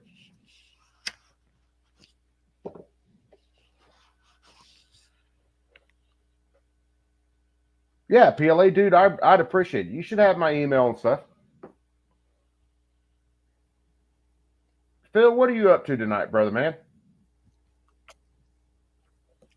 Hell, is the let me throw this back out because I'm going to finish another beer or so and then jump out. let me throw the invite back out in the chat. And Philip, if you want to jump in, talk, shoot shit for a little while, man, you're more than welcome. Which anybody is. We went through the more serious end of it, and now we're just hanging out. Bob, have you done a whole lot of 3D printing? No, I bought one and then it's still in the box. So oh, you suck. I know. I was gonna build my own CNC, but since I'm between jobs, I the $1,000 I came up to build the CNC I wanted to was kind of put on hold. Oh yeah, that'll throw a hold on things. Yeah, so I'm just and then probably when I get a job, again, it will be like, oh, I don't have time for this. Yeah, it definitely goes that way. But if you got a 3D printer in the box, what'd you get? That King Rune with the one arm. Yeah, and, I could probably track it down if you don't know what I'm talking about. But it seemed to be, and I saw one of the channels. It was easy to set up, which was appealing because a lot of people, talk about how long it takes to get an Ender 3 dialed in, or it takes about a weekend to put together a Prusa. So yeah, I didn't find the Ender all that hard to put together or anything. It really, like, another one of those things, kids. If I can do it, a caveman can, because I'm like way below caveman level. Yeah, I wasn't worried about the my ability. It's just, oh great, now I have to spend a whole weekend putting the thing together. Well, this is a chest. This is the same filament I was using before, which is the eSun Pro PLA Plus. And I didn't have any issues with stringing off the other one. The only thing that really changed is changing out that hot end. Hell, I never looked at the retraction settings before or anything until I changed this hot end. And now I'm trying to dig a little deeper, and I'm like, okay, well, this fucker looks like Don King, so let's try to change some variables here. Because even with the regular eSun Pro on some other prints that I did, some frames and some other things, I mean, I printed as high as 210 and never had any issue with stringing. And now I'm down to like 195. And on one of the last prints I did, it was still stringing pretty bad. It's a dial in that causes the Ender to be a pain. Yeah, I can see that. I think it's an Ender 3 S2. I don't think it's the Pro. I think it's an S2. I did a bunch of stuff the other day trying to update it to put the CR Touch on it. Had to break it open, look at the board in it, and all that stuff. And I had all that somewhere. And I'll be damned if I know where I put all that information. Have to turn on combining to get rid of the stringing. Okay, the next one I do, I'll turn on the combining then. Because I don't think I got it on this one.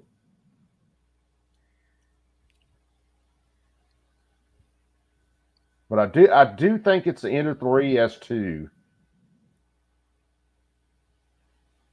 And again, I don't know a whole lot of jack shit about different printer models and stuff. And it's been, 2 years since I bought this thing.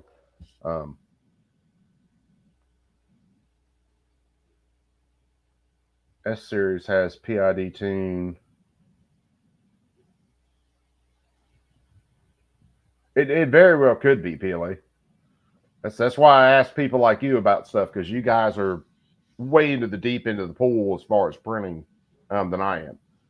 I don't half the shit I print, I don't even know how fucking solid to print it. I just kind of go with the flow. Like, this looks simple. Now my set me jigs, I did print out at like 85%. I knew I needed them solid. I do understand density, but I'm not. I am definitely not the one you go to for printer settings.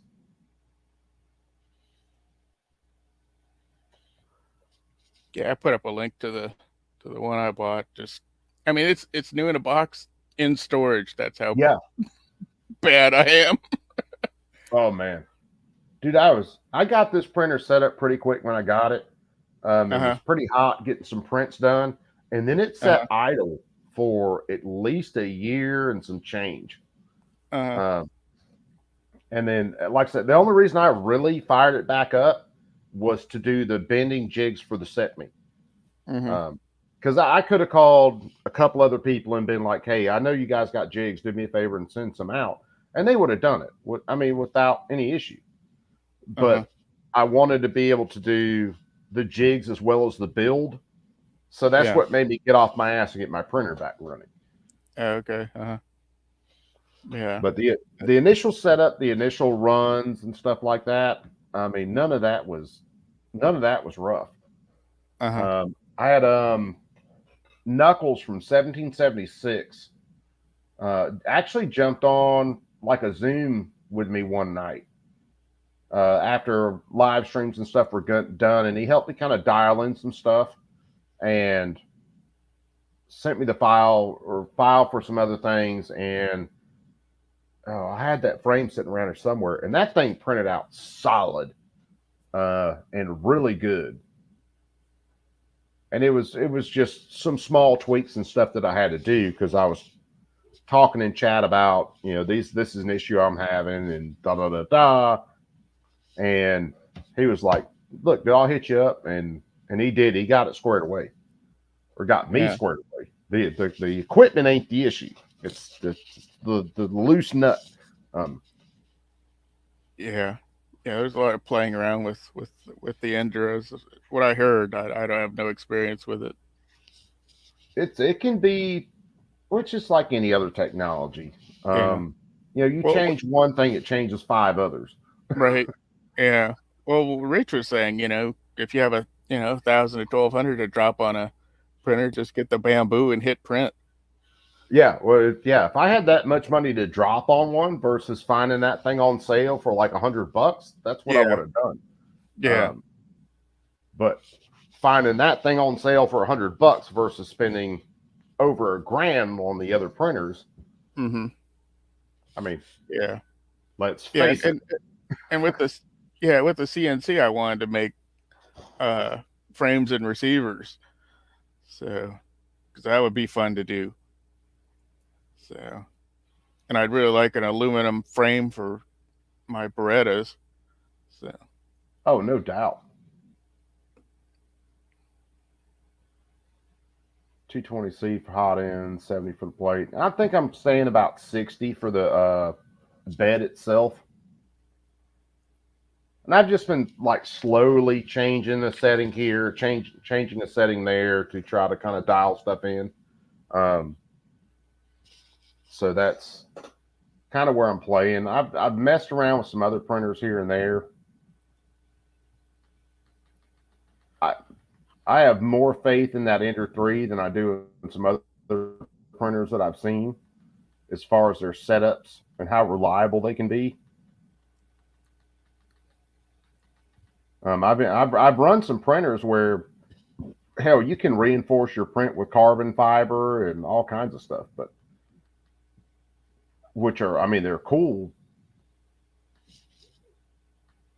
And they did some extremely solid prints, but they ended up being so freaking finicky on stuff. It just wasn't even funny. I mean, maddeningly finicky.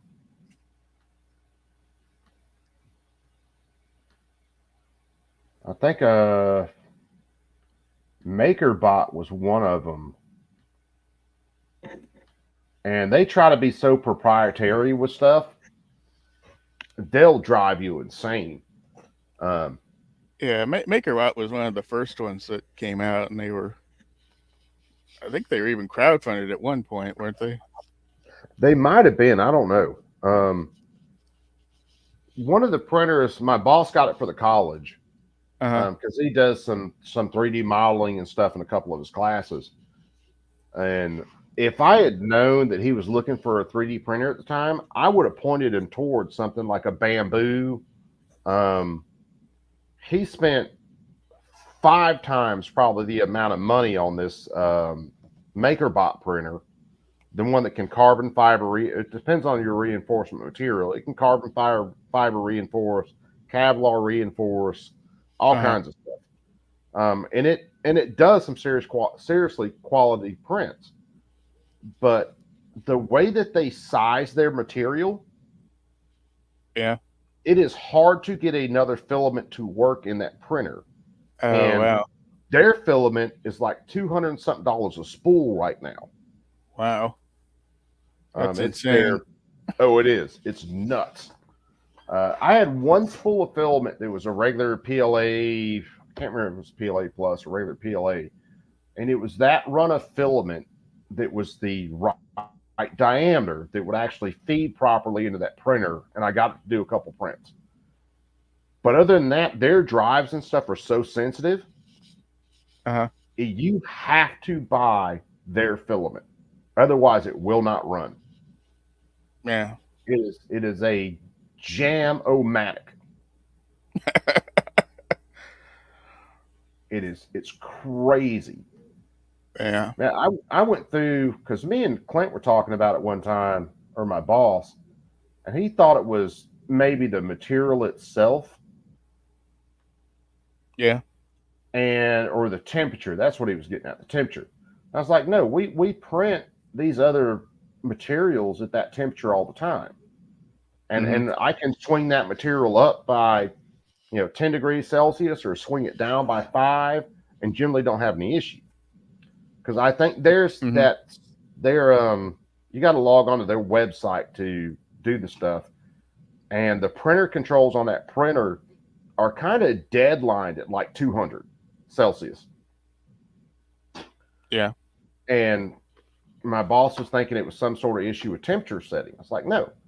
I took a string of filament, regular, that was running in the other printers, that was running fine, and then took a string of this proprietary filament, and I took a set of calipers and mic'd it for a long section. Yeah.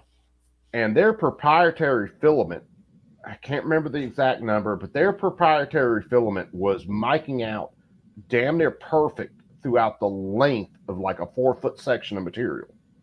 Yeah. The other standard PLAs, like I'm running on that printer and stuff, you got a little bit of variance here and there. Yeah. And whenever it hit that variance, that printer would jam. Wow. That's yeah. That's one way to sell your filament. Yeah. Because the temperature really didn't have anything to do with it. I mean, I showed my boss on another printer that was a MakerBot too, but it was a different MakerBot that we were running the standard filaments in that you can get for $24 a roll. All right. I showed him I can go in there, I can change the temperature on that and all kinds of stuff, and it still did a good print. That's what. Oh God, where did it go? I just had the bolt sitting here. Another thing I printed out, and I showed Clint. I printed it out fine, and took that same filament, put it in that high-end printer, and it would not run it at the same temperature.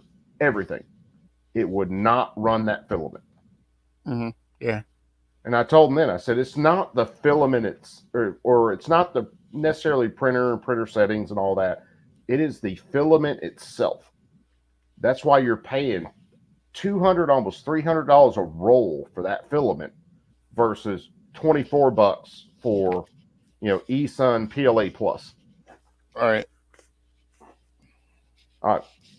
And I tried to tell them later, I said, if you do get another printer, just go with Bamboos, something like that. Simple. They're more reliable. The filament doesn't cost as much. The printer itself is probably less than a quarter of what you paid for this other printer. And when it came down to it, the only thing you were lacking in between those two, well, there are two things. The versatility of the filaments and then being able to reinforce with other materials. Yeah.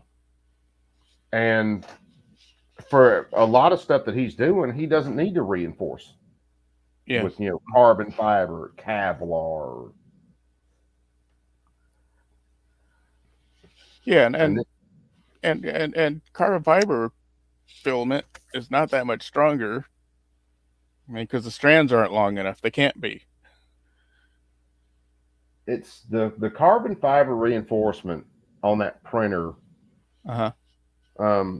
typically came in a smaller spool, so something that looks like about the same diameter as a typical spool of I want to say your regular fishing line, I should say. Okay. But it wasn't as wide, so it was only like an inch wide.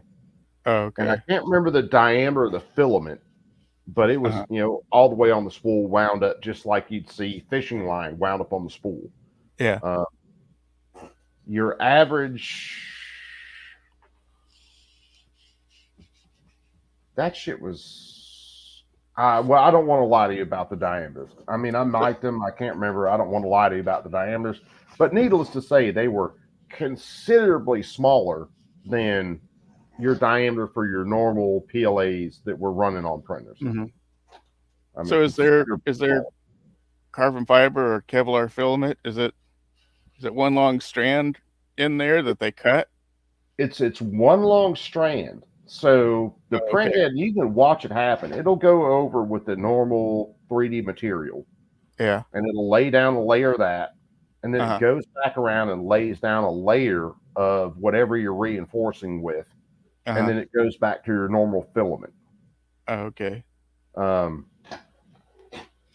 It's I mean, it's pretty cool. We printed out some really cool stuff that was really seriously strong. Okay. Yeah, so it sounds like it's one long strand that they have to that has to be cut at certain places, right? Yeah, it has to. You've got basically a blade that trims that material. Okay. Yeah, that would be strong. Yeah, you can run it out. Say when you're setting up your printer, you can run it out so long, and then tell it to cut, and it'll cut it right at the actual nozzle. Yeah. To make sure that you're flowing clean material. So yeah, it's a spool, like I said, about normal diameter of what you'd see fishing line come on. And it is extremely strong. We've played around with it and tried breaking some shit. And it's really strong. Mm-hmm. You know, just depending on whether you do a carbon fiber reinforcement or whatever. If you did that with fiberglass, if you did that with glass, it would be stronger. Yeah, I know we could reinforce with carbon fiber, Kevlar, fiberglass might have been one, and I think there was another one that you could actually run with the reinforcement. So it's got one spool of your normal filament, and then it's got the small spool of your reinforcing material. Spectra? Is that the fourth? No, it wasn't. Well, it could have been. I don't want to lie and say it's not. It's been a while since I've looked at that printer. But I do know one was Kevlar. I do know one was carbon fiber, and I do know one was glass. Yeah. And I can't remember the other one.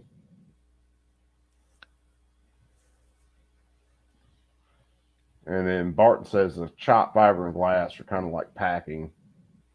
Yeah. When I repair my own sailboats, and chopped.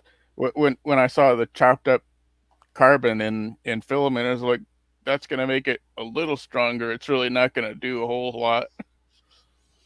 So, dude, I've repaired some fiberglass, and I hate working on that shit. Oh yeah, it's not fun. So. Who was it? A dude? I can't remember who it was. I can't remember whether it was in person or online. It may have been in person. Many years ago, and it was years when they did it. Said they had ended up getting their leg broke. I can't remember whether it's femur or what, and they had a huge leg cast on. Yeah, and got it wet, goofing off and being stupid. And they thought they just go ahead. They worked with fiberglass. They'd go ahead and fiberglass that shit and call it a day. And said he smeared that shit with resin and fiberglass, and of course fiberglass goes through a heat. Yeah. He said he couldn't get that. Does, right? Yeah, he couldn't get that cast cut off fast enough because Uh-huh. that shit was burning his ass up. Yeah. And I can see that because oh God, I hate dealing with fiberglass. Yeah. A friend of mine was in the work area at the yacht club when I was doing a whole bunch of stuff to one of my boats, and he hadn't worked with this with epoxy. He mixed up about 6 ounces of it, and I said, "Oh, that's way too much, way too much." He's like, "No, no, no." I was like, "No, it's gonna get hot, hot, hot." He came out of his boat underneath. It was a 21-foot boat. He came out so fast, and the thing is smoking in his hand. Yeah. And he threw it in the garbage. I was like, "Get that out of the garbage. It's just going to light the can on fire." Yeah. And then there have been places that have burnt because stuff like that. Yeah. All right. Chemical reactions are a bitch, kids. Yeah. So, and they so I do handed create him a hell of a lot of heat. Yeah, I handed him my West System stuff with the pumps on them. I was like, "Here, you do a pump of this, you do a pump of the hardener, and this little bit, about 1 ounce of material." I was like, "That's gonna harden fast, and you can apply it." Yeah, little dab will do you. Working with It's stuff just like working that. in this amounts, so. And especially, this is in the Texas heat. I was working with the second slowest that West puts out, in terms of man. it wasn't tropical cure. It was slow. Yeah, but activator. either way, you don't have a hell of a lot of time to work with it. Yeah. But it goes through some serious heating. Yeah. To actually harden everything up. There's Phil. What's up, brother Phil? Yo, what's happening? Shit, same old. We just hanging out. Thought I'd pop in before you signed off here. Not much actually. I did my own Biden video a little earlier. For whatever reason, it took the longest time to record it because every time there would be some kind of fuck up either on my end or on the technical end. It's almost like they didn't want me to record it. It's like I'm not saying anything, but anybody doesn't know already unless you've got your head buried in the sand like most of these dopes. I can't believe it's like, so here's I believe it. I just can't believe it took this long to fucking do it. Here's a question for you, or kind of a theory. I don't think Biden knew that letter was coming out today. I think no, he didn't. He had no idea. Out. He doesn't. Yeah. He doesn't know his ass from a hole in the ground. He does not. Just I looked at that letter. I said, yeah, those are the same social media dopes that write his tweets. You know what I mean? Fucking. It is. If you took words that came out of his speech and edited them and threw them into a couple paragraphs, that's that letter. Yeah, Alex Soros wrote that letter after he took the picture with Kamala Harris. Whenever they had that photo op that's floating around the internet now, so you have an idea what's going on there already. It's like, yeah, we know who's backing this whole thing. Again, they knew it finally took that debate to open up enough eyes, even though we all saw it a long time ago, that this guy's a drooling veg. He has no business being there, and there's only so much of our bidding he's going to do before he drops dead. So.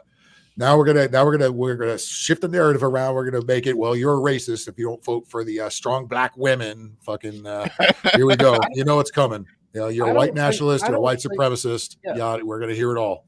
I don't think she gets the nod when they go to the DNC after Biden releases delegates. I don't think Harris gets the nod.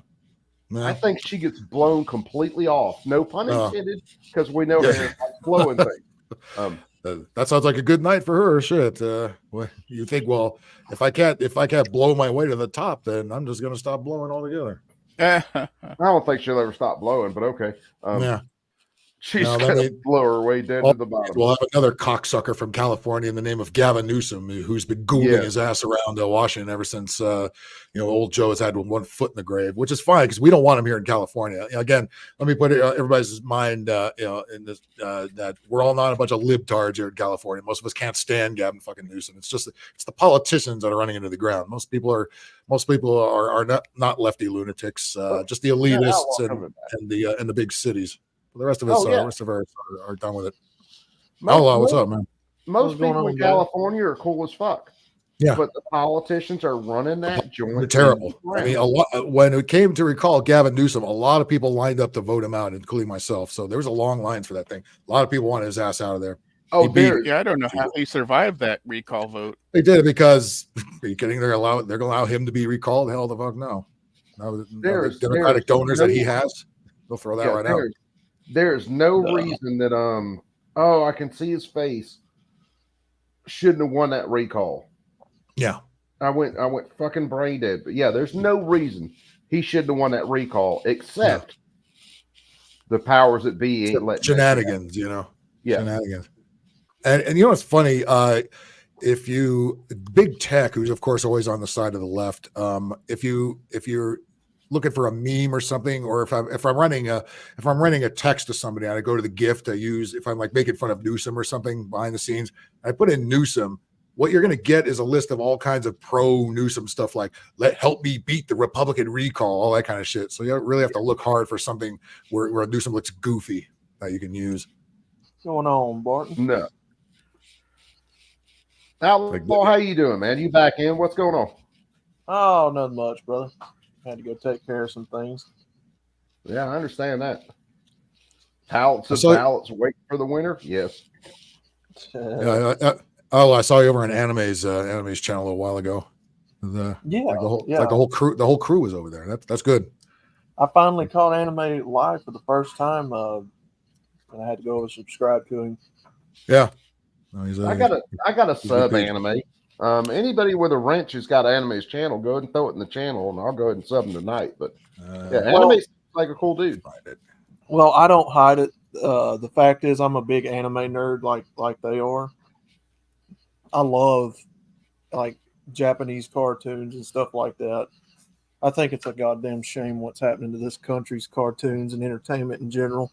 My anime, as far as like the Japanese animation and stuff, comes from like Robotech, and a couple other anime series that were out at the time. Robotech definitely being one of my biggest that I just absolutely loved and always did love it. If you get into some other stuff, hell, like, I don't know, I guess you consider Dragon Ball Z kind of in that anime stuff. Yeah. I've never got into that. I would really rather hit myself in the head with a hammer a lot. Well, and again, I know Phil's in that industry, but goddamn, what are they over there doing? Like, they are just absolutely. Well, I mean, the well dried up a long time ago, and they know it. But again, they have to keep it afloat as long as they can, even though it's a sinking ship. Just like they kept Biden afloat as long as they can, knowing that's a sinking ship. Yeah. There's not going to be there's not going to be any originality anymore.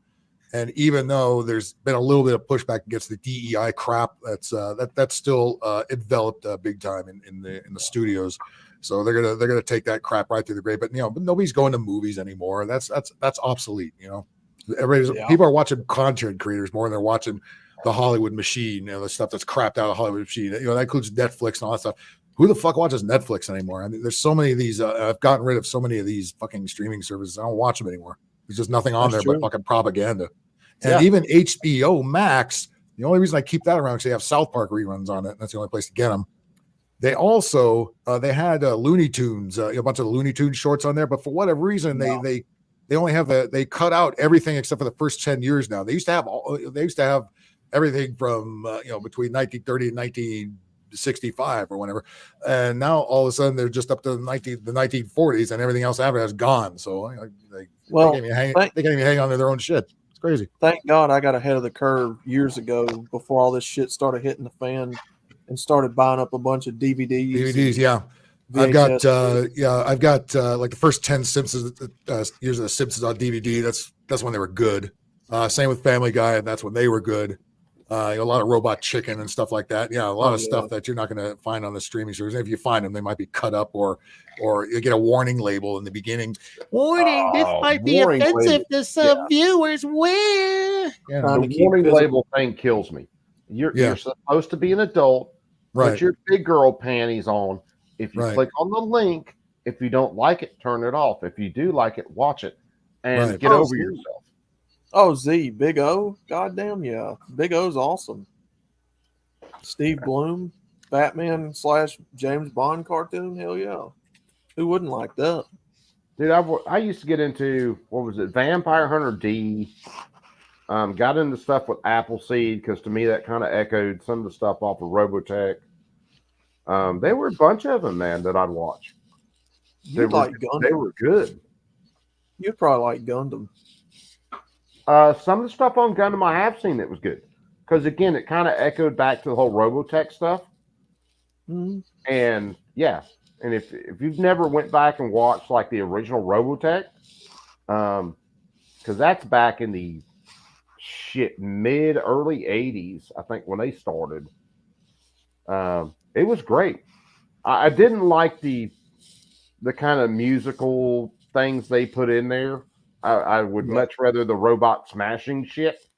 What was her name? Minmay? Yeah, I would have kicked her to the curb.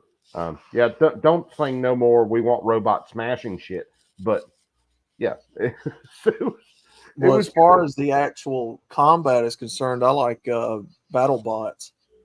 That shit's fucking awesome. I don't know whether I've watched BattleBots as like an animated thing. No. It's a real thing where people actually build like yeah, I know RC what you're talking robot cars and they fight like with saw blades and shit like that.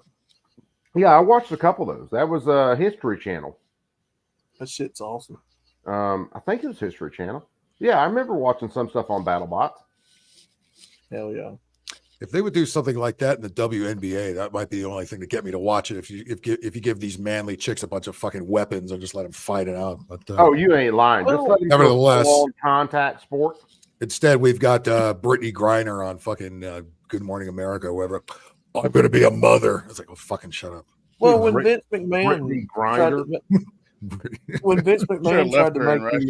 XFL, that is such a dude, man. I don't know why they're fucking acting like nobody fucking knows. That is a dude. When Vince McMahon first made the XFL, I'm surprised that didn't take off. I don't know. Yeah, I mean every summer NFL, any alternative football league has never lasted long. Yeah, you're not going to commit. You're not going to. It's hard to compete with baseball season because that's kind of installed in everybody's head. Even whether or not you even watch fucking baseball, it's baseball season. You don't put football in fucking baseball season. It's hard to take out. Again, because this stuff is programmed. The NFL teams are programmed in their head. We know where they are, right? Mm-hmm. Nobody's gonna watch like some new teams of that. Shit, where that picture keep going? Yeah, a bunch of scrubs that nobody knows. People are just not gonna people are not such football addicts that they're gonna go to another football league with all new people, new teams, and stadiums with nobody watching. You're not gonna draw anybody with that. It's not gonna happen. Yeah, it would have to be, if you got real balls, you put the league up against the NFL, not in the middle of the summer. Summer is just not football season. It's everything but football. Football is a for the most part a cold weather game. Especially in fucking November, December, January. But unfortunately, it is what it is. It's installed in everybody, as corrupt as it is, and as woke as it is, and as disingenuous as it is. That's still what people are going to be watching. Even though the ratings have gone down because of its own stupidity and the horrible and more than obvious bad officiating. Mm-hmm. Yeah.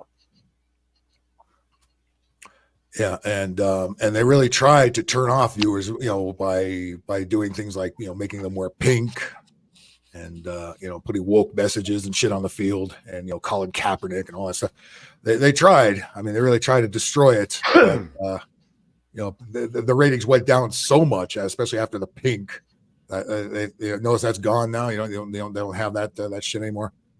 Yeah, because nobody was watching, because everybody was saying, "What the fuck are they wearing pink for?" Well, look, I mean, you could make an argument. Okay, it looks pretty fruity with the tight pants, and you got the quarterback bent over the center like that. Yeah, that does look very gay. Yeah. True, but making them wear pink, I mean, that's just emasculation, straight up. You know what I mean? Well, it's the same thing that happened to somebody mentioned wrestling in the chat. Yeah, I mean, it got so bad there with the PG stuff and turning it into a kid superhero friendly bullshit show that now they're turning it back into the PG era with blood and gore and cussing. And I'm like, these people have lost money long enough. I don't know, man. Yeah. Yeah, I've never been. I mean, I do enjoy football. But I've never been such a fanatic about it. Where I'm going to get pissed if I miss a game, and also I would never wear the jersey of another man on my back. You know what I mean? I might wear the team name or some of the logo on it, but I'm not going to wear like somebody else's name on my fucking back. That's always been kind of suspect to me. You know what I mean? I don't need to live my life vicariously through somebody else who makes $1 zillion more than I do. What kills me about a lot of the stuff with sports is you have people that can name off the statistics from their favorite sports ball player. Yeah. And they can't tell you what the government is doing to screw them over every day. Can't. Yeah. It is a distraction. I mean, it is a distraction, which is what it was meant to be. It was meant to distract you, and you could enjoy, 3 hours out of your day, and then go back to the depressing news or whatever the fuck. But it is totally a distraction. That's where the sports teams. That's where they jump the shark, because a lot of the I would say the vast majority of people that are watching sports don't want to hear the politics. Mm-hmm. And when they started shoving politics into sports, they sunk their own boat right there. Yeah. And it wasn't just politics; it was lefty politics and only lefty politics. That was the big turnoff, because you're already shutting off 50% of your audience are not going to agree with the message, and then another 35% who want to see any kind of fucking politics in there. No, we don't. Yeah, we don't tune into fucking politics, And then when the George Floyd thing happened, which was all an orchestrated fucking mess as it was, that was completely designed to inject more politics into fucking sports. And then push the race card as much as they fucking can. Just more division, which is what they want. How did that work out for them? Yeah, terrific. I mean, there were, because I would at the time, my wife, when we got together, say 2016, she got me back into watching some sports. Mm-hmm. I'm still wearing an Auburn hat because I like the way this hat fits, but she got me back into watching college ball. Right. And then when I started seeing college teams go out there, Alabama did it. Auburn did it, marching with BLM and all this shit. I was done with it. I told my wife then, I'm fucking done with it. I love the hat. I like the way the hat fits. I'm an old crusty bastard that doesn't like the fucking, I don't like 10-gallon hats sticking off my head. I don't like big flat brims. The colleges have all been paid off by the globalist elite. Not only for that, but all those pro-Palestinian protests that were outside all those colleges that fucked everything up. Those weren't students there. Those were the paid agitators that always show up to those things. When Nick Saban come out and endorsed BLM, I was done with it then. I was like, no, fuck you. Yeah, like obviously you got paid off, you whore. You know what I mean? You weren't no BLM. You got a gun to your head, so you have to do this. You're a college football team. If Nick Saban had been any kind of honest about it and said, yes, I know my team is primarily black. I don't agree with any of this, but if my team wants to march, they can do it. But I'm not fucking doing it because I don't agree with the ideology. On their own time, you know what I mean? Yeah, not on the fucking football on your own time. Field. I would have been cool with that. But when you see him leading a parade of his players and they're all marching, no, I'm done. I'm through. Well, hell, go to NASCAR. Look what Richard Petty and all them did. I was fucking done with it when Bubba Wallace. Oh yeah. Remember after the Bubba Wallace news thing. Remember that they had that whole little drive around where they were all walking behind Bubba Wallace's car in solidarity. It's like that was the biggest load of bullshit I ever saw. Like the motherfucking sport originated in the South over Prohibition. With a bunch of people waving Confederate flags. Again, the globalist elite came in, and because they want to knock out all American traditions, anything Americans might enjoy, they want to fuck it up, and that was part of it. That was part of the Grandmaster scheme. The biggest thing was behind that. I've seen, God knows how many of door pulls that are tied in a noose-looking thing. Right. So you can put your hand in it; it's a loop, and you can pull it down. Because the news, the news, there's a Freudian slip. The news salivates over any kind of racial story they could do. Anytime they hear anything with a noose, they're like, "Oh Jesus Christ! I could jump on it. We need another Jussie Smollett fucking type story here." It's like, did we learn anything from that? Holy fuck! There was one, and I can't remember if it was California or where, but it was one of the parks, and people were using this big ass tree to work out in. and it ended up being a black dude. He tied a loop. Yeah, that was it was Oakland, California. Yeah, which is a majority black city. You could do pull-ups and stuff on it, do whatever workouts you wanted. Yeah. And they were like, "There's a noose hanging in this tree," and they went on for about a week, and it finally come out. Dude was like, "Yeah, I put it there so you could hold it." And by the way, the mayor of Oakland is this commie Chinese bitch who's in big trouble too with the feds. He's got some shenanigans going on, and she's a total nitwit, as most of our installed politicians have turned out to be. Eric Adams is finding his ass in some hot water now because he dared to disagree with President Biden over some of this immigration shit. He finally called enough heat, and now, they're going after him. Yep. Well, not have to worry about disagreeing with old Jones. Old Jones gone. Now we got the border czar there, fucking Kamala there. Border czar. God, Yeah, I don't know. Yeah, she's so brilliant. Again, notice the big push in already. You already see him doing it. She's so we're so on board. She's so brave. She's going to be the first woman president, a woman of color, and they're already. It's almost like this Joe thing. They knew about this Joe thing months ago, and they were ready. They were all ready with the videos and shit, ready to go whenever that ball finally drops, and it did. That her report. I said it then when that her report came out. Joe Biden and them had basically an ability to proofread the her report and tell the her report what they could put in it, and they couldn't put in this line, "He's a sympathetic old man." That came out. I mean, that was there. That's not being conspiracy. That was talked about in hearings and reported a lot. When they let that whole line slip through, "We're not prosecuting him because we think he's a sympathetic old man," that was all planned. The debate performance was all planned, so that we can get to where we're at now, where they're trying to shuffle him out. I noticed right away. It's like they didn't pump him up with the usual drugs they usually pump him up with, like when he goes to the NAACP and yells and screams and fucking people. You know, it's like if you had that guy during the debate, you might have had a shot at it. But no, they left old drooly Joe go out and do that one. Oh, they pumped him up enough for him to stand up for that long. Yeah. But it wasn't the normal dosages. Right. It's almost like Jill Biden took the rest of it because she had plenty of energy. Oh, yeah. You did so good, Joe. You answered all the questions. Oh, what?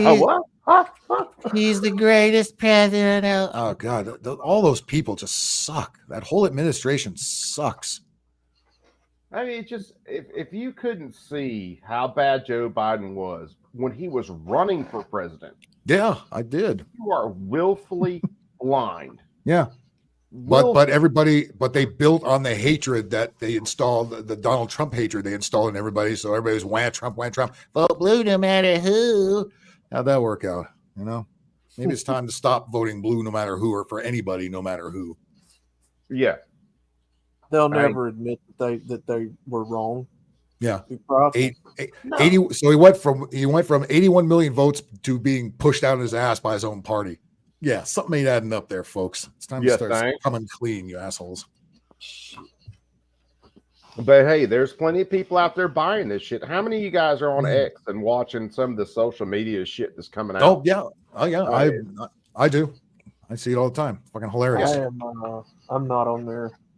That's where I get a lot of my my goofy shit for stories comes out of there because that's where a lot of them gravitate to whine and bitch and complain. And TikTok would be the other place. And thank God we have channels dedicated to showing goofy fucks on TikTok, so we don't have to actually go to TikTok.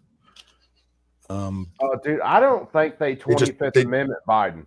They just tell on themselves over and over again. It's fucking hilarious to watch. Yeah, if you watch them, they do. They tell on themselves every time. Yeah, and you could tell the page shills. It's like who in their right mind is gonna tell me the economy is the best it's ever been? Who the fuck would believe that except some kid who's I wouldn't say kid, but some fucker that's 35 years old lives at his parents' house who doesn't know how fucking. Are we talking? What's his name? Harry Sissons? That amongst other ones. Yeah, that'd be one of them. that weird little rosy haired little faggot kid. That kid. Yeah, Harry Sissons Session, whatever his name is. Yeah. I can't remember how I ran into him. My entire Twitter account, X account, for the longest time was nothing but a hate account. all I followed was people on the left.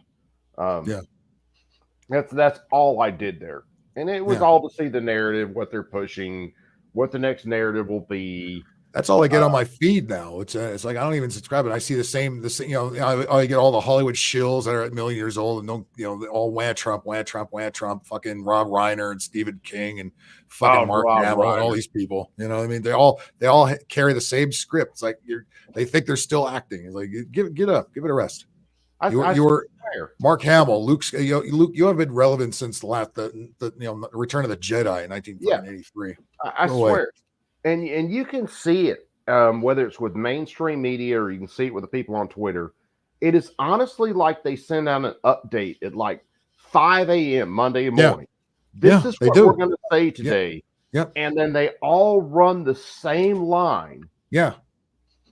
Ad nauseum, man. It's word for word practically. It's like you can't possibly all share a brain. This is, your paid shills.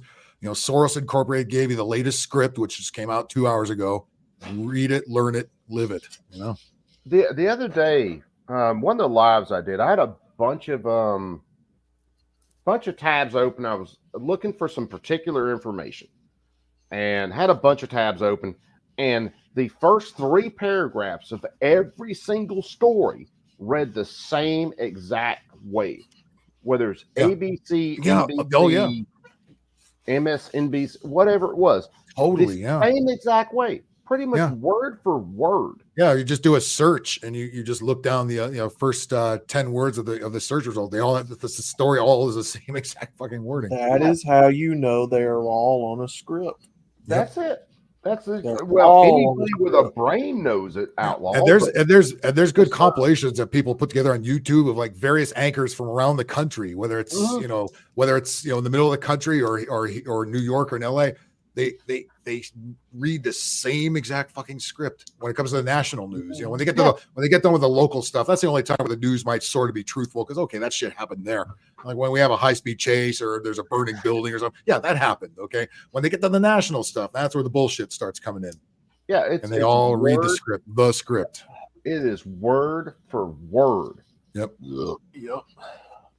Someone might pronounce a word different, like the and the or something like that. But other than that, it's the same exact.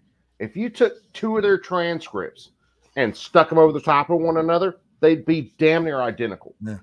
What is that video that I can't remember? Phil, was it you or Hammerhand or who was it that used to use that clip of all the news stations saying that simultaneously next to one another, reading the same exact? Yeah, script? I don't think I've used that one. I have seen that one though. I've seen quite a few like that. It's like scary, CNN, and they forget they forget the internet has the receipts. The mainstream media is never going to admit that this was what happens. But I don't really understand why anybody watches network TV or the mainstream stations at all, because usually you have to watch it through some kind of package, either whether it's cable or satellite or YouTube TV or something with the local channels on it. Who even watches this shit anymore? Or even their YouTube pages to get their clips, because they're not going to, again, they're just going to show you the bullshit that they want you to see. That's why, again, looking at stuff for just my own research and stuff, I'll look at a lot of stuff on YouTube. I haven't willfully watched Fox News in years because they're just shilling like the rest. Yeah, I mean, they're actors. They're all fucking actors, a lot of these guys bounce from CNN to Fox and back. They whatever script is put in front of them, that's the one they're going to read. And Fox News, I love how the liberals. What do you watch? Fox News? It's like, again, that's something that's been installed in their brain, that their opposition in the news media is Fox News. And it's like, have you even looked at it? Is it really? You know what I mean? Years ago, especially after they kicked Tucker Carlson out. No, not years ago, you could call Fox kind of the opposition news. Or was the only one that would sort of tell you about the opposition, kind of mention it, kind of hint toward it. It was before they kicked Tucker out that they just started going right along. When I can switch the channel in between Fox News and MSNBC, and they basically have the same line, then I know I don't need to watch them anymore. I'm done. through. Yeah. Plus, they all just weird looking. Everybody looks weird over there. They're all caked on lizards. makeup, and they're just weird looking. And I don't really understand. Greg Gutfeld, I never thought was funny. I cannot watch that show either. That's just as bad as the other late night shows, as far as I'm concerned. He is just not funny. If they had a different host, I don't know who it would be. Maybe Dana Carvey, David Spade, because they do that podcast where they kind of rip on Biden all the time. Maybe one of them could do a show like that. But Gutfeld is just a terrible fucking. Oh, no wonder their careers never took off. Yeah, I could watch Gutfeld a little bit. I wasn't completely against. Yeah, it. I just if I don't mind that show, but if it had a different host, you know what I mean? Gutfeld, I don't buy Gutfeld. First of all, Gutfeld sounds too effeminate. You know what I mean? Sounds like he belongs on MSNBC or something like that. I don't buy him in that role. Barton just posted this. Let me do a screen share on this. I think he kind of got what we were talking about. Pliskin from Escape from LA. I love that movie. One of my favorite. This is it. One of my favorite. I'll figure out whether I'm on the right tab one of these days. Damn good movie. Escape from New York was pretty good too. What? Escape from New York was great, man. It's great. Escape from LA was okay. Escape from New York is a fucking classic. Yeah, it was a classic. False news has become all too common on social media. There it is. This is a textbook example of the whole being greater than even one of the Fox stations. We work very hard to seek the truth and strive to be fair, balanced, and factual. an impact. But when Timothy Burke, a video editor in Tampa, Florida, collected 44 versions from 44 local news markets and lay them side by side, allowing Americans to play them back word for word, this is extremely dangerous to our democracy. The effect was chilling. This is extremely dangerous to our democracy. Orwellian. It was actually fairly horrifying. That is, you talk about social manipulation. Yeah. And that's all that is. It's why I absolutely started calling people on freaking Twitter and some other places that fall for this shit non-playable characters, NPCs. If that's who you're getting your updates from, because you can't think for yourself and do very basic research, right? You don't need to talk to me, because that's why I got that Ralph Wiggum meme. I saw it. My television told me to. Something like that. Yeah. It's gotten so freaking crazy, which it's always been that way to an extent. It always has. I think I've said before, the difference between the news media back then and the news media, other than the fact the internet wasn't around to prove them wrong, but they were at least able to sell the bullshit, because again, you didn't have these weak ass Gen Z types doing the news. You had like men with bass in their voice. You know what I mean? Guys that can really sell the bullshit, even though it's bullshit, they can sell it. It's like, yeah, this happened. Fuck you if you don't believe it. But we had guys who were commanding, who could sell it. Now we have it's Fawa. We have a little Fruit Loop in a suit, and then some dykey ugly broad you don't want to see in HD at all. That's what's delivering the news you saw about 2 days ago on the internet. So you're already late with it. And then just reading that same script about it's a threat. Donald Trump is a threat to our democracy. Donald Trump is a threat to our democracy. It's like fucking parrots. In fact, send me that clip, because I'm going to make a new channel intro for that. It's in the chat. One. That's the one that Barton posted. Yeah, I'll go get that and download that. Yeah, just snag it out of the chat and download it. Because that's the easiest and quickest way to do it.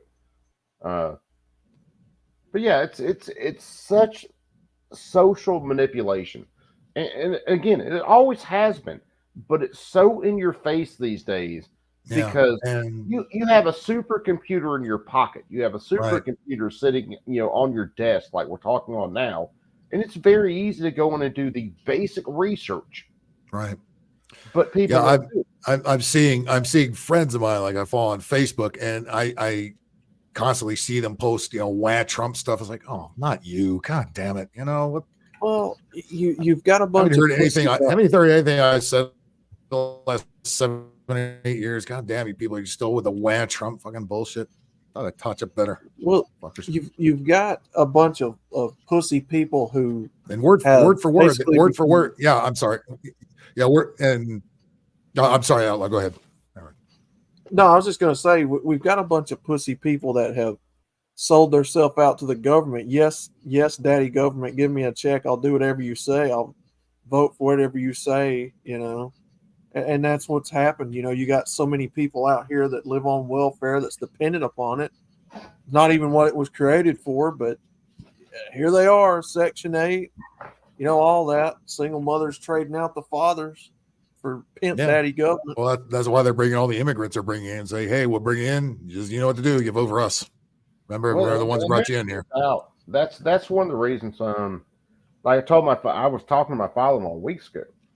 Now, I didn't expect anything to come out as far as Biden stepping down today. I thought he'd wait till the DNC, That's what I thought. In-person DNC. Yeah. Another reason, I don't think he was even involved in it today. No, he was asleep. I was telling my father-in-law that it doesn't matter who the Democrats put in. And it doesn't matter whether they skip Kamala Harris, and yes, that pisses the black vote off, because your main body of Democrats are going to go in there and pull the lever for the Democrats, and then they have all these new imported voters that are going to go pull the lever for the Democrats, which will make up the excess, what they lost skipping Harris. Right. The only wild card of this whole situation has been the assassination attempt on Trump. Mm-hmm. If that didn't happen, Biden doesn't step down to the DNC. He steps down, he pardons Hunter, and then everything goes on just like normal. Democrats, the major part of the Democrat Party, the powerful elites, did not want to interrupt that flow because they knew they had it in the bag. Well, he's not out of there yet, as I understand it. He's still got about 3 or 4 months left to do what he's going to do. Yeah, he's not out of the presidency. So all this supposed letter said today is that he was not going to seek re-election. He's not stepping down from the presidency. So he's got this till July 20th. And he's going to be there. I've said it plenty of other times. If Harris had a chance, Biden would have stepped down already, and she would have taken over as president. They would have run the vice president up there, which would have come from they could have done it, I think, to get around the speaker. Or they would have done it while Nancy was the speaker. But Biden would have stepped down not too long after he took office. But they found out they had an absolute unlikable dog in Harris.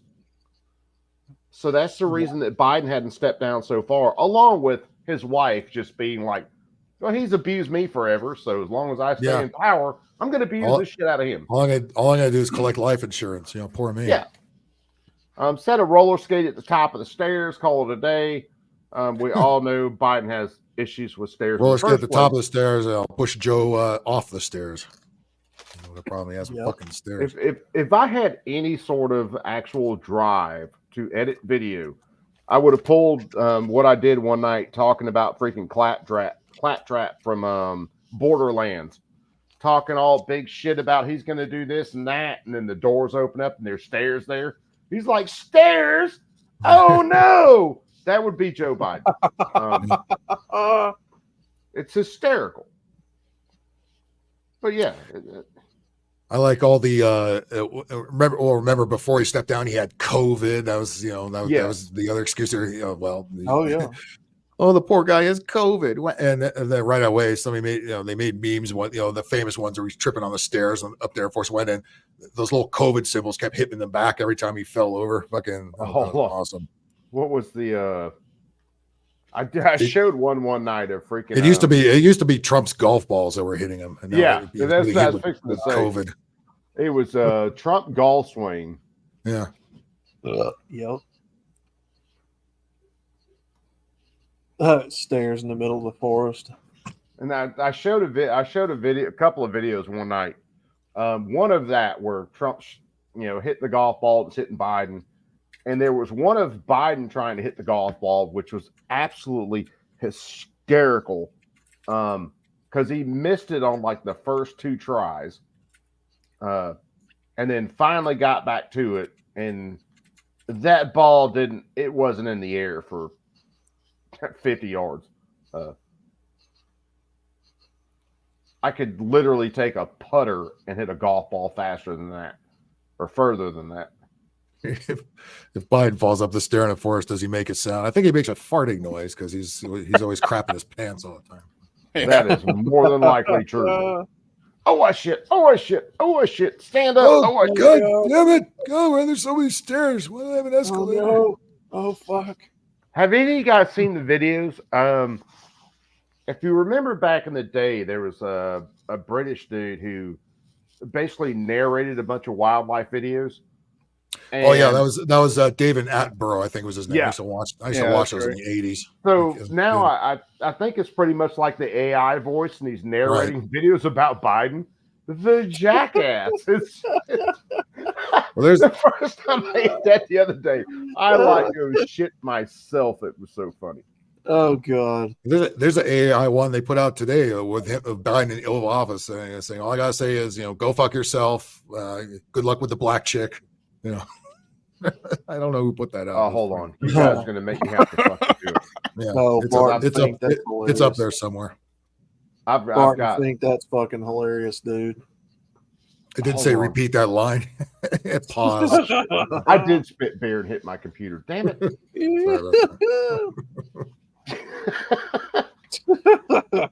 Quote. Well, it's like I played the clip. I did the Biden video today. I played the clip of I'm going to beat Trump in 2020, and then he paused, and you can tell they're yelling at you. Hey, you fucking moron! It's 2024. You're going to beat Trump. Oh! By the way, we're going to beat him again in 2024. He said 2020. Where hold on. Where is? And that was after the debate. I mean, that's where he was just Is this falling off it? the cliff at that point. This is it.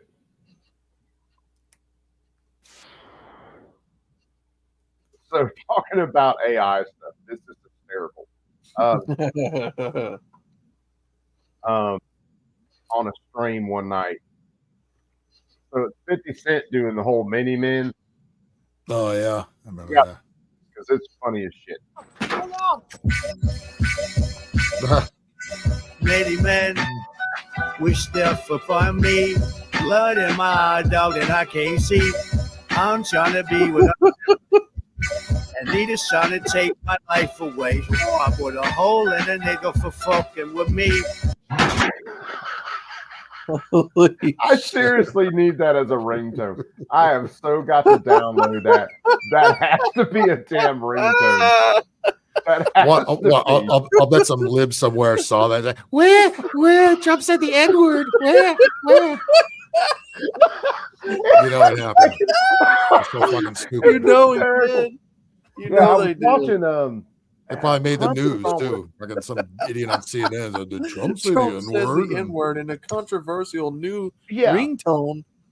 I can't remember who, Oh, who God. Crump, John Crump. He was on with somebody, and I hadn't heard that before. Trump should have walked out to that at the RNC. Absolutely, He should have. I think I said it that N-word night and on all. the coverage. He should have walked Dude. out to the 50 Cent Oh. song. What a When missed Hulk oppor- Hogan what a come mi- out and ripped that shirt. Oh, What a my missed God. opportunity that was. Yes, it was. Too many choices. What's up, my brother? How are you man. tonight? When Hulk Hogan come out and ripped that shirt, god damn, that was funny as fuck. Oh man, yeah, we talked about some of that the other night. You can tell, man, Hulk Hogan is just from his career, he is beat the hell up. Yeah. Him, he's you know, he rip a shirt off, it's like no problem, and now it's like. But I mean, even though this guy wasn't really fighting people, he was doing a whole lot of really athletic shit, and that eats your body alive. Yeah. It does, especially if you're on a whole lot of steroids. Well, them steroids, from yeah. what I understand, you have to keep up doing those in order to keep that physique, or it'll destroy your body, literally. Oh, they So will.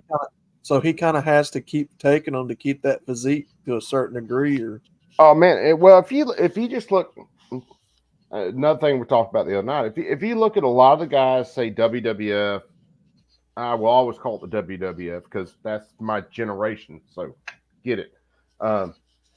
You look at them, by the time they get out of it, they are so beat up, they're practically walking with a walker in probably their late 30s. Yeah. Maybe 40s if they're lucky. Because you can't put your body through that much punishment and it not catch up with you. Trust me, you can't do it. Well, a lot of that stuff is scripted, no doubt, but some of that is real, where they break bones and break necks, ankles and shit like that.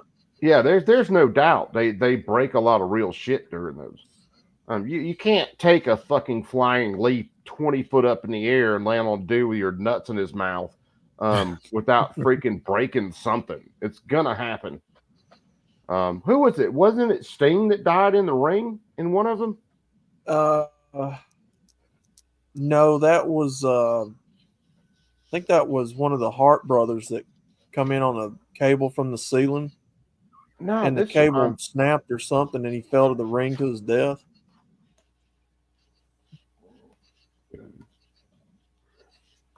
Hold on, because I gotta look this up. It was one of the Hart brothers. It wasn't Bret Hart. It was Stu Hart or Owen Hart. Yeah, I'm showing one for Stu. Well, another note how pathetic the media is. You know how they had MSNBC and people like that at the RNC convention. They the chick, the MSNBC chick, I can't remember who it was, but she was talking about the Republicans don't have any real celebrities here. It's not like the Democrats that have George Clooney and Julie Roberts. Yeah, that's a good thing. Yeah, stupid asses. Don't you get it? We don't give a fuck about what celebrities fucking endorse. We'd rather they not endorse anybody. That was fine. But when they all pitch that, they pull that, they read that same goddamn script that the media is reading. Wah Trump and yay Biden. Yeah, we're done with that. We're fucking done with that. And now they're gonna go yay Harris because now old Joe that they all kissed his ass up until today. Again, just replace name here, same script. Otherwise, they don't have to change much. It was the next morning. I got up because goddamn Trump went on forever. I got up and it was like their biggest talking point is Trump went off script and they rambled for a really long time and then they got back to script. And it was like, when have you ever seen Trump in his entire career stay on script? Yeah, and by the way, is that a bad thing? Oh my God, no. He stayed off script because we never do that. He could ad lib for 45 minutes. Right. Biden can't read a speech for 20 minutes and ad lib for 5. Right. And their line was we need to think about Trump's age because he can't stay on script. Oh, by the way, they're really ramping up the Trump is too old rhetoric now that Biden has stepped aside. Now Trump is the old man, and it's not like we didn't have a completely shitting his pants, drooling retard in front of us for the last 3.5 years. Yeah. Now they're gonna now the Trump is too old rhetoric's coming out. They are so fucking desperate. It doesn't matter what they do anymore. Whatever stupid shit they do, Trump just goes up in the fucking polls. Fucking Kamala Harris ain't gonna do shit. She's a moron. Everybody knows she's a moron. That's why I said there were a bunch of people talking about the short sale if Trump had actually gotten killed. Trump's stock wouldn't have went down if he got killed. It would have went through the roof. Yeah, because everybody would have bought it. Yeah, and if these investors are dumb enough, more MAGA hats would have been sold had that happened. Yeah, if these investors are dumb enough to think that if Trump got killed, his stock would have dropped, then they're fucking idiots. Yeah, and then more eyes would and then even more eyes would be open. It's like, what the fuck? Look what they did. The establishment. So, but I've got no doubt they'll go after him again. What's up, Sam? What you doing, brother? But I do think this attempt wasn't, the deep state going after Trump. They just allowed it to happen. They were lackadaisical. Which is almost the same thing. It's like, we'll on purpose have a very lackadaisical detail there. And then we know we maybe tipped off the maniac that's going to go up there. Yeah, and but he had a little help. You know, what's their thought? I'm going to be back at work Monday morning. Trump might not, but I'm going to be back Monday morning. That's the literal thought process. And then you put this in the DEI hires' hands who can't make a decision. So you've got tons of people called on the radio saying, hey, there's a shooter, there's a possible shooter, there's a threat. She can't make a decision. We'll let Trump go on stage. And then if he gets that, our jobs are easier. almost like they were all paid off, and they knew, old little short lady knew when to duck and not.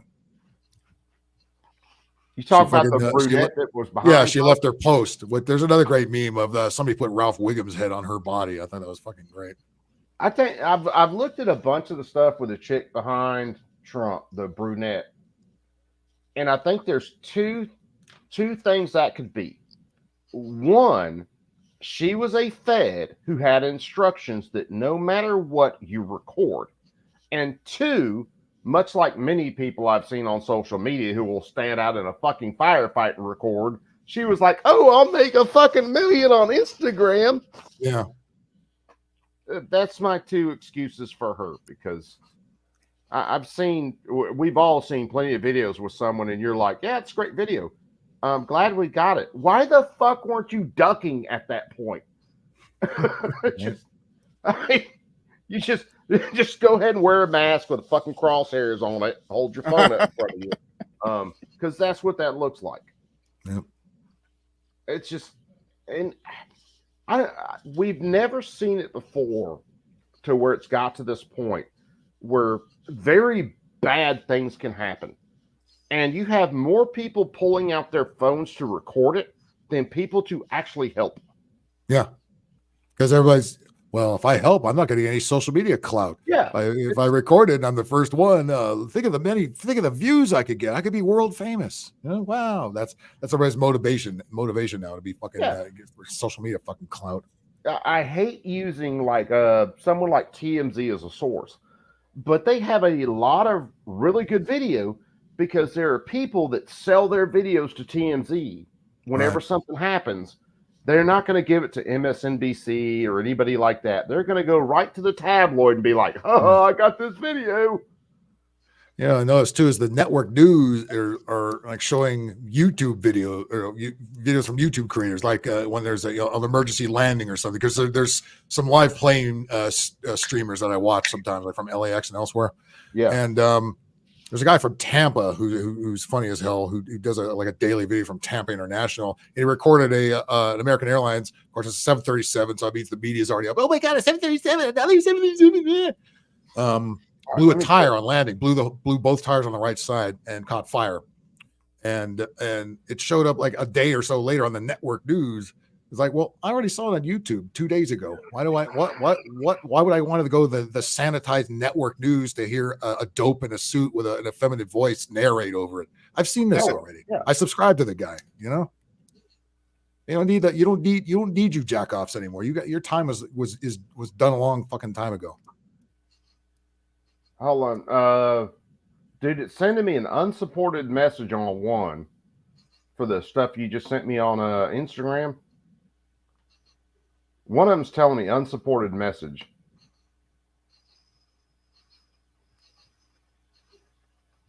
And the other one's AGR. It's a roof picture from them. So I don't know. Something got lost in translation, brother. They must have.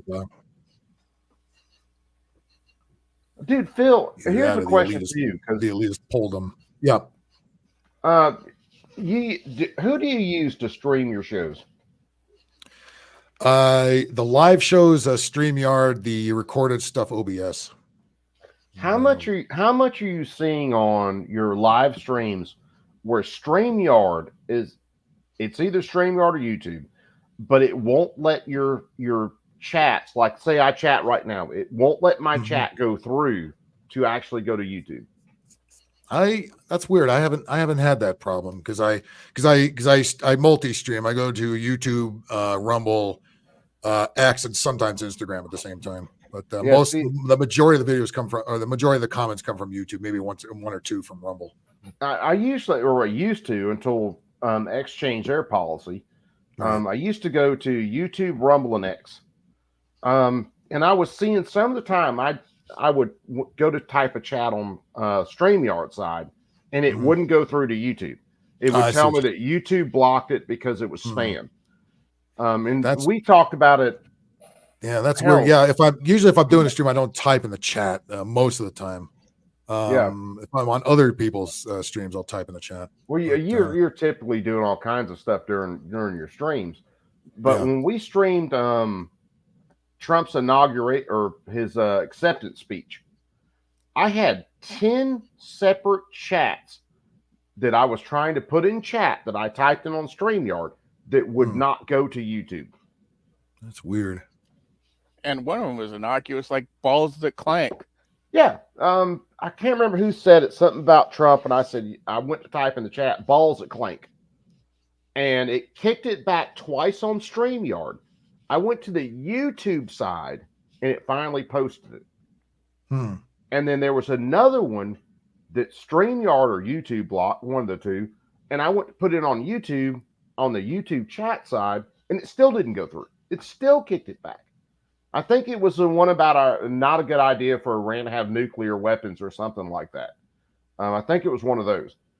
StreamYard and YouTube blocked it. I went to YouTube, tried to put it directly in the chat, and that blocked it.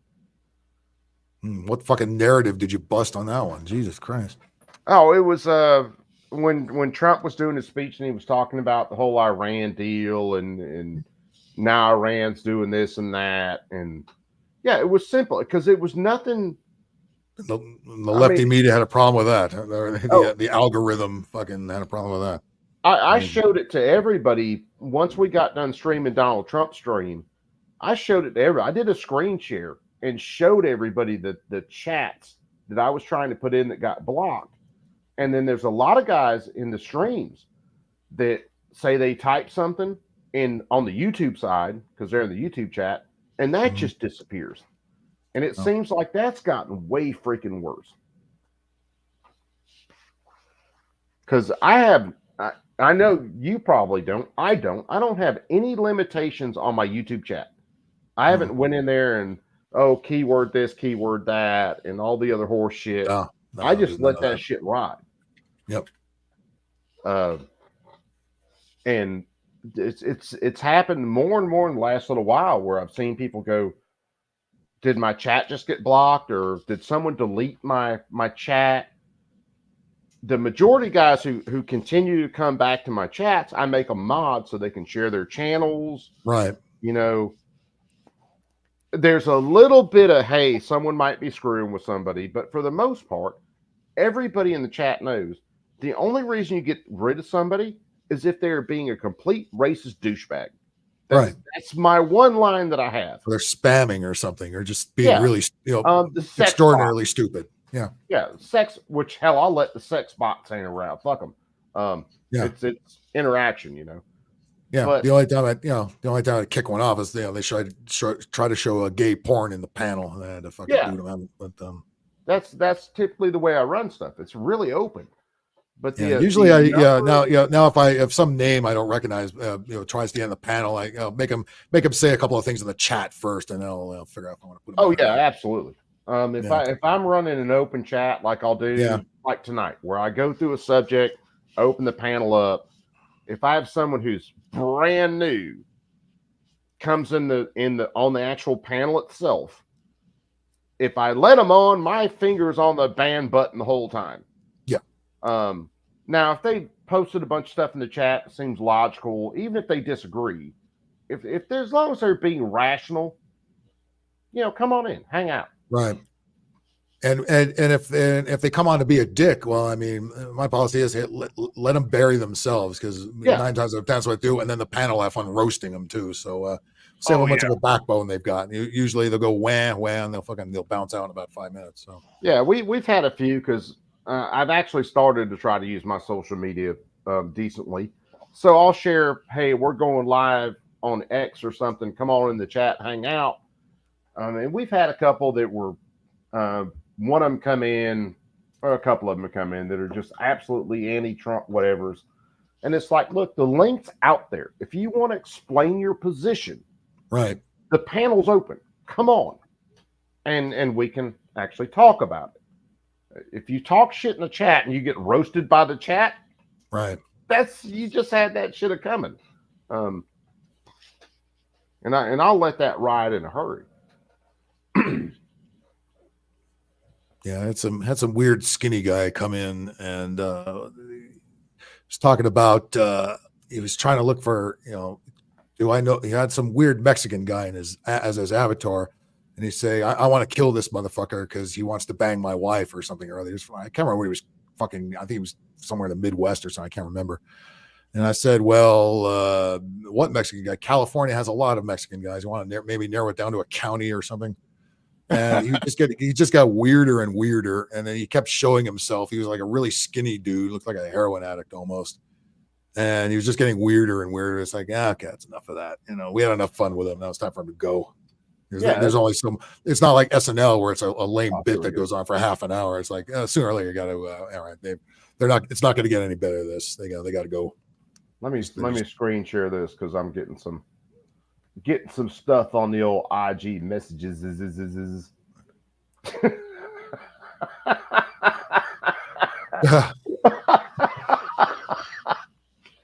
For those of you who don't know, that's the chick that couldn't holster her own gun. Yes. Now I will say this. I can't basically like ping her for that, because with all the adrenaline at the time, there are plenty of people that could have that issue. Adrenaline's a motherfucker, kids. You'll screw up a lot of shit.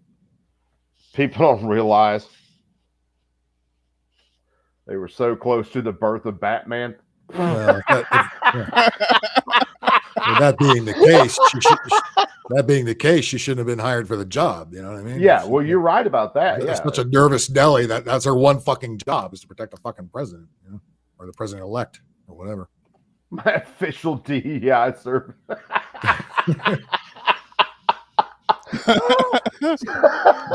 Oh, this is why I love. You'll shoot your eye out, kid.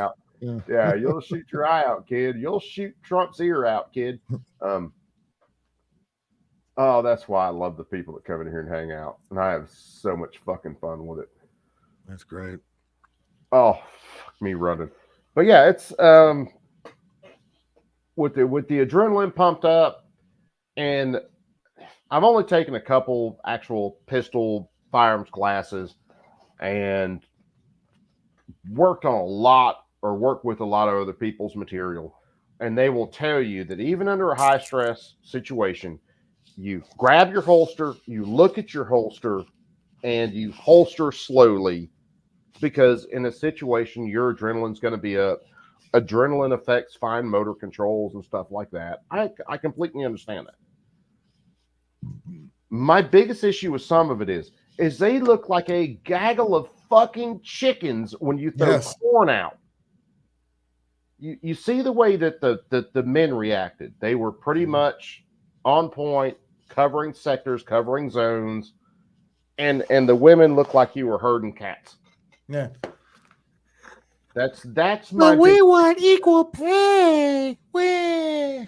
That and the fact. Way to prove why. Yeah, that and the fact that none of them were either tall enough to cover Trump, or none of them had the body strength that, God forbid, if Trump was wounded, to drag him off the stage. Right. Those are my issues with the actual physical issues. Those are my issues with it.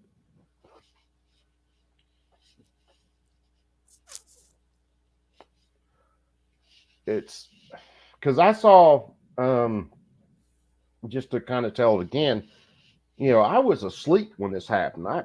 My phone started going off, and my wife was calling me. I'm like, I'm expecting something with, maybe the kids, because they're up visiting family. And she told me when I picked up the phone, said, Trump got shot, turn the news on.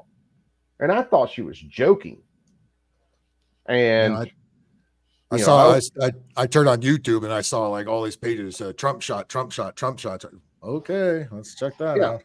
Oh, I opened up, I can't remember who the the one was that was broadcasting the rally. The first one I picked up, but when I opened it up, of course, Trump was off the stage already because it was within just a couple of minutes.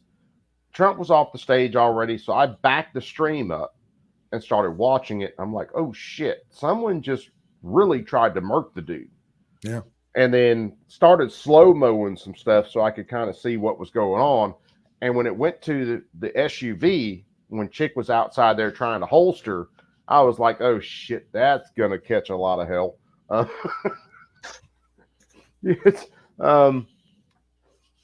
Yeah, that's not going to play well. Yeah. And of course, anything like that, the media's already got their bullshit lined up to sell to the American. It's like, you're not going to get the truth out of this, just like you don't get the truth out of any other event that's ever happened here. No, and there's, I think this hearing tomorrow, hold on, I'll look it up. There are 2 hearings today and tomorrow about Secret Service. Oh shit, dropped my smoke. Where'd it go? Careful. It wasn't lit. Okay. Yeah, it wasn't lit. I think the first one is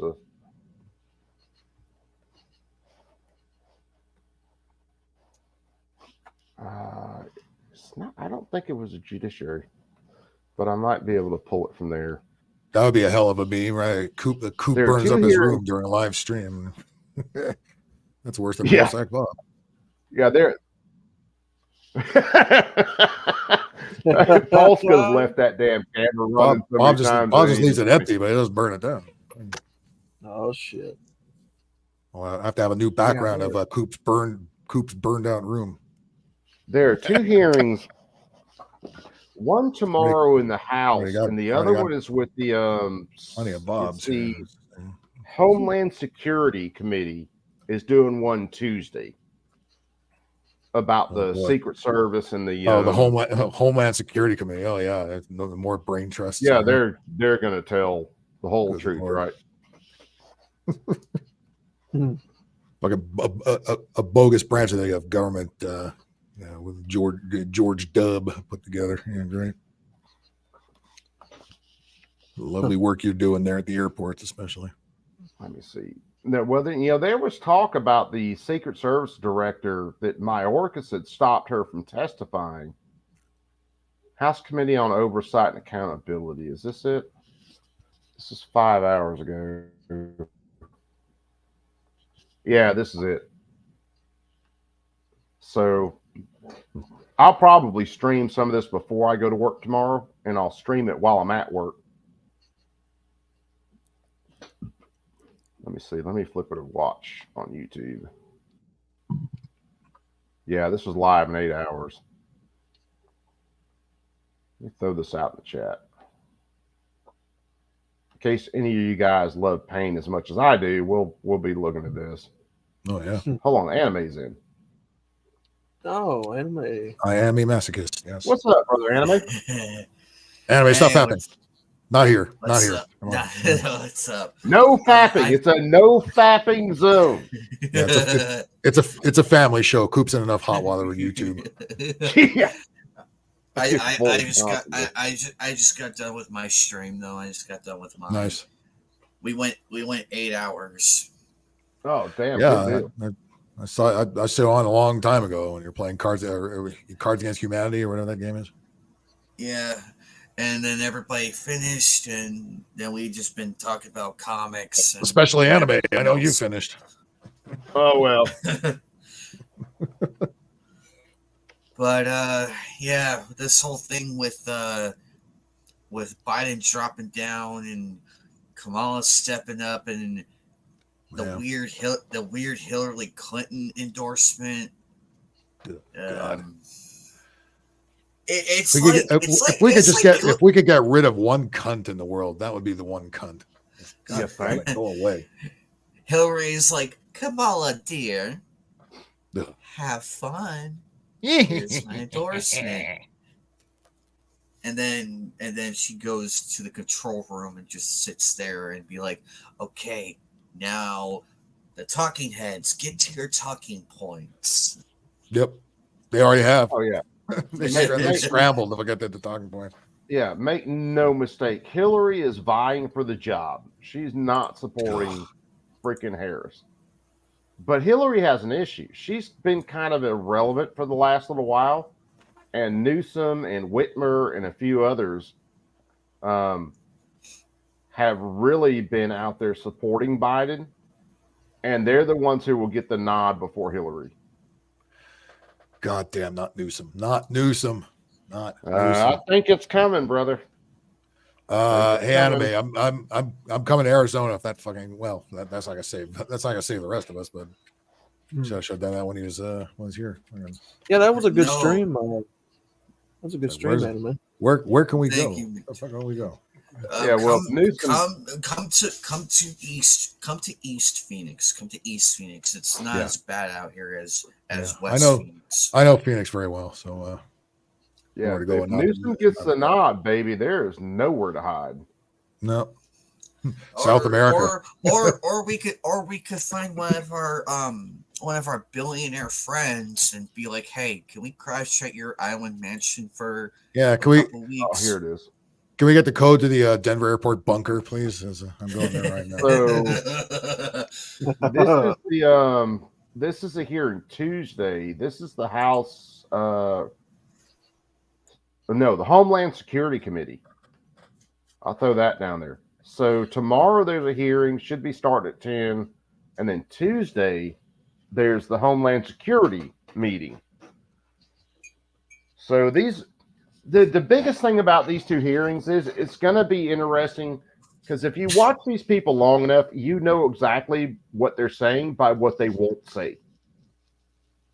What a collection of stooges. Holy shit. Oh, it is. It's a complete fucking clown shit. Hey, don't mess with the Three Stooges, baby. I love the Three Stooges. Don't mess with them. Even Shemp.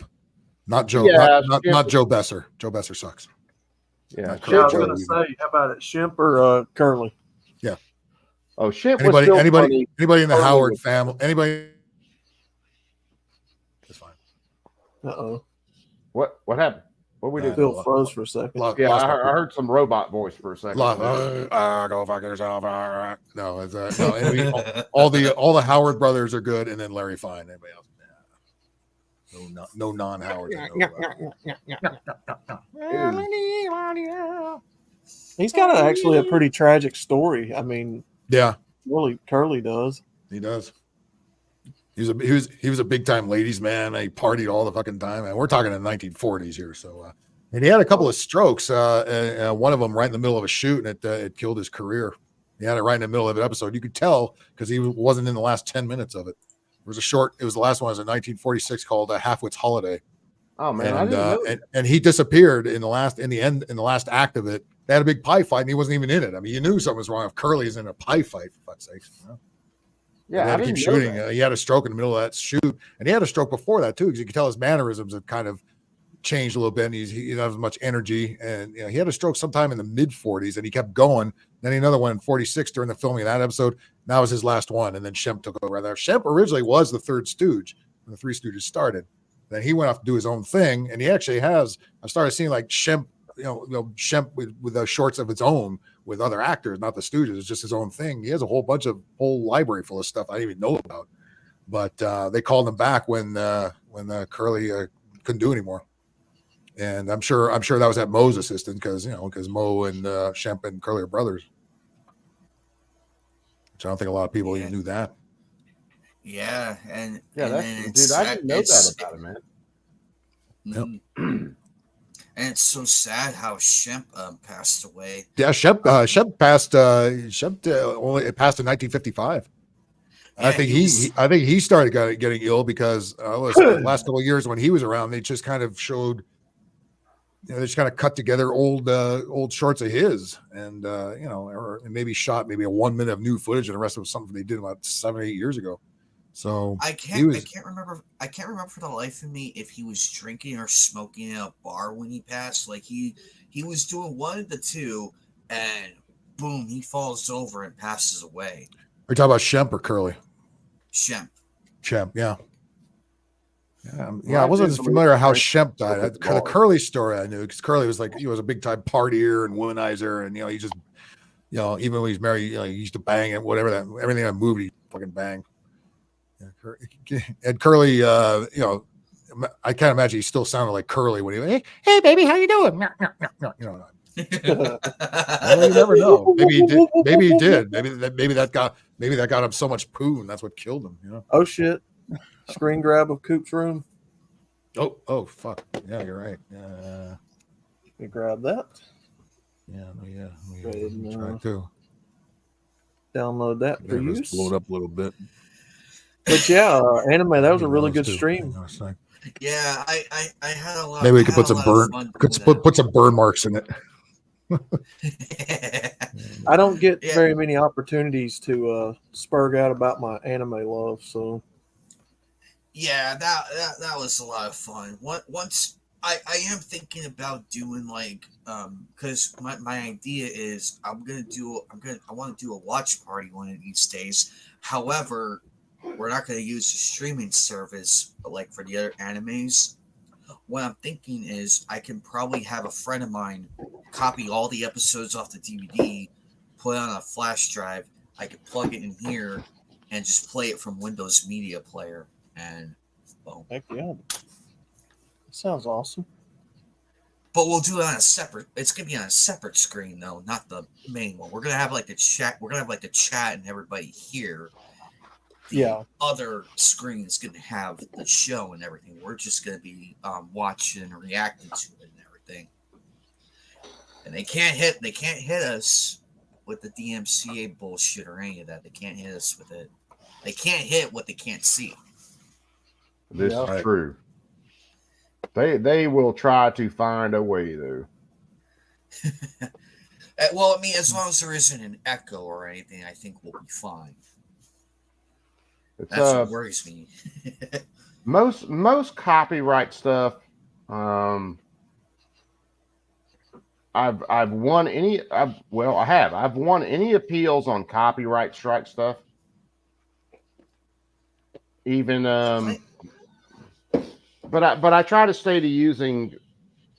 Say if I'm using something for some long form stuff or I'm streaming something, it's going to be like C-SPAN, PBS.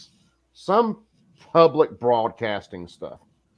Now, a couple of things I've streamed that were real long form stuff that we're commenting on constantly have been from like CNN, ABC.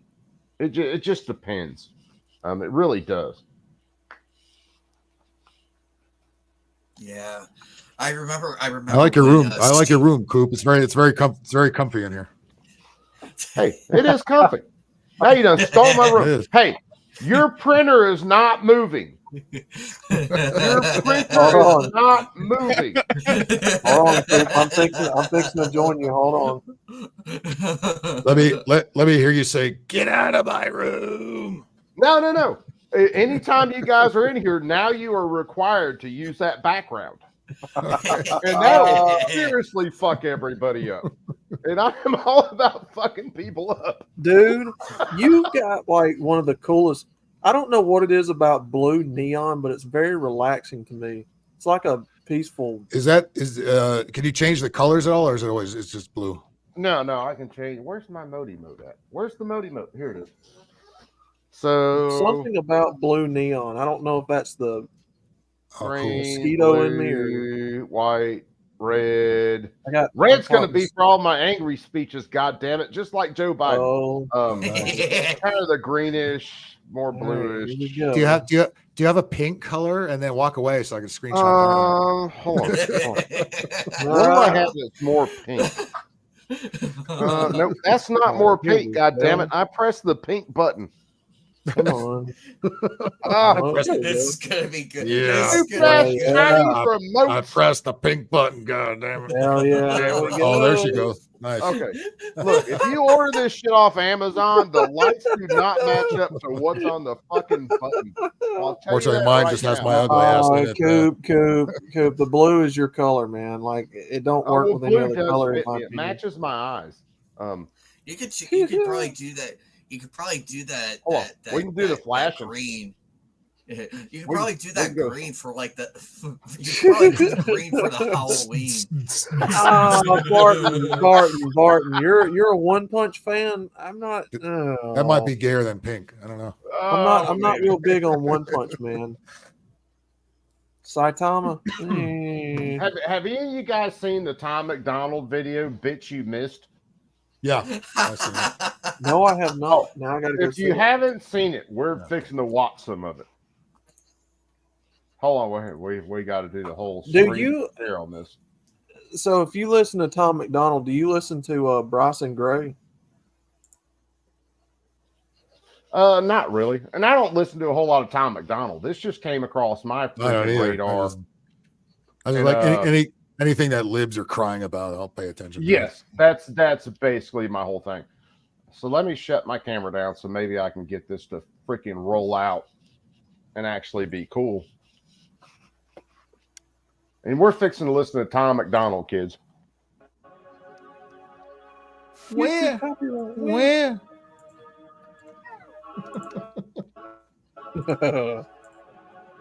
And this dude, I swear to God, if you just saw a picture of this dude, there's no way you would expect this dude to be anywhere he looks like other he than looks like a far poser, left, like trans, George what the fuck ever. Yeah. Yeah. He makes all of his. They burn in the country down with their progressiveness. It started with changing what gender is, then graduated to you're racist if you think that your life matters and your skin don't have melanin. They don't want peace, they want skeletons. They just try killing the president. I used to think that the woke were misguided, but now I can see that they're evil. This dude, it's amazing. I wish he would do some old school sounding rap instead of mumble rap this kind dude of is shit that he producing does. all his music. Yeah, I know. But this dude's producing all his own stuff. Yeah, This I mean, isn't major he is record independent. label. He's not, he's not sucking the Illuminati cock, or at least not that I know of. Yeah. We'll see. Twitter is angry that Trump isn't dead. You know who got shot? Innocent people. Thought y'all were tolerant, thought we were equal. Not I wrong. thought you valued how everyone feels. Then why are y'all celebrating an attempt? Thank God the left can't aim. Thank God the right don't riot. Welcome to the home. No, that's a good point. Thank God the right don't riot, because if the right did riot, that would have been bad, kids. Yeah. But a brave, freedom and afraid of violence. You wish you was dying? Bitch, you missed. J6 was not a Thank riot. God the left can't aim. Why can't we just shoot straight? Y'all are going insane. I like that. There's no one else you can blame. Cause the lock That was them boring. up in a cage. And that really is a solid point off this video, even if you don't agree with the rest of the lyrics or whatever. But yes, thank God the right doesn't go out there to burn cities down like the left does. Right. Because if they did, it would have been on, Saturday before yesterday. Now, if they go after Trump again, all bets are off. You're Yeah, they will, because they, But it never made sense to me. Why would we put all our trust in the end? What were you saying, Phil? I was going to say the elitists, employ all the unemployable lefties. The other ones are going on, rioters for hire. They don't. Nobody knows what they're fucking rioting for. Yeah. Nobody knows what they're marching for. You always ask them; they don't have an answer for it. Ask our supervisors. What you'll sometimes get, whatever you see the dumb bitches in front of the college campus with the Palestine flags. Like, what are you protesting for? I don't know. Duh. That's my supervisor. I don't want to talk to you. It's like, yeah, you're paid zombies. I know. We know exactly what's going on here. Bullshit. Absolutely. NPC, here's your money. You go hold this sign. Yep. That's your job for the day, the week, whatever. Yeah, Millions of people are hooked on amphetamines. They're making billions on untested remedies. Borders are open to people with felonies. Biden can't stop them. He don't have the end. I mean, Trump could have this guy show up. Fucking. Surprised he wasn't at the RNC.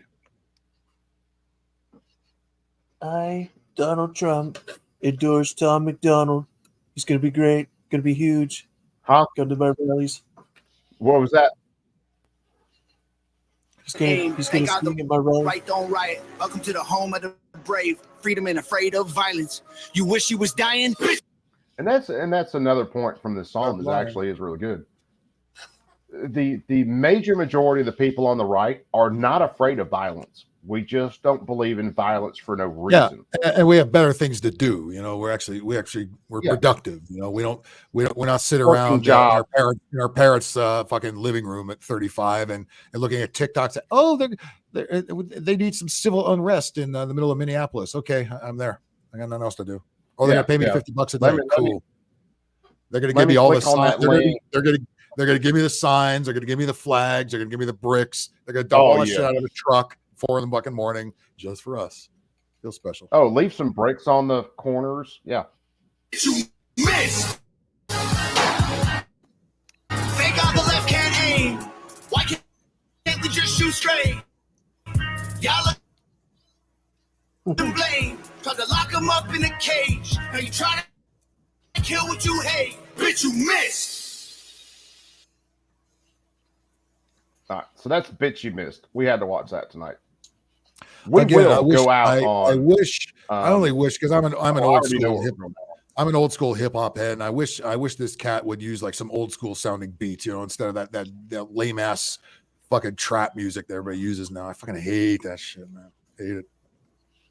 Oh, I was never seriously huge into hip hop. I do like some really old school stuff. Yeah, I like the early to mid '90s especially. So yeah, I think the coolest thing with McDonald is he's producing his own stuff, and he is trashing the major labels. Yep.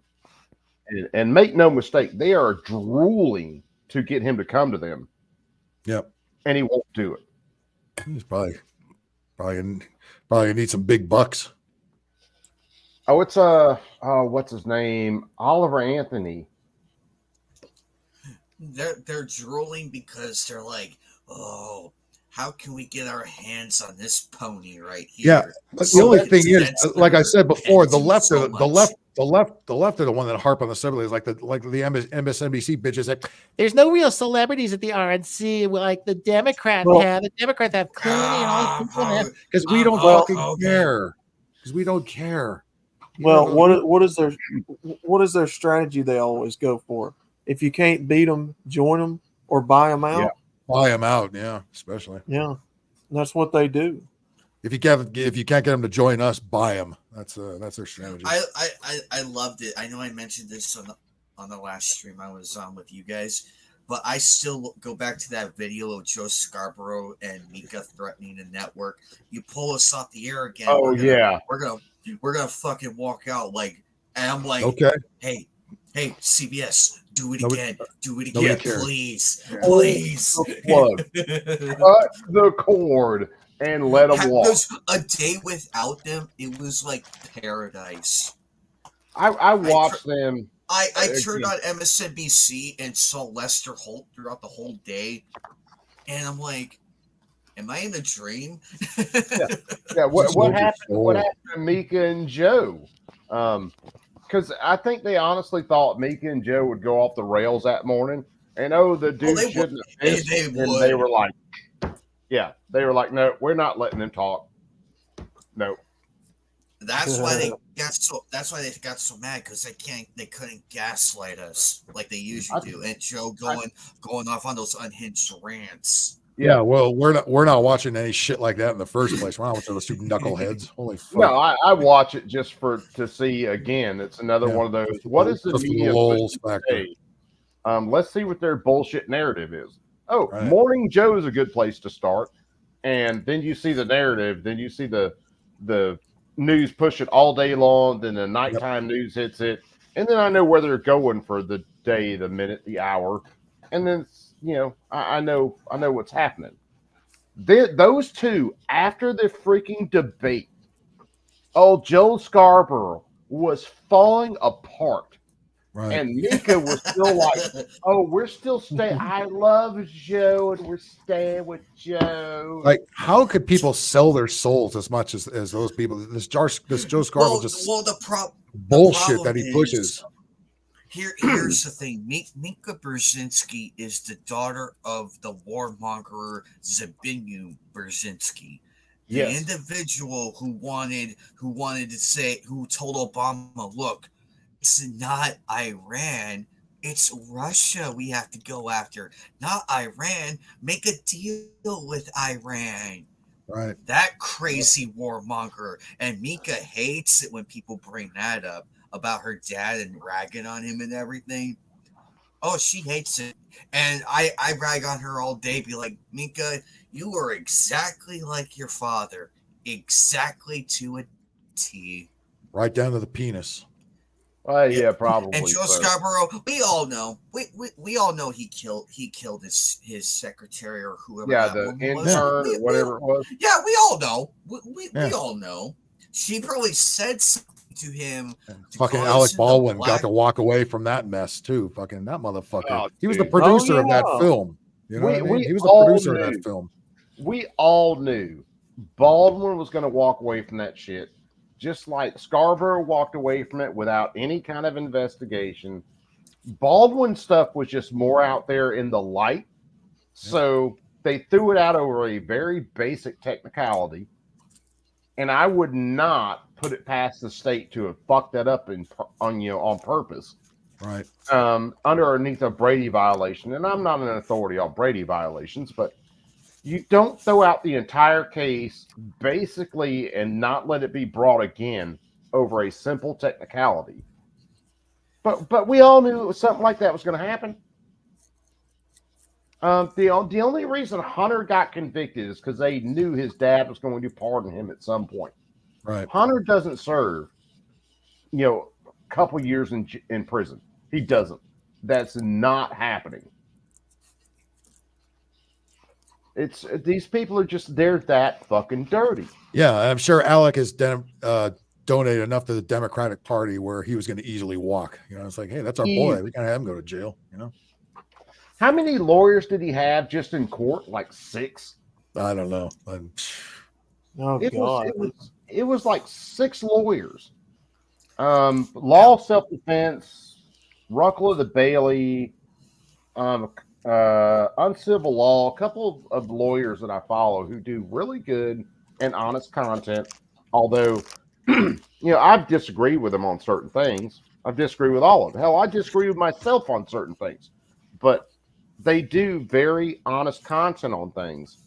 Mm-hmm. And they pretty much predicted this entire thing. If you look at their stuff that was long before this, they already knew. Now, does it piss them off because they know the law and they know how it should have gone? Yes. But kind of reminds me when Trump was like, I know the tax code because I used it. Yes. I know, and so did Hillary's donors. Yep. Yes. And the reason why you guys won't change it is because those same donors are also enjoying those tax breaks. Yeah. Trump was completely honest about that. Those tax breaks would not be there if these people. Even Chappelle had to point that out. Yes. Dave Chappelle was funny as shit about that. And I'm not a huge Chappelle fan, but he was funny as shit about that. But yeah, Chappelle. I was just gonna say Chappelle lost his funny edge about 20 years ago. Dude, I've seen him do some stuff in the last. He's not been as good as he was on the Chappelle show, but a couple of his specials have been decent enough. Although he did that weird COVID special. Everybody ever see that one where he was outside and all the tables all separated, and he was just going on Wham Trump and Wham racist white people and all this shit. It's like, what? Where did that come from? I ever saw that one. Yeah, that was just weird. It looked like some kind of Bohemian Grove kind of shit or something. It was just weird. Yeah, I don't think did they get you? The Illuminati get you back in? You fuck, goddamn you! Well, he ran away from that. He might be on the list with some of those that P. Diddy. Yeah, he did. He did sign a big thing with Netflix, so I think you have to at some point. Yeah, the whole P. Diddy thing coming out, and I haven't tracked it real hard. I haven't tried to stay with it. It's just not my. I don't give a shit on a lot of it. I don't really either. I mean, if you go after him, you got to go after all of them, which is pretty much the entire establishment. So yes, yeah, that's going to happen. That's going to happen. I haven't really heard much more about it. It's like, okay, what happened to him? Anything? His name got thrown out there a little bit, but other than that, what fucking happened to him? Well, I know Ice Cube and Cat Williams and them were coming out about a lot of that a few months back. But Cat Williams was hard. And that's probably that Cat Williams is probably the first one that brought it up on my radar. And it just popped up randomly on my stuff, and it was like Cat Williams talks about this or that. And I was like, yeah, I've never been a huge fan of Cat Williams. Never. Yo, them motherfuckers, they making us wear goddamn dresses, motherfucker. Well, Ice Cube kind of was starting to come out against the nonsense too. It's like, we've been voting for Democrats and voting for Democrats, and that they didn't do shit for us. They can't stand him because he's starting to figure it out. Yeah. Oh, dude, they started. It's just too bad it took so liking, long. Yeah, they started out not liking Ice Cube. It's been shit over a decade ago, and there was an interview with him, and they started talking about guns and shit like that, and he was like, "Fine, I'll turn my guns in when all the criminals turn their guns in." Yeah. But until then, I'm keeping my shit. And that's paraphrasing, and that's basically what he said in that interview. And then after that, they've been coming at him sideways here and there, and I'll catch a little bit of it. Well, I'm not following hard. They write him off anyway from coming from like a more uppity neighborhood anyway, and not really being a part of the whole hood culture. Oh, he's an upper middle class black guy. Oh my God, he doesn't identify with the hood. When you have to understand the way the narratives work. He had because an education. If he was to the other end of the spectrum on things, they'd push him the same way they did from some dude that come out of the Ninth Ward in New Orleans. But since he came out a little bit on the other end of it, well, then they got to trash him. Well, he's not a real hood dude because his parents had this or crabs in a bucket mentality. Yeah, and that's the way that narrative runs. That's the way it's always run. Man, you ain't one of us, Uncle Tom. Cool. Joe Biden, if you don't vote for me, you ain't black. Right. Joe Biden has got to be one of the biggest prejudiced. And I'll just say this: if you know racism, you know a guy named Leon Trotsky, the Russian politician. I've definitely heard about him. I haven't spent too much time. There are so many rabbit holes I dive down. That's not one of them I've dove down yet. Racism is a political divisive term created by the Russian politician Leon Trotsky, which is not actually his real name, but yeah, and it's been a while. Denzel Washington was another one that basically spoke against some of the shit. So did Morgan Freeman. Morgan Freeman, yeah, that's who I was about to say. Yeah. Who was it that's interviewed him, and he said they were asking about race, and he basically said, "Let's stop talking about it." That's Morgan Freeman. I knew it was Morgan Freeman. I can't remember who was. I can't remember the interview was. It was one. It was like 60 Minutes or one of the dopey news magazines. I think it was. He was like, when they asked about race and all that, he was like, "Let's stop talking about it. I'm this person. You're that person. Yep.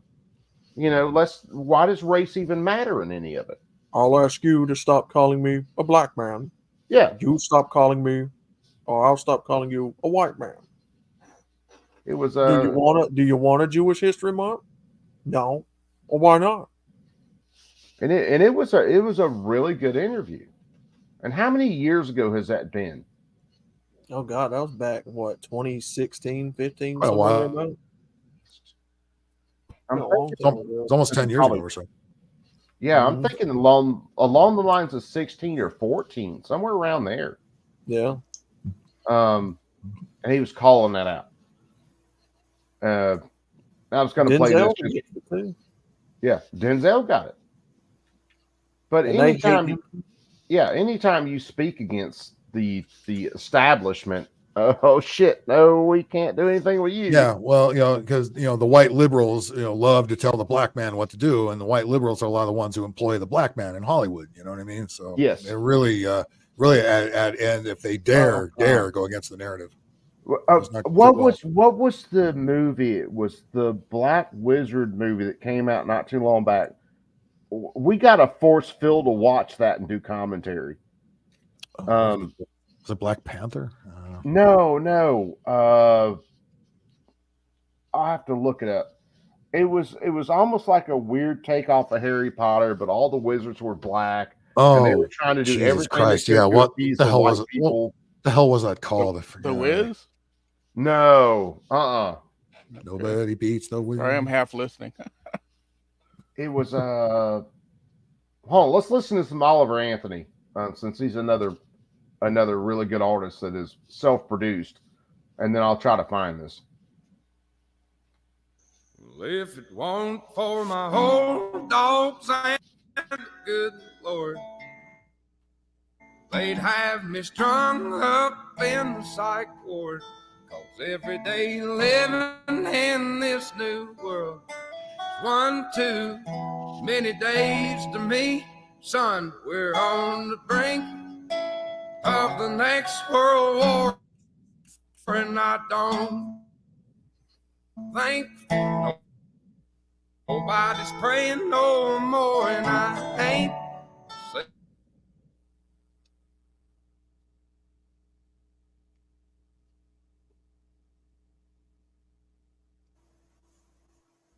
The government will not allow any more to be played. We interrupt this program to tell you that this is racist. Cool, we'll have to tell you we got a copyright strike and all from any of those. We interrupt this program to stop the singing of Oliver Anthony, I Want to Go Home, because it's too goddamn true.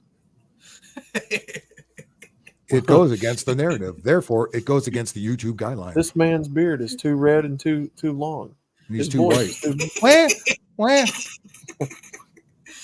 We cannot allow you to watch this testosterone filled. You know what sucks too is a lot of the country, like the pop country music, is using auto tune and like those trap beats too. It's like this ain't country bullshit. Fuck out of here.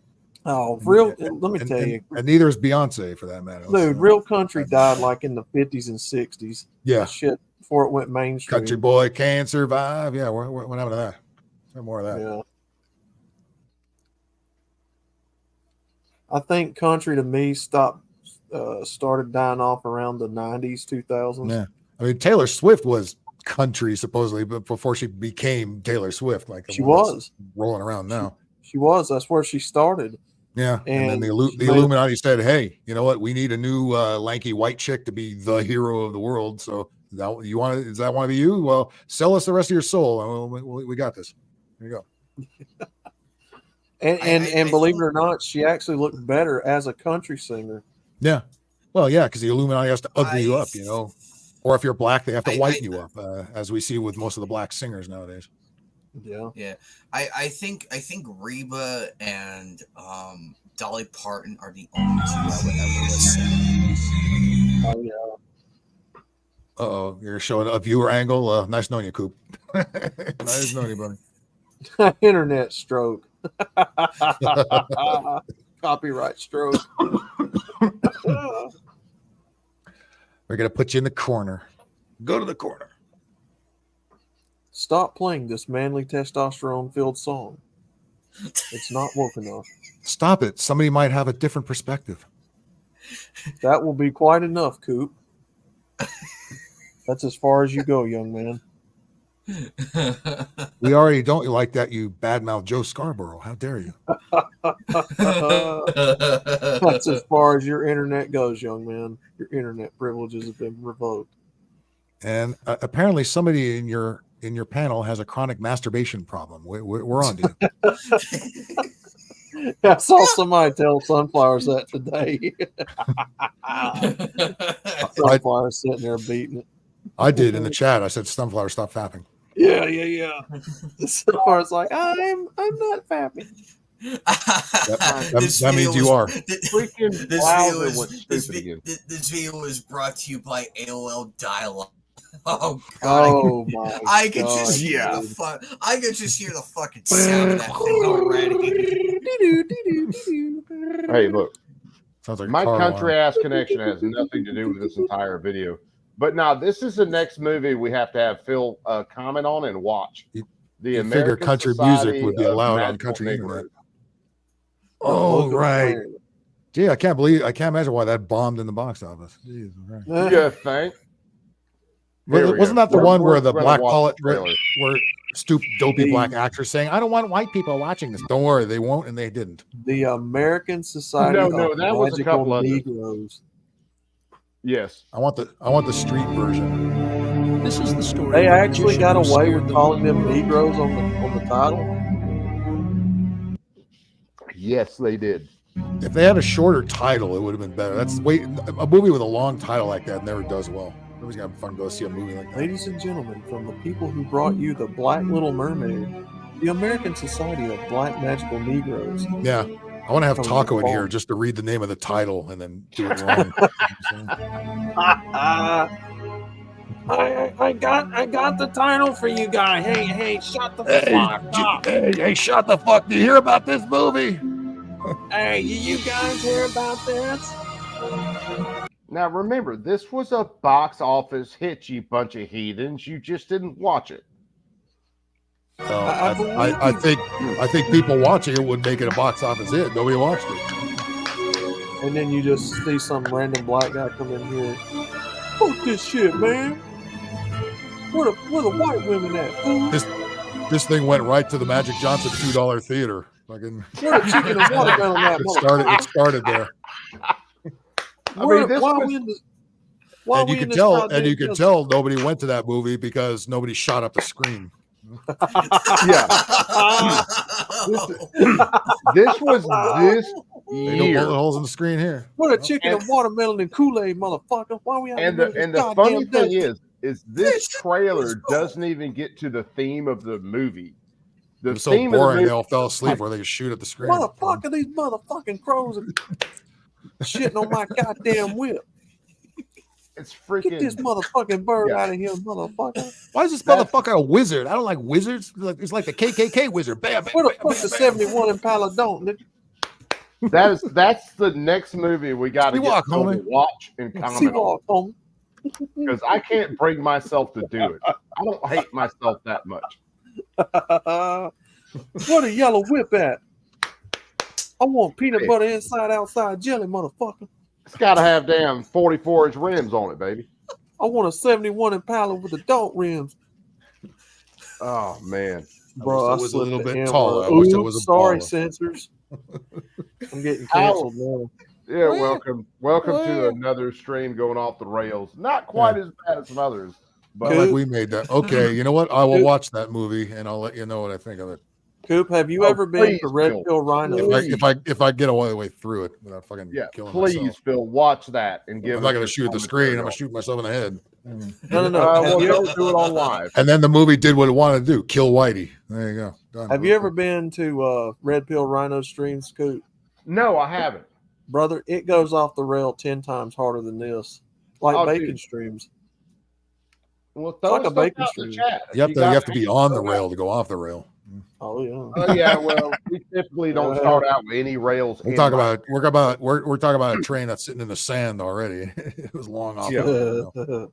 Yeah, we typically don't have rails in my chat either. So This movie was shot in a Waffle House. When we say shot in the Waffle House, we mean shot in the Waffle House. well, the actor may have been shot in This a Waffle movie House. movie was them shooting at each other in a Waffle House. This movie was catered by the That's Waffle House. probably Cobra. Craft services provided by the Waffle House.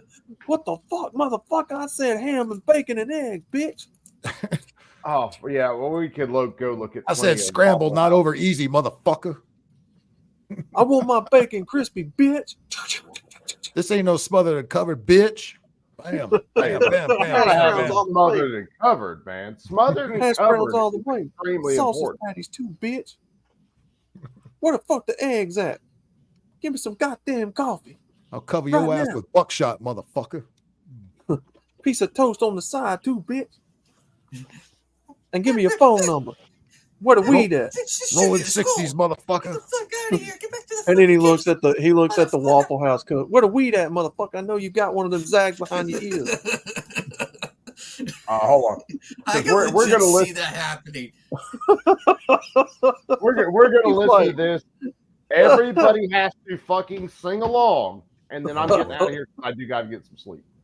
All right, brother. Let me turn my camera FEMA off. uses Waffle House to show how bad a disaster is. If FEMA was paying attention, they would. Yeah, but they don't pay attention. Yeah. I know FEMA doesn't have a big problem. FEMA doesn't really have a That's big problem with black great. folks getting killed. If you don't this have is a this good song song. stuck in your head tomorrow, you're not alive. That's all I Oh, gotta say. God. Black. Coop. This is that I'm song already not Chaos black for used to not voting for sing. Joe Biden. Sounds like Super Mario Brothers Just 3. hang on, Phil. You'll get it. No, you'll get it. I tried, and I tried even more. I cried, and I God damn. will impress. I've no more fucks to give. My fucks have run dry. Come on, you guys got to catch on some lyrics here. I'd catch on if you And didn't. I tried to go fuck shopping, but there's no fucks left.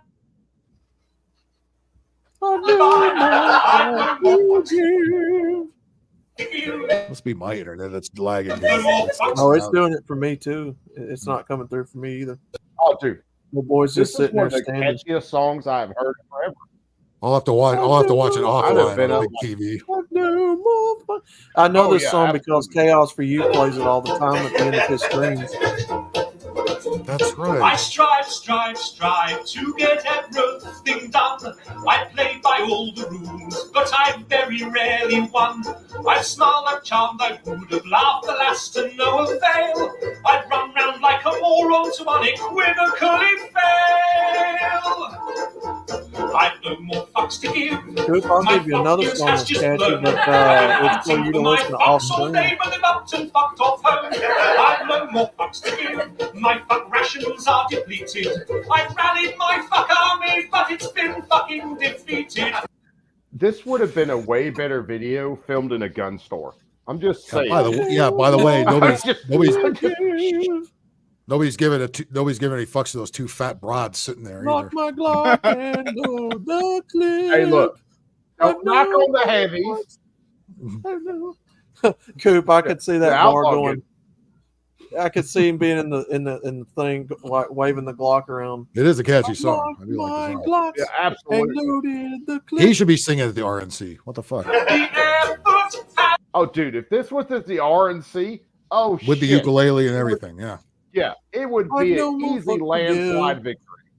And then the I've lip charges got down there. Where? This is the only celebrity they could get. Where? I've exhausted all my energy for minimal recompense. The complete form of acknowledgement has now begun to go, and I've come to realize that I don't give a fuck.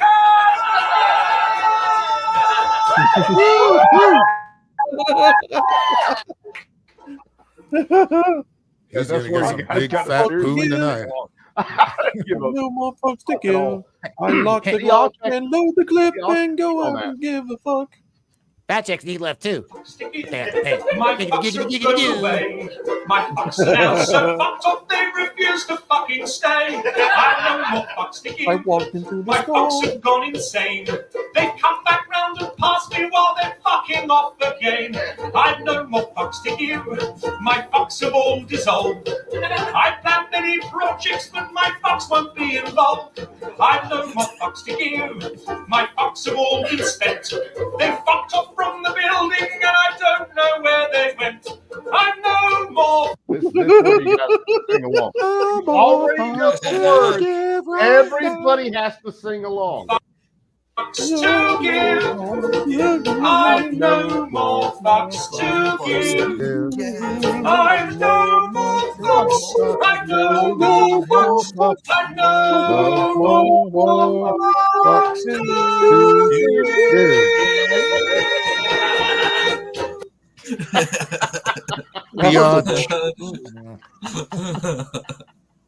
my god!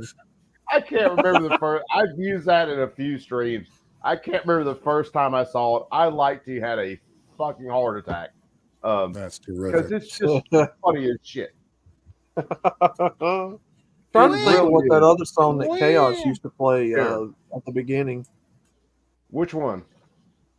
He used to play that one. He played the Enormous Penis song. What was that other one he used to play? Oh, This Is My No Square. Don't touch me there. He had a bunch of them. What was the 50 Cent song? He's been hit with a few shells, but he don't walk with a limp. I need to get AI to do that shit in Trump's voice. Later, Z. Take it easy, my brother. We'll catch you. Oh my god, dude! Detachable penis. That was a good one too. The last time I watched or listened to 50 Cent, that was back like 2002, 2003. Hey, Shorty, it's your birthday. Oh, dude. At the RNC, if I'm Trump walking out there, it would have been that Many Men song. To my voice. Many men have wished to death upon me. I would have done it. Just to fucking set every leftist head on fire. I would have done it. Well, it doesn't take much. It doesn't take much. It doesn't. Just be white and show up. That's enough for them. Oh, yeah. Yeah, well. Show up on time, maybe. That's even worse. Just take a look at my enormous penis. And your booze started melting. Anyway, That song is hilarious. I'm going to get out of here. You guys all make sure you All right, man. stuff in the chat. Anime, hold on. I got to hook you up because you got to post your stuff in the Take a chat. look at my enormous penis. Anime, do me a favor. Throw another chat out real fast. Give me a hot second here. Just type some gibberish. Doesn't matter what it is. Sunny day. Take a look at my enormous penis. You don't have to try to be Aristotle. Just throw your channel out there. Take a look at my enormous penis. There we go. That song's hilarious. I don't know why. Probably because you're a white guy. I'm just saying. I've got a hard time focusing. He said white guy. He called me a white guy. Called me a white guy. He's a cracker. Your shade ain't no darker than mine. I'm off. Yeah, you guys. You like Wonder Bread.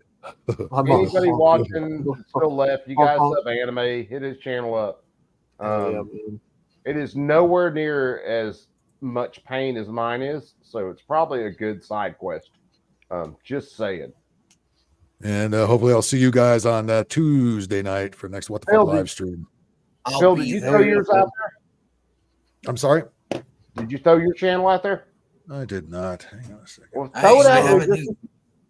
I have a new video out too. Yeah, I dropped it during the stream too. Yeah, well, appreciate just in case someone catches it a little bit later, throw it out there. Yep. Because there's one dude coming over from Rumble right now. Yep. Hang on. Blue P Kamala's wrong. My internet is slow as a motherfucker here. Shit, it can't be any slower than mine. It is. I have Spectrum, so Spectrum is the retard of the internet game. Oh, dude, I guarantee you my internet would fight for that title. My internet wears a fucking helmet. Yeah, I'm supposed to have good enough internet where, like, when I was gaming hard, where I should be able to game off of it without lag and all that. Yeah, good luck. Right.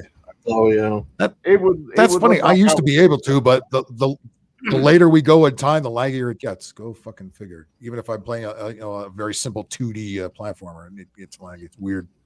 Certain nights, some nights are better than other nights. It's very random, but that's how it is.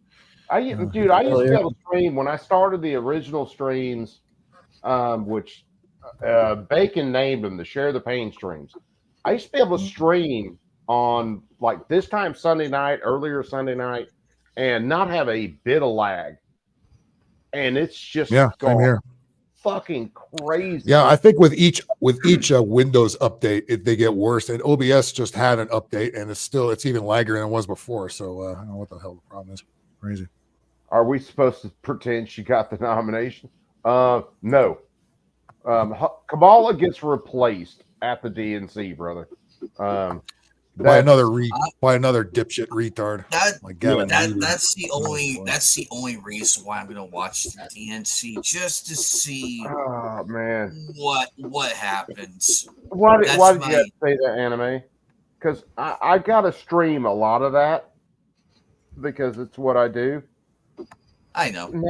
Let Coop take the lumps. We'll clean up the scraps. I'm only watching it just for that part alone, and then I'll bounce out of that.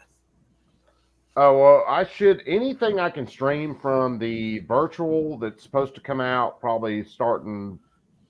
Supposed to start next week. Now it's going to be the week after, which is kind of crazy. Depending on where I'm at, depending on what day you're going to do it, I might I could just probably pop over and watch. Yeah, which is probably better that way, because because your positivity right now would probably balance out the. Hold on. Did Anime just say I have positivity? Oh shit! He clearly hasn't been around long enough. Oh shit! Well, it's kind of crazy lately because everybody's been able to stream all this, and they ain't really been getting hit with like copyright strikes and stuff. I streamed the entire Hulk Hogan where he rips his shirt and shit, and they were like, "No, you're good." Usually they hit you with a copyright strike. I stream from. Well, if his theme song was playing, that's when they get you. Well, it was just him on stage. Yeah, I streamed from 9 o'clock, or started a little bit before 9 o'clock that night, because I thought Trump was going to hit the stage at 9 o'clock Eastern. He wasn't apparently supposed to hit the stage till 9 o'clock Central, so an hour behind me. So I streamed all that and never had an issue with copyright at all. That's not to say they won't figure out a reason to come back and get me, but yeah, I streamed all that without copyright issue, because especially depending on which channel you use. So I try to stay on more public channels. It's hard for them to hit you because it's going out everywhere. And some of it might be just because I'm a small channel and they don't pay attention to me, but apparently they do, considering the warning I just got. So, have you got to do sensitivity school training and all that? I did that. Yeah, I did that at fucking 3 o'clock in the morning, Friday morning. They hit me with a bunch of bullshit questions and a video tutorial to watch. I'm like, fuck you. I'm not doing all this just to get my strike removed. If I hadn't have been so fucking tired when I left Bacon stream, I would have started up another stream just to record that shit. With their training on the whole copy, or that wasn't copyright, that was something else, but to do their little training for it. Yeah, I would have done it because it was freaking ridiculous. And if that's not indoctrination, nothing is. Yeah. You have to agree with us. Although we're supposed to be a publisher or a platform, not a publisher. We're not supposed to edit what you say. We're not responsible for what you say. However, we'll go after you for what you say. But we can't find all the kitty stuff on our site. Okay. Yeah, sure. Makes sense. They keep that for themselves. Yeah, they do. Tomorrow's house hearing. Thank you, Bob, for posting that again. That's probably the truth of the matter. Because there's a lot of these motherfuckers on here. Yeah, you can lick Joe Biden's asshole inside out. That's fine with that. Well, hell, I streamed the hearing.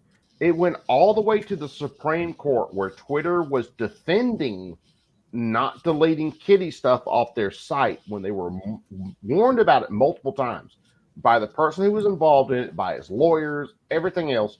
They wouldn't delete that shit. Now that's before Elon was taken over and he still had all the diversity hires and all that. Right. But they defended that shit all the way up to the Supreme Court. However, if I picked up a gun right now and was like, hey, look, this is my new gun, my stream gets shut down within minutes. Unless you were black and had a Waffle House. That's fine. You might be right. What orange juice at, cuz?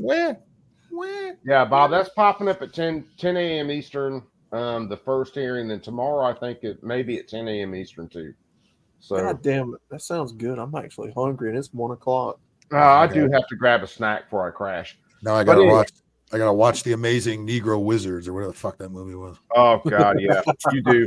You gotta watch it because the Grand Clan Wizard Negro League or whatever. There's a lot of pain that I can take, but I can't take that. So I'm throwing that dick at you, Phil. All right. Let me. Are there any conditions like do I have to be completely sober or can I smoke some weed or something before I watch it? You can smoke whatever you want, drink whatever you want. Yeah, I think I'll have to watch it and then give your commentary. I need to make a trip to the weed shop. I think before watching that fucking movie. I would, like they do. There's no way I can watch that completely sober. Now you gotta get into the spirit, man. Get a bucket of KFC. Make some homemade grape Kool-Aid. Imagine being a dopey white guy taking a date to a movie, and it's that movie. He's like, "Hi, 2 for the amazing Wizard Negroes," or whatever. It's like, yeah, the amazing Dixie Crack Clan League of Negroes or whatever. Well, a couple never made it into the movie theater after getting beaten to a pulp outside the box office. Yeah, just for saying the title of the movie. Dixie Crack. But anyway.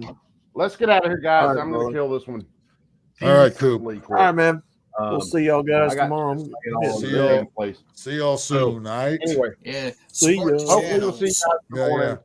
Blam blam. Be cool. Blam blam till they fall. Keep that thing on you at all times. Because apparently, I can still flash a holster. But anyway, yeah, we're out, guys. You guys be cool. We'll catch you on the next one. All right. Peace.